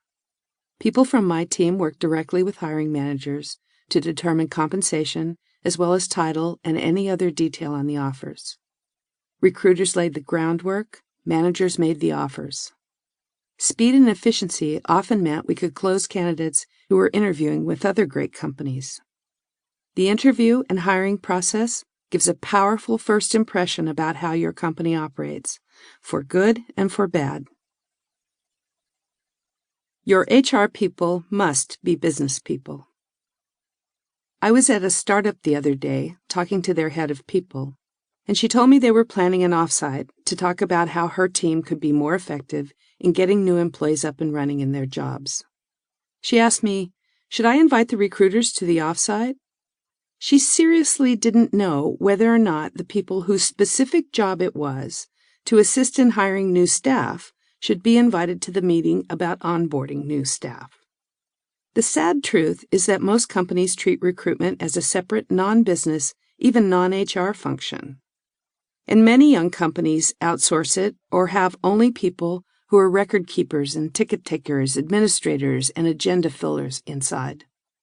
Over time, our strategy evolved to creating an internal recruiting firm, and a top-quality one, because I wanted the highest quality candidates possible. I brought in Jessica Neal from an outside firm to take charge of running that team. Building up a talented team was a substantial investment, but I was able to make an irrefutable business case for doing so. I could clearly show what the return would be from eliminating outside headhunter fees, and we saved bundles of money over time. I also made it totally clear to the recruiting team that they were considered vital contributors to building the business, and they had to deeply understand the needs of the business. The flip side was that the hiring managers really began to treat the HR team as their business partners. I told my staff, we are a service organization, but it's not spelled SERVANT. We weren't in service to the hiring managers. We were in service to the customers of Netflix.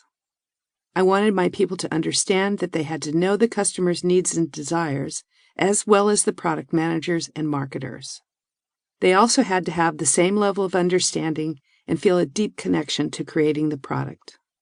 One of the great cases of our recruiters playing a crucial role in building the business was when we wanted to go into the games business. We had to negotiate deals for every gaming device. We got the Xbox first, and then we wanted to get in the Nintendo Wii.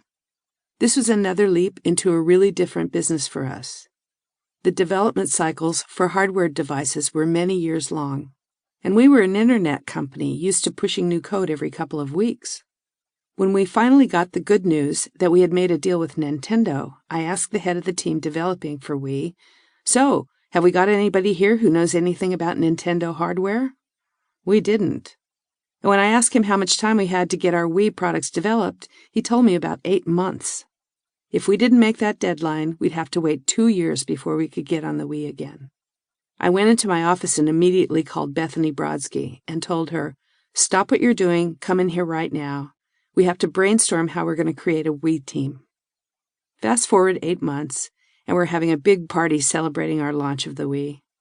Bethany was standing next to me. I saw that she was misty-eyed, and I asked her if anything was wrong. She said, "No, I built that team. I helped ship the Wii today." And when the team was asked to say a few words, they said, "Thanks to Bethany Brodsky, because without her, we wouldn't be here today." That was what I wanted our recruiters to feel about their contribution to the business, and what I wanted all managers to feel about the value of our recruiters. Getting them working optimally together requires holding hiring managers accountable.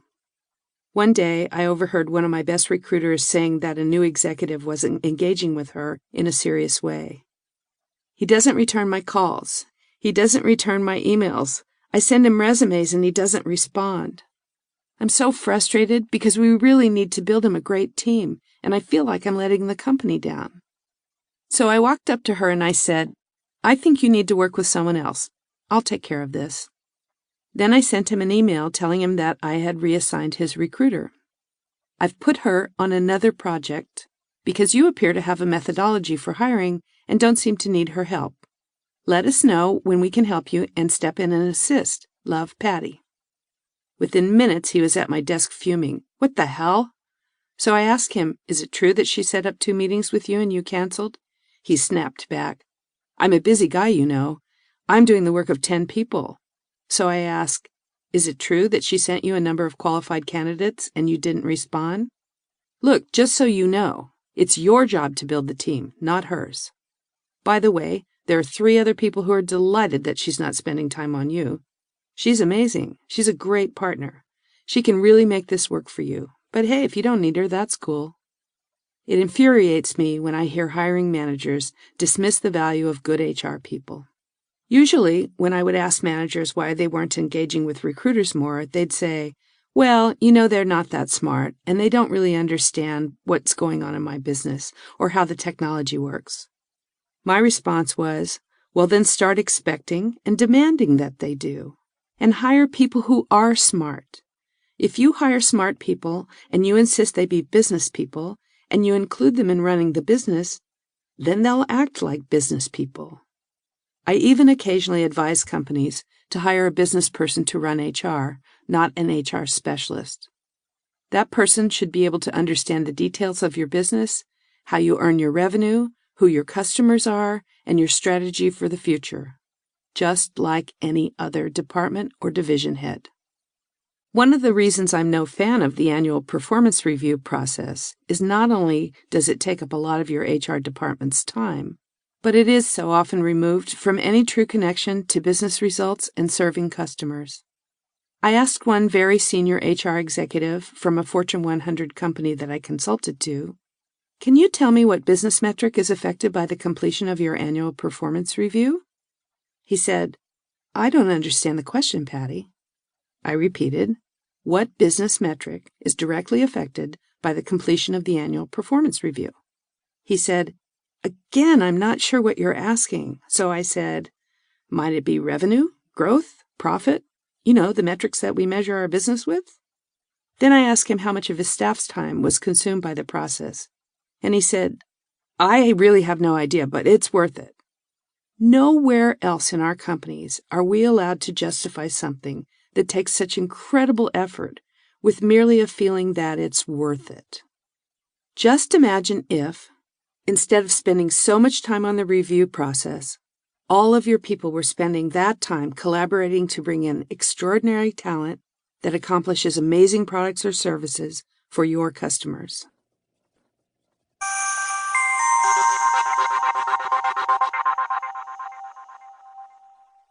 In brief, hiring great performers is a hiring manager's most important job.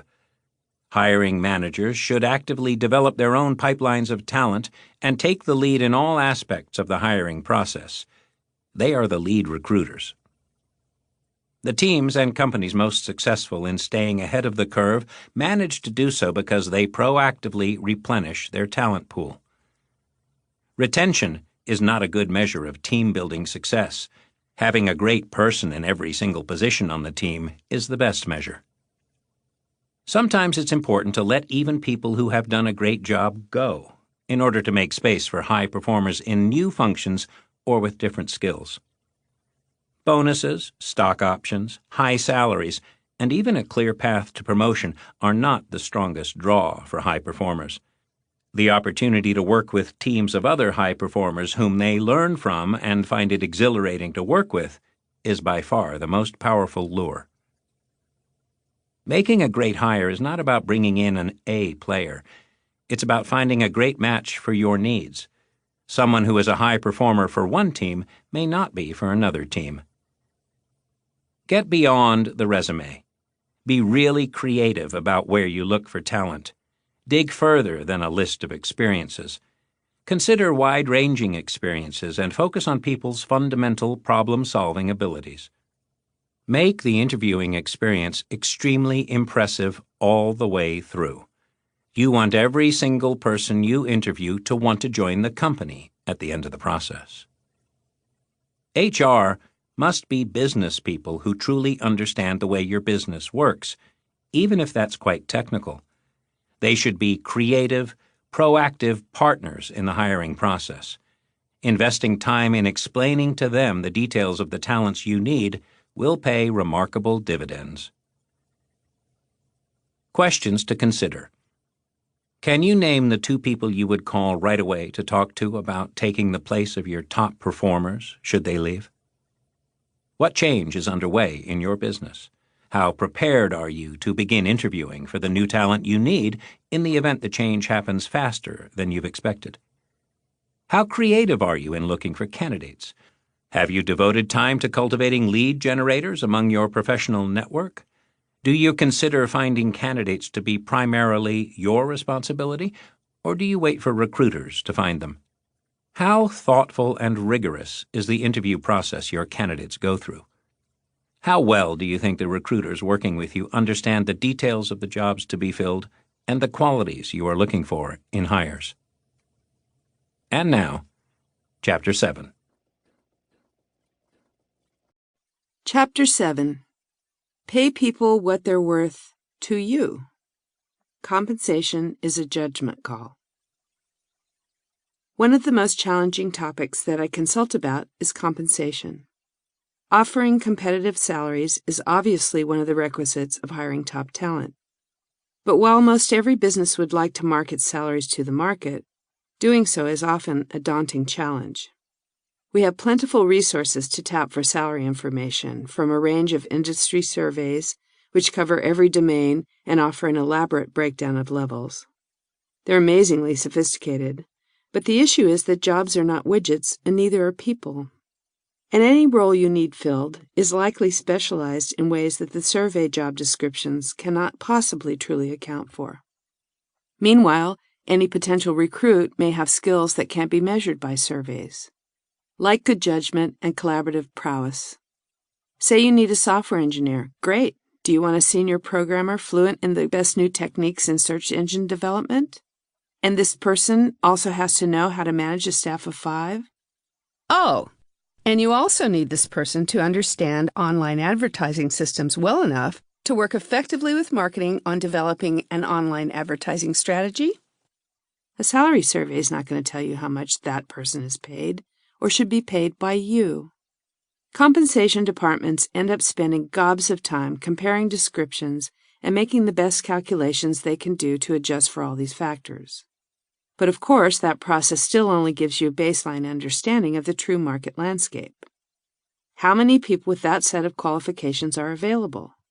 Many times, as HR professionals or hiring managers know too well, to get the person you really want, you're going to have to essentially throw your calculations away and respond to the actual market demand. But I found that market demand is still not adequate as a guide for the compensation you should offer, because it is of the current moment, while hiring should be about the future. The way I like to think about this is that the prevailing compensation system is often in arrears. It's behind the curve in helping us calculate the value of many hires. Say your recruiter manages to bring in the software engineer with all those particular credentials you need, and you all love her. But she has another offer from your main competitor, and it's a good deal higher. Let's say $35,000 or more than you're prepared to pay. In determining what to offer, you should consider the difference it could make to the future of your business if you bring in this really great engineer with all the skills and experience you need, rather than your second-choice candidate, who may be a quite distant second choice and whom it will take another 3 months to hire because you'll keep looking for the person with all the skills and talents of your first choice. How much extra revenue might that great first choice be able to produce? Might she be able to ensure that you beat out your competitor on the launch of a fabulous new search system? Especially if she gets started now instead of 3 months down the road. How much ad revenue might she help bring in by notching up your targeting? What about the value of her management experience? Might a really good member of her team who gets an offer at another firm decide to stay because she's a great team leader? That's not to mention the value to you of her not working for your competitor, especially if your domain is in a period of rapid innovation. Neither current market demand nor salary surveys can help you calculate these future ads. I'm not saying that there's no value in benchmarking with salary surveys, but I do advise curtailing elaborate efforts to compare apples and oranges regarding what other people are paying and to work out what others are paying now. It's better to focus more on what you can afford to pay for the performance you want and the future you're heading to. Separate performance review and compensation systems. One of the first things I did at Netflix was to decouple our pay systems from the feedback process. I appreciate that it's difficult to accept that this is possible, let alone advisable. The systems have become seemingly inextricably intertwined.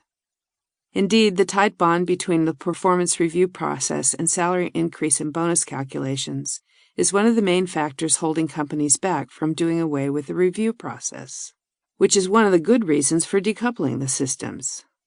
Resistance to the notion of disassociating them stems largely from what seems to be slam-dunk logic of tying them together.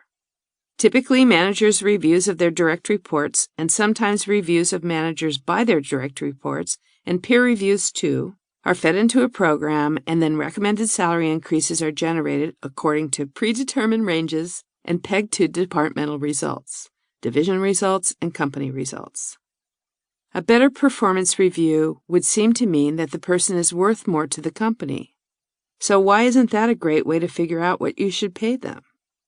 Apart from how ridiculously time-consuming and ineffective the annual performance review system is, about which more later, the method of calculating compensation fails to take into account some key factors that should go into salary decisions.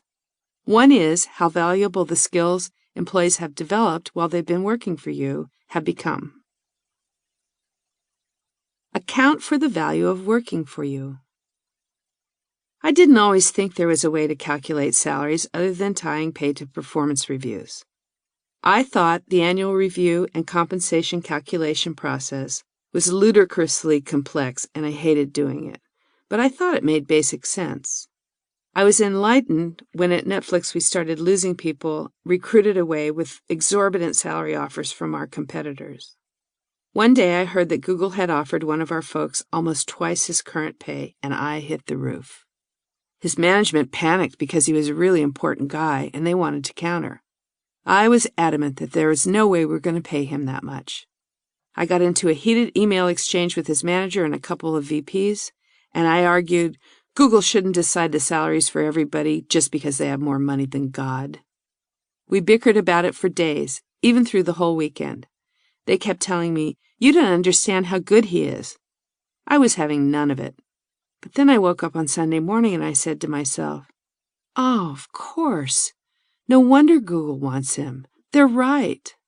He had been working on some incredibly valuable personalization technology, and very few people in the world had his expertise in that area. I realized that his work with us had given him a whole new market value. I quickly fired off another email. I was wrong, and by the way, I went through the P&L and we can double the salaries of everybody on this team, and it's really fine. This experience changed our thinking about compensation. We realized that for some jobs, we were creating our own expertise and scarcity, and that rigidly adhering to internal salary ranges could actually be harming our best contributors financially because they could make more money elsewhere. We decided that we didn't want to use a system where people had to leave to get paid what they were worth. We also encouraged our people to interview regularly. That was the most reliable and efficient way to find out how competitive our pay was. The value of paying top of market. We also realized that setting predetermined salary ranges by marking our compensation to some percentile of the top of the market rate, which is common practice, wasn't going to ensure that we hired the density of top performers we needed. We decided we would endeavor to pay the top of market. Many people I consult with say They are marking their pay to market at some percentile, say the 65th percent. Though some people think that means their company is paying 65% of the top market salary for any given role. What it really means is 65% of the people in that role industry-wide are paid less, and 35% are paid more. That might sound good, but not only is the math questionable, because again, positions can't really be compared so strictly, but is often not going to get you the best people that you want to bring in. And it's entirely distanced from a calculation of the results you want to see. Marking to market should not mean pegging your compensation to some fixed rate vis-a-vis the overall market range. It should mean estimating the overall market value of the work a person will do for you in the time frame you need to get it done. People say to me all the time, but we can't afford to pay top of market. Paying top of market was great for Netflix. The company was booming. We're not growing that way, and we don't have the margin. Fair enough. Maybe it's simply not possible, at least not in the near term, to go for top of market for every position. Then, I suggest identifying positions that have the greatest potential to boost your performance and paying top of market to fill them with the best people you can get. Think about this. What if, by paying top of market, you could bring in one supremely talented and experienced person who could do the job of two people, or even add more value than that? Consider the well-known 80-20 rule regarding sales teams, that 20% of your company's salespeople will generate 80% of your sales revenue. That rule might apply much more widely to other types of employees. I know I've seen a comparable effect in team after team. An interesting study done by Bain and described in the Harvard Business Review article provides strong support for the value of this strategy. The study analyzed the distribution of talent in 25 global companies and found that on average, only 15% of employees were performance stars. But a big difference between the most successful companies and the rest was the nature of the roles the stars were in. The authors wrote, "The best companies used intentional non-egalitarianism, meaning they focus their stars on areas where these individuals can have the biggest impact on company performance. As a result, the vast majority of business-critical roles, up to 95%, are filled by A-quality talent. At other companies, stars are distributed broadly across the departments." Another objection I often hear to bringing in star performance at top-of-market pay is that their salaries will be so much higher than those of their new teammates. I know this type of imbalance can seem unfair. I dealt with objections to this practice at Netflix, too. Say we wanted to bring in a person from another company whose salary was about twice what everybody else on the team was being paid. Department heads would sometimes ask, "Does that mean I'm paying my people half of what they're worth? Are they all underpaid by 100%? I'd ask back, "Well, is this new person going to be able to move us faster, maybe even twice as fast? And when we hire him, which of the people on your team could take his place at his former company?" The answer was usually, "Well, yeah, we'll be able to move much faster, and none of them could replace him because they don't have his experience." We also decided at Netflix that rather than offer new hires what would be widely deemed a reasonable increase over their pay at their former job, we would pay top of market and insist on high performance. Say a manager is interviewing two people with very similar backgrounds. The woman makes $130,000 and the man makes $150,000, a common discrepancy due to the long history of wage discrimination. They're comparably good. Should the manager offer both of them $160,000? The answer is emphatically yes. But when I offer this advice, I often get the reaction, "That's crazy. I mean, if we give her $140,000, she's going to be over the moon." People often also respond that it would be fiscally irresponsible to spend more of the company's money than they have to. But that's if you're thinking only about keeping to a budget, rather than about the value the person will generate for you, hopefully for quite a few years beyond your current budget year. Not to mention that pegging salary offers to pay history has perpetuated the pay bias that's led to women being underpaid across so much of our workforce.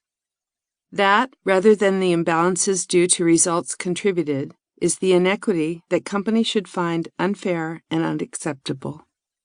In my experience, if you focus intently on hiring the best people you can find and pay top dollar, you will almost always find that they make up much more in business growth than in the difference in compensation. The magical thinking of signing bonuses. Of course, one of the ways companies try to contend with market pressure to elevate compensation for key hires is bonuses, which have gotten more and more elaborate and ill-conceived. When I was at Borland, we were hiring a guy who lived 30 miles away, and the manager told me to add a relocation bonus to his offer. I said, "What? He lives 30 miles away. He's not going to move." And the manager said, "Well, he'll like it." "Sure, and people would like a new car, too. Does that mean you should give it to them?" Something to keep in mind. Signing bonuses that you build into an offer letter, saying they're not part of the salary but a one-time signing package, thinking you've established that they won't count the next year when reviewing the person's pay, absolutely will count to them. When they go from a salary of $100,000 to $120,000, and you throw in an extra $20,000, knowing full well that they aren't going to use it to relocate, and then the next year you give them a 6% raise, so they effectively go from $140,000 to $127,200, do you think they're going to be delighted? Transparency helps mark to market. Companies tend to be adamant that salaries and other compensation should be kept confidential.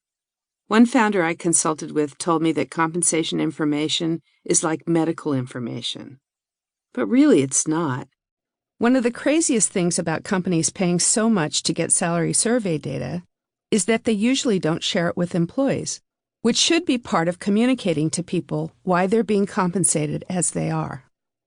Companies should not be reluctant to explain their compensation rationale.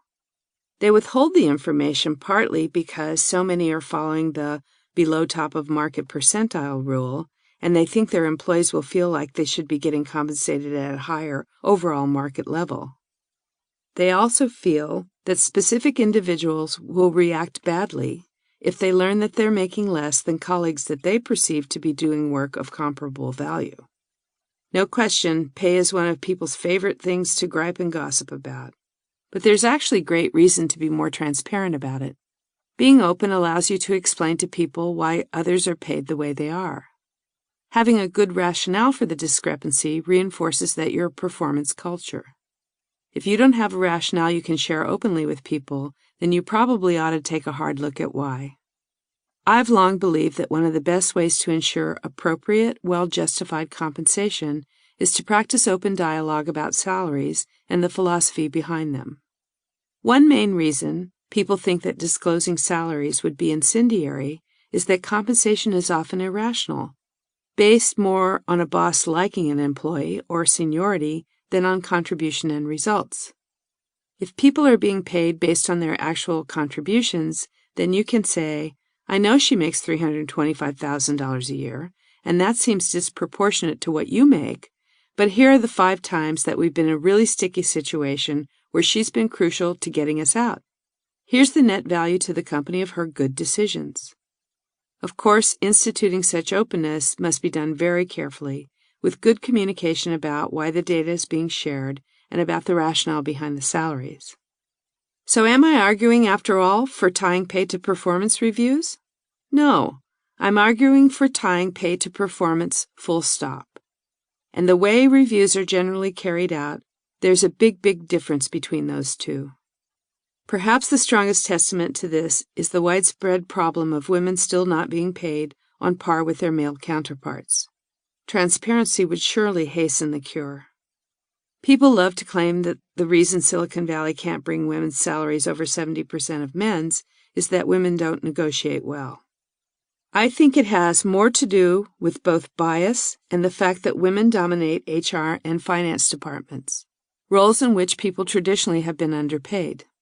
The highest paid HR person is compensated at half the typical rate of tech talent.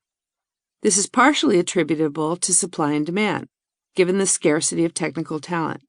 But it also reflects the difficulty of attaching business results to performance in those areas. When I recommend that companies bring female salaries up to par, factoring in, of course, objective measures of results, I usually get an outcry. We can't fix this. I was talking to one CEO about this, and he said, my lawyers will never let me do it. I asked, what would your lawyers be worried about? And he said, well, you know that I'd get sued. I said, you're going to give women in your company a raise and they'll sue you? I'm thinking that probably won't happen. He responded, no, they'd sue me because I'd be admitting I was wrong before. And I said, you are wrong. And that's the true liability. As for women negotiating better, give them the information with which they can make a better case, and I promise you many, many of them will make it.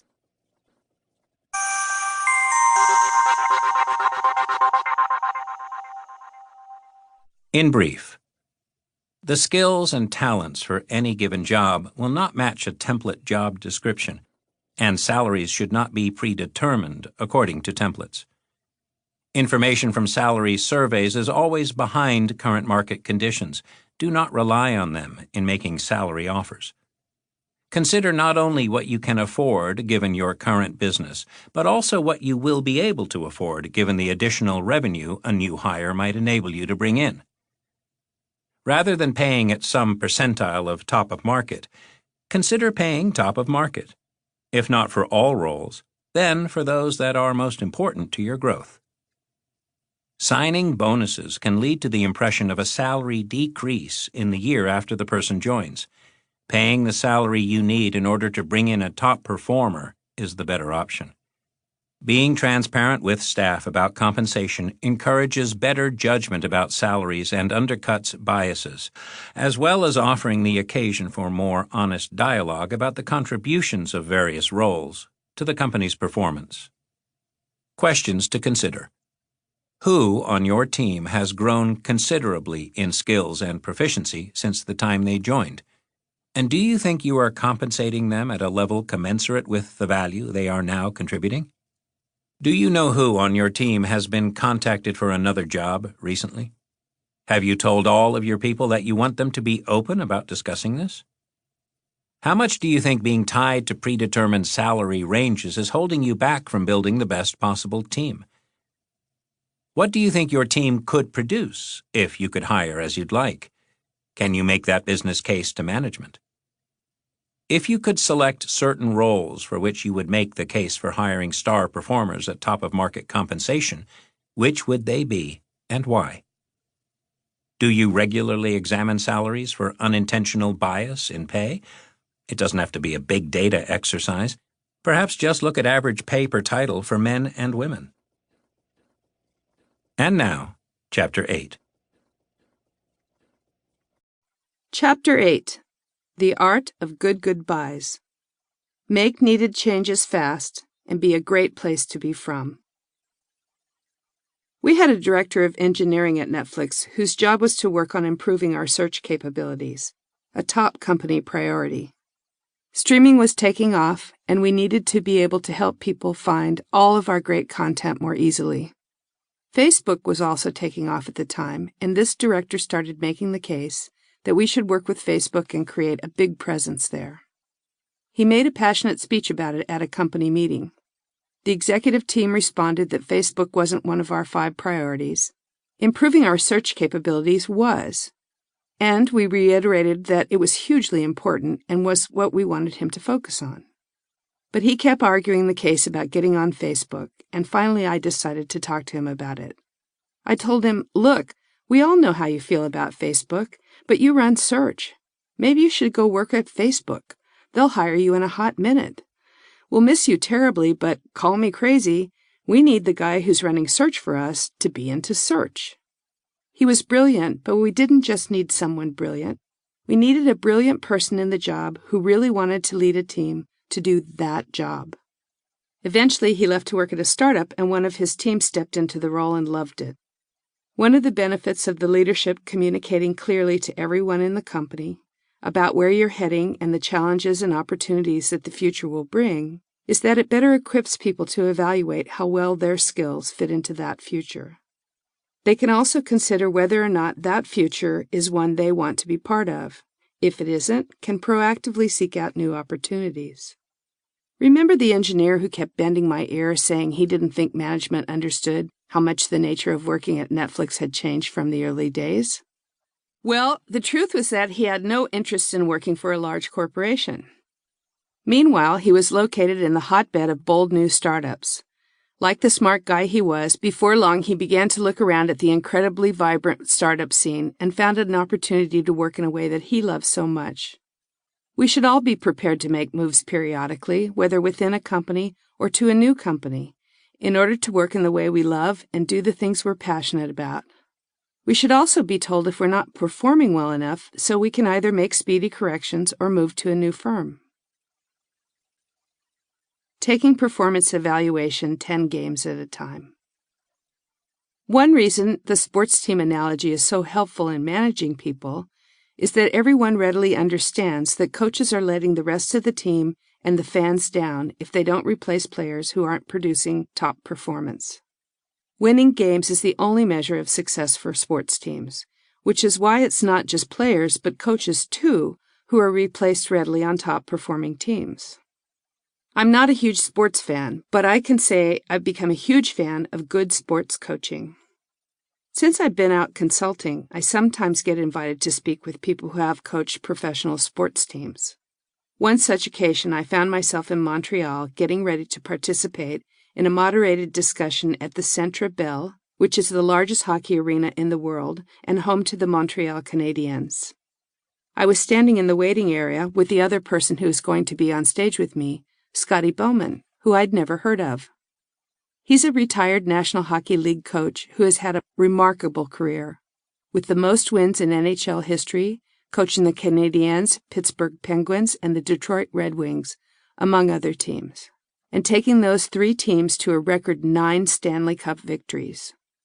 We were talking about golf and his grandkids when he pointed to the ceiling and said, "You know, Patty, we're under the ice." I know essentially nothing about hockey, but I found it thrilling to be there with him. The moderator introduced me first, and I walked out on the stage to polite applause, a little daunted by being in this massive hockey stadium with 3 huge spotlights on me, and seeing my face on a jumbotron screen the size of a billboard. Then the moderator introduced Scotty, and as he walked on stage, the crowd went absolutely wild. At that moment, it sang in that he was a hockey god, and I was in this famous hockey stadium where he'd led the team to so many victories.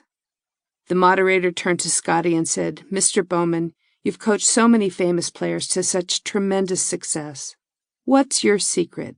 How did you give them feedback?" And Scotty said, "Well, we have an 80-game season.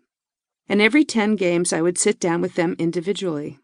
I'd bring all their stats and I would ask other people, the other coaches, the other team members, for feedback also.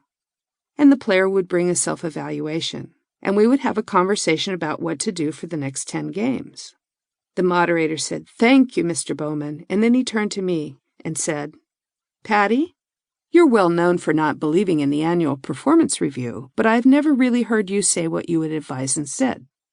I pointed to Scotty and replied, "What he said." The problems with the annual performance review system are not just that it's rigid and has been tied too strictly to compensation decisions. It's also very time-consuming and costly. And despite the devotion of so much time and resources, it generally doesn't even do a good job of giving people the feedback and coaching that they need. Too many managers rely too heavily on that once-a-year formal review to tell employees how they're performing and set goals for them. If you're a manager who has no latitude to do away with the annual reviews, then fine. But go ahead and start having the kind of frequent one-on-one meetings with your people that Scotty Bowman described. This is both much more effective and more humane. When performance issues arise, the sooner you address them with people, the better they will be able to see what they're not doing well enough and make corrections. Often, people are slammed in an annual performance review for some performance shortfall from many months prior. They rightfully say to themselves, "You could have told me that months ago. Now you're going to give me a crappy raise and you didn't even give me the opportunity to address this issue." I also believe that appraising people of how their performance is being perceived by their teammates and other colleagues is invaluable in allowing them to gain critical perspective. If negative feedback is coming from people besides the boss, it's much harder for us to fall back into the all-too-easy rationalization that the boss is just biased or has a personal problem with us. Why not just get rid of formal reviews? Consider the question I asked the Chief Human Resources Officer of a large corporation about its performance review process. The executive team wanted me to advise them on how to make the process more effective and efficient. I told the head of HR who had called me that I didn't think they would really be interested in having me work with them because I was sure they wouldn't like what I'd recommend. She pressed, and I agreed to have a 1-hour call with the team. The head of IT and I were on before the others, and I asked her, "Hey, what do you think of the performance review process over there?" She said, "I hate it. I have a huge team, and we're in the middle of it right now. Why do you think it took 3 weeks to set up this call? Nobody has time to do anything else. We've all just about stopped working on anything else but reviews. It's an insane amount of time." When everyone else was on the line, I asked my favorite question about the review process. Do you have any proof of the value of the annual review process to your business? As usual, they had done no analysis that could tell them the value. The bottom line for the head of HR was, "Well, Patty, what we really want to know is just how to make it more efficient." If you can't find good, solid data showing that the process is contributing to some important business metric, then I strongly advise you to lobby for doing away with it. When I advised that CHRO in our conference call to do away with the system, he responded, "Well, what else are we supposed to do?" Good question. A number of great companies, both large and small, have done away with traditional system and instituted new approaches. Accenture, Deloitte, General Electric, and many others have concluded, just as we did at Netflix, that the review process was flawed and much too time-consuming. Many great alternatives have been developed. When I was working at Pure Software, we switched to quarterly appraisals, which were much better than annual ones. Maybe that's a good first step.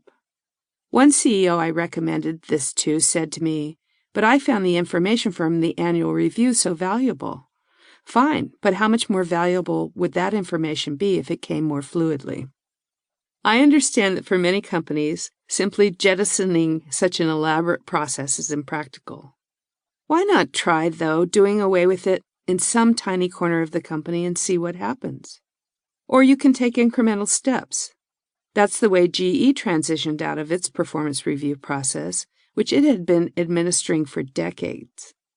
The company ran pilot programs testing changes in the system, involving 30,000 employees around the world and listening to their feedback about how to improve feedback. It then implemented a new approach with a mobile app that enables real-time feedback continuously through the year. Which brings me to the other element of the prevailing performance review process that I advise be either greatly improved or simply stopped. RIP the PIP, or actually help people improve performance. The conventional wisdom is that a company should put an employee it's thinking of saying goodbye to on a PIP, Performance Improvement Plan. The way PIPs are often carried out is particularly cruel because they're really all about proving someone is incompetent. Often the problem isn't even that a person is not a high performer or doesn't have the potential to be a high performer in another job at another company. Often there is nothing wrong with the way they work or the effort they're putting in, or the way they're interacting with their colleagues or their boss. They might be fabulous. They're just not right for their job as it is evolving. Or they won't be high-performing in the next job you need done. And there's no reason to put people who simply don't have the skills you need on a performance improvement plan. I also came to realize that when you hire someone and it turns out that they can't do the job, the problem is with the hiring process, not the individual. You simply hired the wrong person. It's not their fault. So you shouldn't make them feel like it is. If we can think this way about who needs to move on, we can have a more honest conversation with people that's not about casting aspersions on them. There's no reason to essentialize them as a failure. We should simply be pointing out that they're not a good match for what we need. It's not personal, and it's not about failure. It's about aligning skills and know-how with the team objectives. That doesn't mean that people won't be disappointed or sad or unhappy or upset. I've wept through as many goodbyes as anybody else. But ultimately, people understand, and they appreciate that you're not lying to them. For much of my career in HR, I spent lots of time on PIPs. I do think that they have the potential to work well, about which more in a bit. But when I started working closely with programming teams at Netflix, I came to understand that sometimes it's in everyone's interest for people to move on to a new job quickly, rather than keep trying to improve their performance. I saw a few teams late to deliver again and again, and I realized it wasn't because people weren't working hard, they were working their asses off. They just didn't know what they were doing.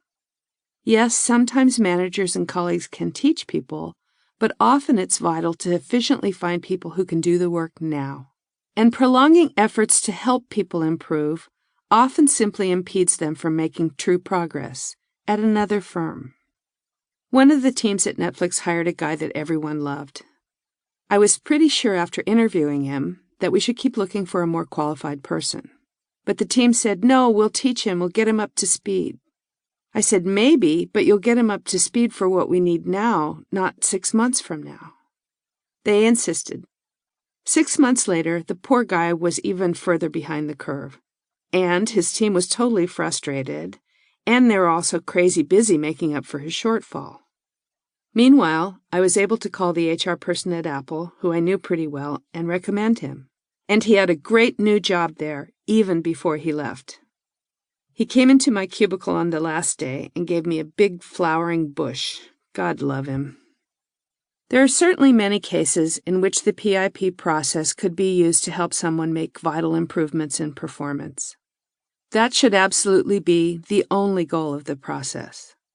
If there is a clear way to assist a person in getting up to speed with a skill or set of skills in a reasonable period of time, I say wonderful, do that. Those skills might not be nuts and bolts job requirements, like learning a new program or becoming proficient in giving presentations. They might be more qualitative soft skills, like becoming a better team player or learning how to manage people better. I saw many employees considerably improve their people skills. The key is to be realistic about how likely it is that significant improvement can be made, and be sure that improvement is the true goal rather than making a case to let someone go. If it's not, then the responsible thing to do is forego the process. People very rarely sue. Many people push back with me about getting rid of the PIP, the PIP process, because they think it's a requirement to avoid getting sued. I don't think people realize how hard it is to actually sue a company, and how much time it takes. In many cases, years. In my experience, people sue their former employers because they think they've been treated unfairly. But that's not because they weren't put on an improvement plan. It's generally because they weren't told the truth when they should have been about their performance or their fit. I've found that generally, if people are mad enough to sue, there was a point in which someone should have told them, "You know, you're being a jerk. You're making us crazy. We're not going to want you around anymore if you keep treating people like that." Or if the situation was that the future looked significantly different than the present, no one said, "I want you to know that in 6 months, this is what success is going to look like. It's very different from what you're doing now. It's going to require significantly different sets of experiences and really different ways of doing things. And if I were recruiting for this team from scratch, I'm not sure I'd hire you." That conversation might be painful, but it's truthful, and it allows you both to do a better job of addressing whether or not a person will be able to adapt, or even wants to adapt. Often people are well aware that they're not getting the job done right, and that's no fun for them at all. Talking openly about the problem is a relief. One person said to me after his manager had told him that we had to let him go, "Well, he gave me enough rope to hang myself and I did it twice. Tell him that he could have actually shortened the rope by half, because I knew it 50 feet ago." The irony of the PIP being used as a means to avoid being sued is that it actually fans the flames of resentment, all because of the fear of being honest. About engagement. Engagement is a term, when used in business, I dislike just about as much as empowerment. In a talk I gave at a conference to a room full of just HR people, I asked them, "How many of you have laid anybody off?" Everybody's hands went up. And then I asked, "Okay, how many of you have laid off a family member?" 0 hands. And yet, I said, "How many of you have used the word family at work every day?" For so much of my traditional HR life, a huge part of my work was relationship therapy. People constantly wanted me to facilitate counseling sessions with bosses and employees. Eventually, I stopped agreeing to do them because every time I tried to intervene, it only backfired. What is essential instead is to coach not only managers, but all employees that they are expected to communicate openly about issues they are having with one another. Another reason I hate the word engagement, as we use it about work life, is that it implies that the problem in performance is generally that people aren't committed to their jobs. Let's face it, such people are low-hanging fruit. If all high performance required was letting go of people who aren't engaged, every company would be thriving. I recently had a conversation with a brilliant new head of HR that's a cautionary tale about focusing so much on engagement. She had been at her new company for about 8 weeks, and she had already conducted a seriously eye-opening analysis of how employee engagement tracked with performance. She had taken a close look at the company's heat mapping survey, which measured how happy and engaged employees were, and compared those results with the performance of teams. The good news, she told me, was that most of the company was green, meaning highly engaged and happy.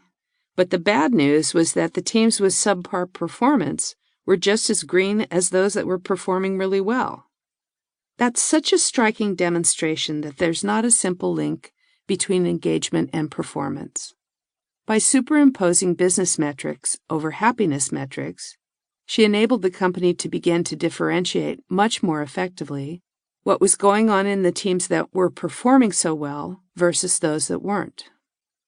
In my experience, high performers are, in fact, often somewhat frustrated with how their teams were performing, rather than satisfied that everything is going swimmingly and life is good. They're pushing for great results, and achieving those often requires some pain and a degree of discontent. That commitment to achievement is what we want to foster, not the expectation that as long as you're working hard, the company will have your back. We should not make false promises of job security. I was consulting to a CEO and he asked me, "What should I do about our call center people? We've moved the rest of the company into a new building, and I don't think we want to bring our call center people into the space. I think it might be best to outsource that work now." I asked him, "Why have you been lying to them?" He said, "What are you talking about? I would never do that, never in a million years." So I asked him, "Is it true that you said that everyone who comes to work for you will have a future in the company, that their career with the company will continue as long as they're willing to contribute?" He said, "Yeah, I said that, but that was a few years ago." And I said, "Well, your recruiters are quoting you and saying it every day." False promises will only lead to people feeling betrayed. People often come up to me after a talk to ask for career guidance. I tell them, "You want to be a lifelong learner?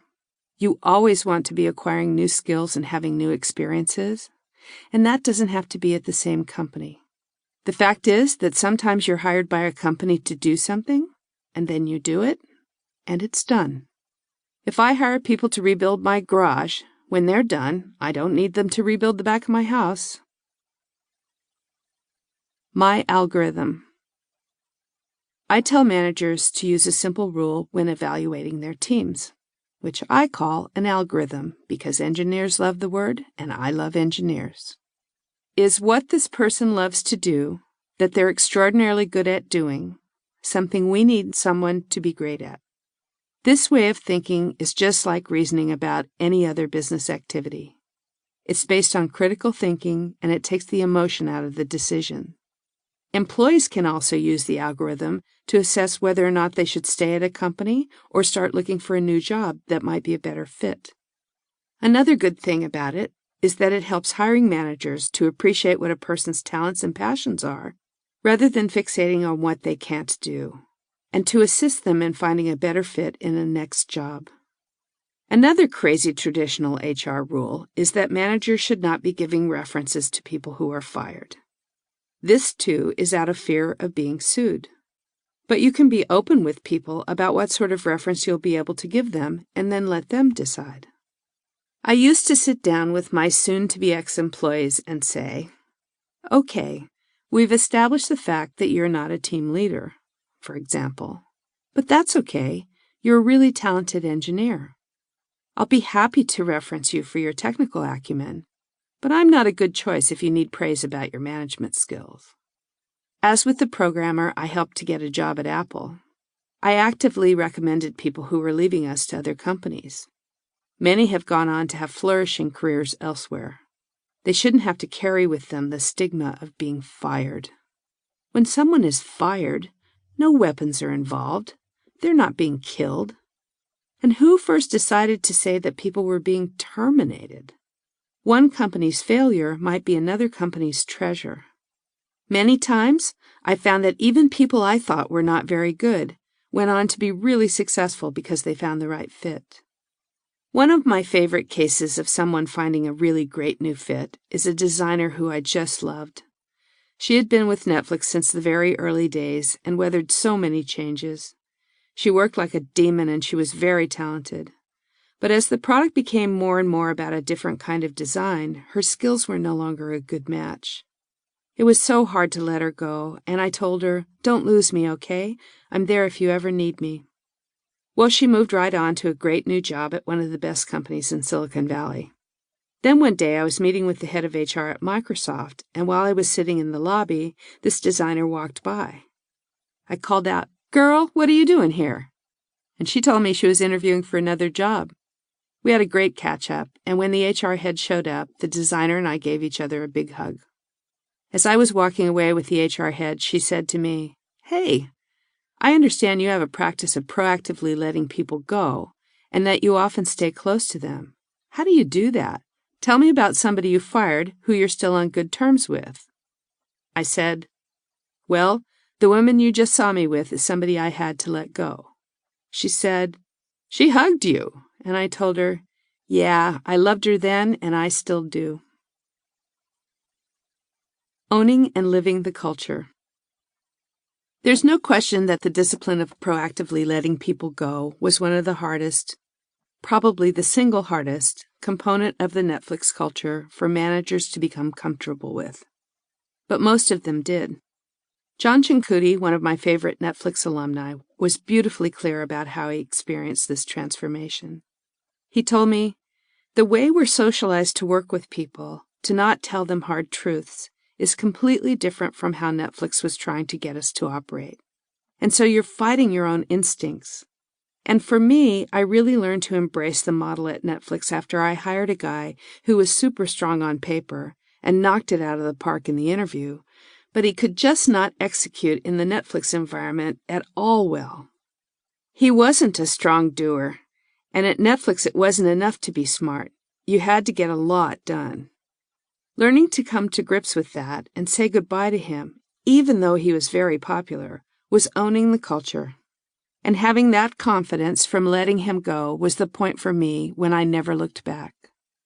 Jessica Neal, who is our VP of Staffing, moved on from Netflix and is working with a great startup, Scopely, where the CEO is really innovative and wants to build freedom and responsibility culture. And she's helping managers learn the beauty of proactively strengthening their teams. She told me that some of their teams were doing good but not great work, and she helped the team leaders see that they had to make changes. She said, "They come to me and say, 'Oh my God, my team meetings are better. We move faster.' I didn't realize how much weight it was." One of my fondest moments at Netflix was right before I left, when a VP, Kevin McEntee, who I hadn't seen in quite a while, scheduled a meeting with me. When I asked him what was up, he said he was going to let go one of his team leaders who'd been in the company for a long time but was doing work that we had been phasing out. Then he told me, "I've talked to her, we've been discussing it for the last couple of months, so she knows it's coming. We're going to make her last day Friday, and I'm going to talk to her at about 10 o'clock in the morning." Then I'll have her come see you because I know she's going to want to say goodbye. Then I'm going to gather the rest of the team in person and talk to them about it. I'll send an email to all the other teams after that, and tonight I'll tell the rest of the management teams, so they won't be surprised. I know what we're going to tell people, how great she was, and that she's done, and she's moving on. When he finished, I just said, "Glad I could help." He laughed and said, "Yeah, I don't know why I came in here." And I said, "No, it's really great. It makes me proud to know that you've done this all on your own." The next week, another manager came to me and said, "I have this problem with this person on my team." And I told him he should go talk to Kevin. He pushed back and said, "But I came to you." I told him, "You'll learn more about how it really works in our culture by talking to another leader." Instilling belief in the practice gets easier as managers come on board. The greater the density of great team builders you achieve, the more you can spread the practice organically. Living it myself. I'm not advocating this only as one who's seen the positive results for others. I've also gone through the process of recognizing that it was time to proactively move on, as I did when I jumped over to Pure to work with Reed. I've also had to move on when doing so was very difficult for me. Eventually, when we worked together at Netflix, Reed and I both had to come to terms with the fact that it was time for me to go. Like anyone who has worked hard and helped to build something they are proud of, I found the thought of leaving painful. Walking away from an exciting future that I wouldn't be part of was perhaps the most difficult part. I had experienced this many, many times from the other side of the table. I was not immune to the emotion of the situation. But I had tremendous respect for Reed's discipline to choose his team for the future. I absolutely loved my 14 years at Netflix, and I'm proud of and gratified by all that we accomplished, especially how we built the culture. But I am also now loving the opportunity to share the insights I've learned with other companies, particularly with so many creative and brilliant startup founders. Just as I have seen with so many of the Netflixers who have moved on to new challenges, I'm thrilled to be applying the lessons I learned to help other dynamic organizations figure out the way forward. And Reed and I have had a very good goodbye. We had a wild and exhilarating ride, and we are forever friends. I still say we when I refer to Netflix, and I probably always will. This book of advice is a direct result of my experience and experiments there. I will always follow the success of the company and the people in it. As I see Netflix win so many awards and become part of the entertainment landscape, I could not be more delighted. Netflix is not about to stop moving on with moving on, and neither am I. Much media coverage of the labor market in recent years has mourned the passing of lifetime employment. There is no question that the dislocations of the contemporary work world can be horribly stressful and inflict terrible costs on employees and their families, or that they have left far too many people behind.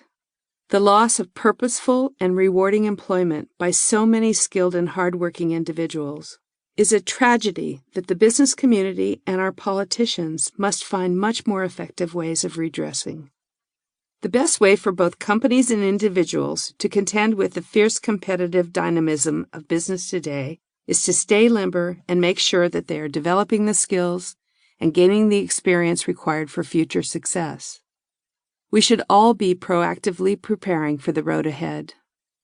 Managers don't do best by their people, by sugarcoating difficult truths, waiting until the last moment to let them go, or shunting them into roles they don't truly want or the company doesn't really need.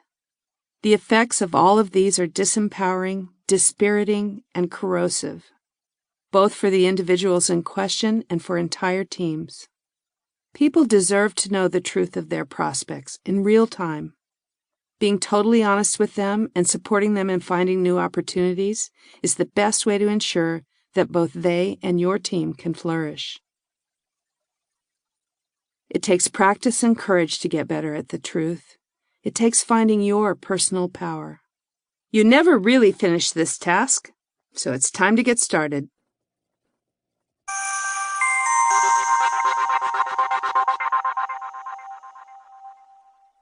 In brief, Employees need to be able to see whether their talents and passions are a good match for the future you are heading to, in order to determine whether they may be a better fit at another firm.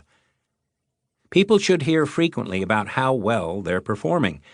Even if doing away with the annual performance process is not feasible for you, institute much more frequent meetings to discuss performance. If doing away with the annual review process is an option for you, try it.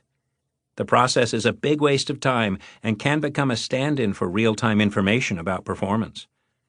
Either make performance improvement plans genuine efforts to help people improve performance, or get rid of them. The chances you'll get sued by an employee who is let go are vanishingly slim, especially if you have been responsibly and regularly sharing with that person the problems you perceive with their performance. The focus on employee engagement is misplaced. There is not necessarily a correlation between high engagement and high performance. There is also not necessarily a high correlation between high performance in a current job and high performance in the job of the future. Here's a tip. Use Patty's algorithm in making personnel decisions. Is this what a person loves to do? That they're extraordinarily good at doing? Something we need someone to be great at?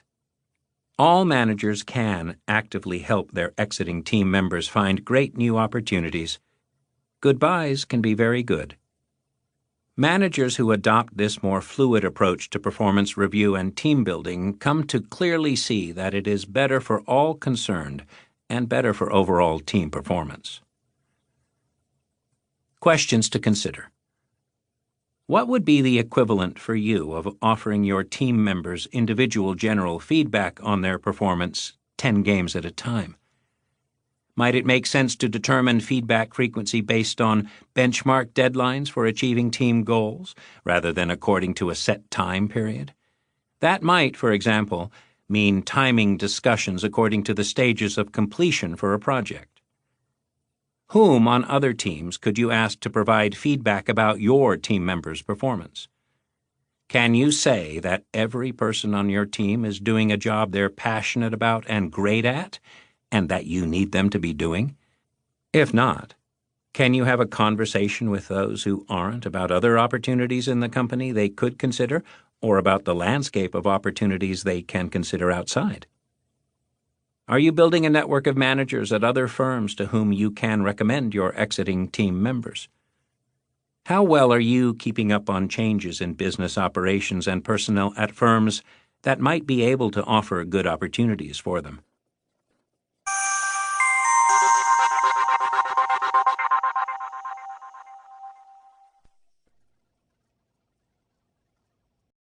Conclusion.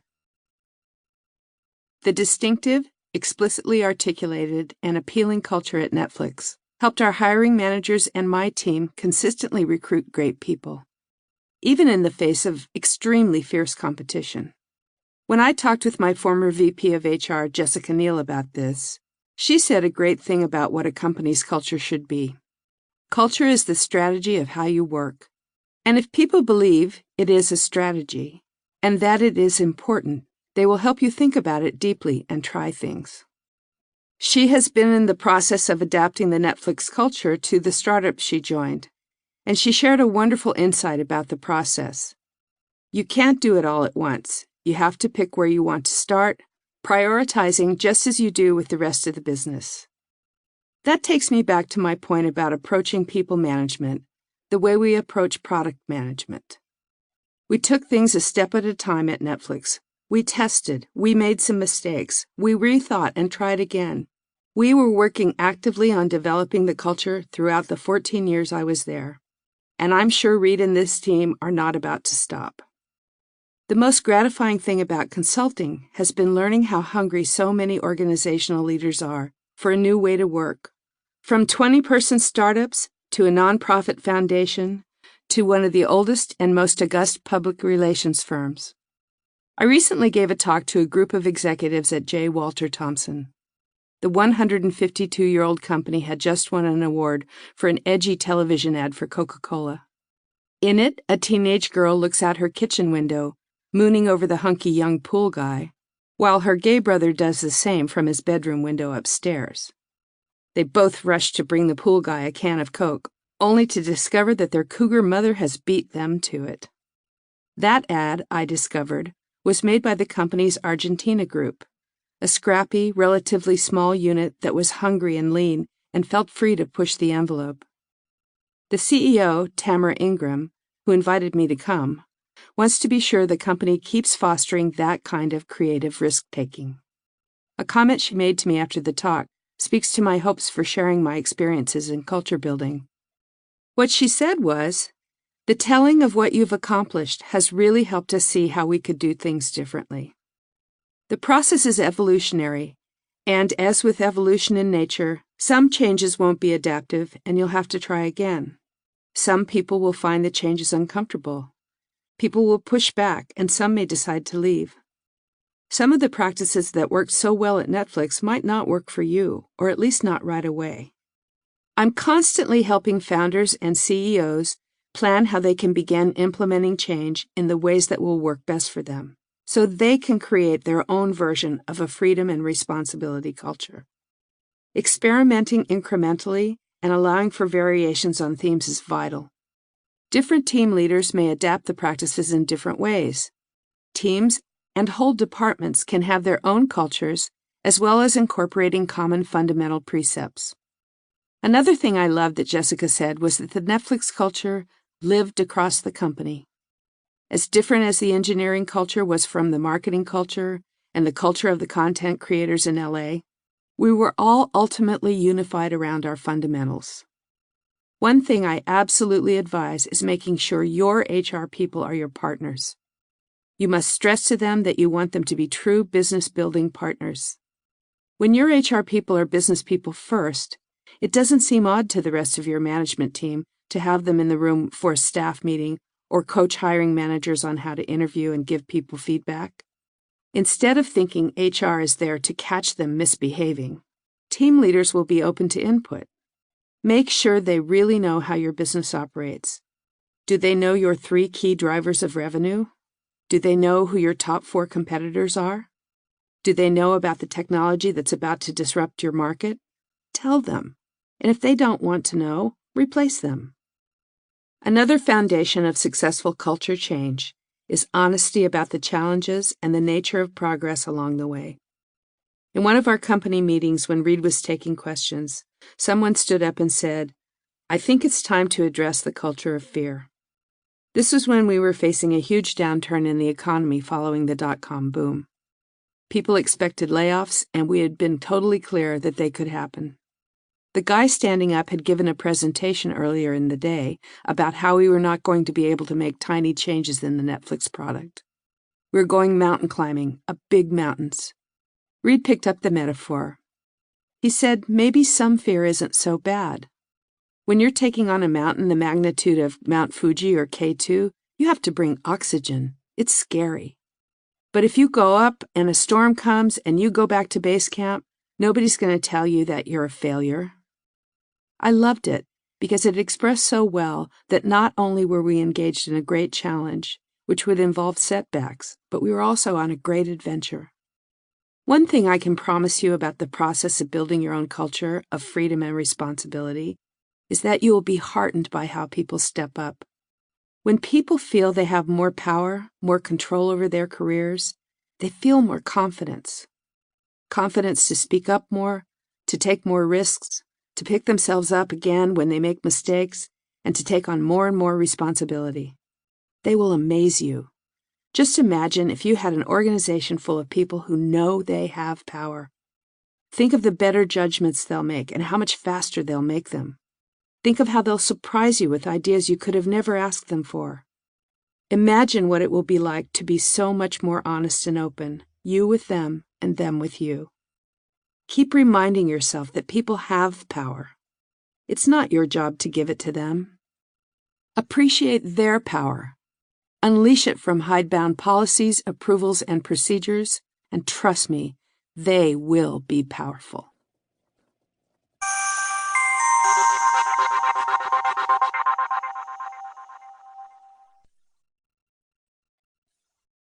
Ingratitude. Without the Silicon Guild coming up with an innovative alternative to traditional book publishing, this would have never happened. Peter Sims not only convinced me that I had a message, but was instrumental in talking me through the first chapters, encouraging me along the way and introducing me to Emily Luce. Emily, my editor, and so much more, together we turned my words and stories into the message I needed to say. Literally, I wouldn't have a book without you. Piotr Yuskowitz, my publisher, your steady, constant encouragement, nagging, honesty, and friendship made this book come to be. Thanks also to Hillary Roberts for the fabulous copy editing, and to Lorraine Perez for helping my life stay organized. A number of people took time to review the early drafts of the book. An especially big thank you to Tom Rath for his valuable insight and ideas, and to Dave Martin, Ted Swan, Larry DeGloche, Ori Brafman, Laura Mion, Leanne Mallory, Maria de Guzman, Charles Dimmler, Gabrielle Toledano, Nathan Vogt, Eric Katunen, Keith Arsenault, Frank Fritsch, Eileen Garcia, Jessica Krakowski, Matthew Rosabaugh, Barbara Hendricks, Youngwei Yang, and Dennis Dorfel. Through my decades-long working relationship with Reed Hastings, I learned to question everything and to think like an innovator. Netflix was the best laboratory ever. Special thanks to all the Netflix employees, past and present, for their constant focus on company culture and collaboration, and for letting me share some of their stories. My mom and sister are constant models of powerful women. My kids, Tristan, Franny, and Rose, have inspired me to influence the future of work for them. Lastly, my Michael Chamberlain, thanks for believing in me. And for the audiobook, thanks again to Pio, my editor, to Alex Hyde-White at Punch Audio, and Jason and the crew at InDigital Santa Cruz.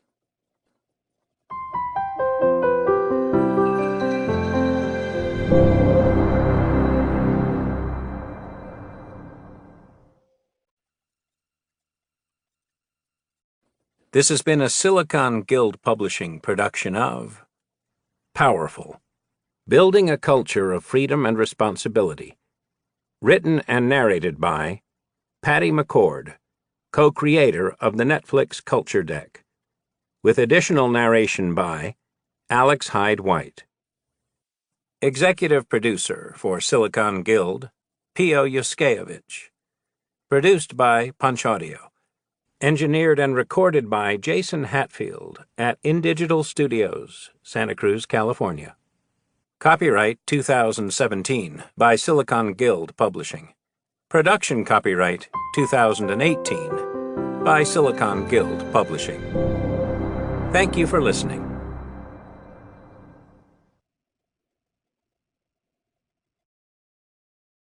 Audible hopes you have enjoyed this program.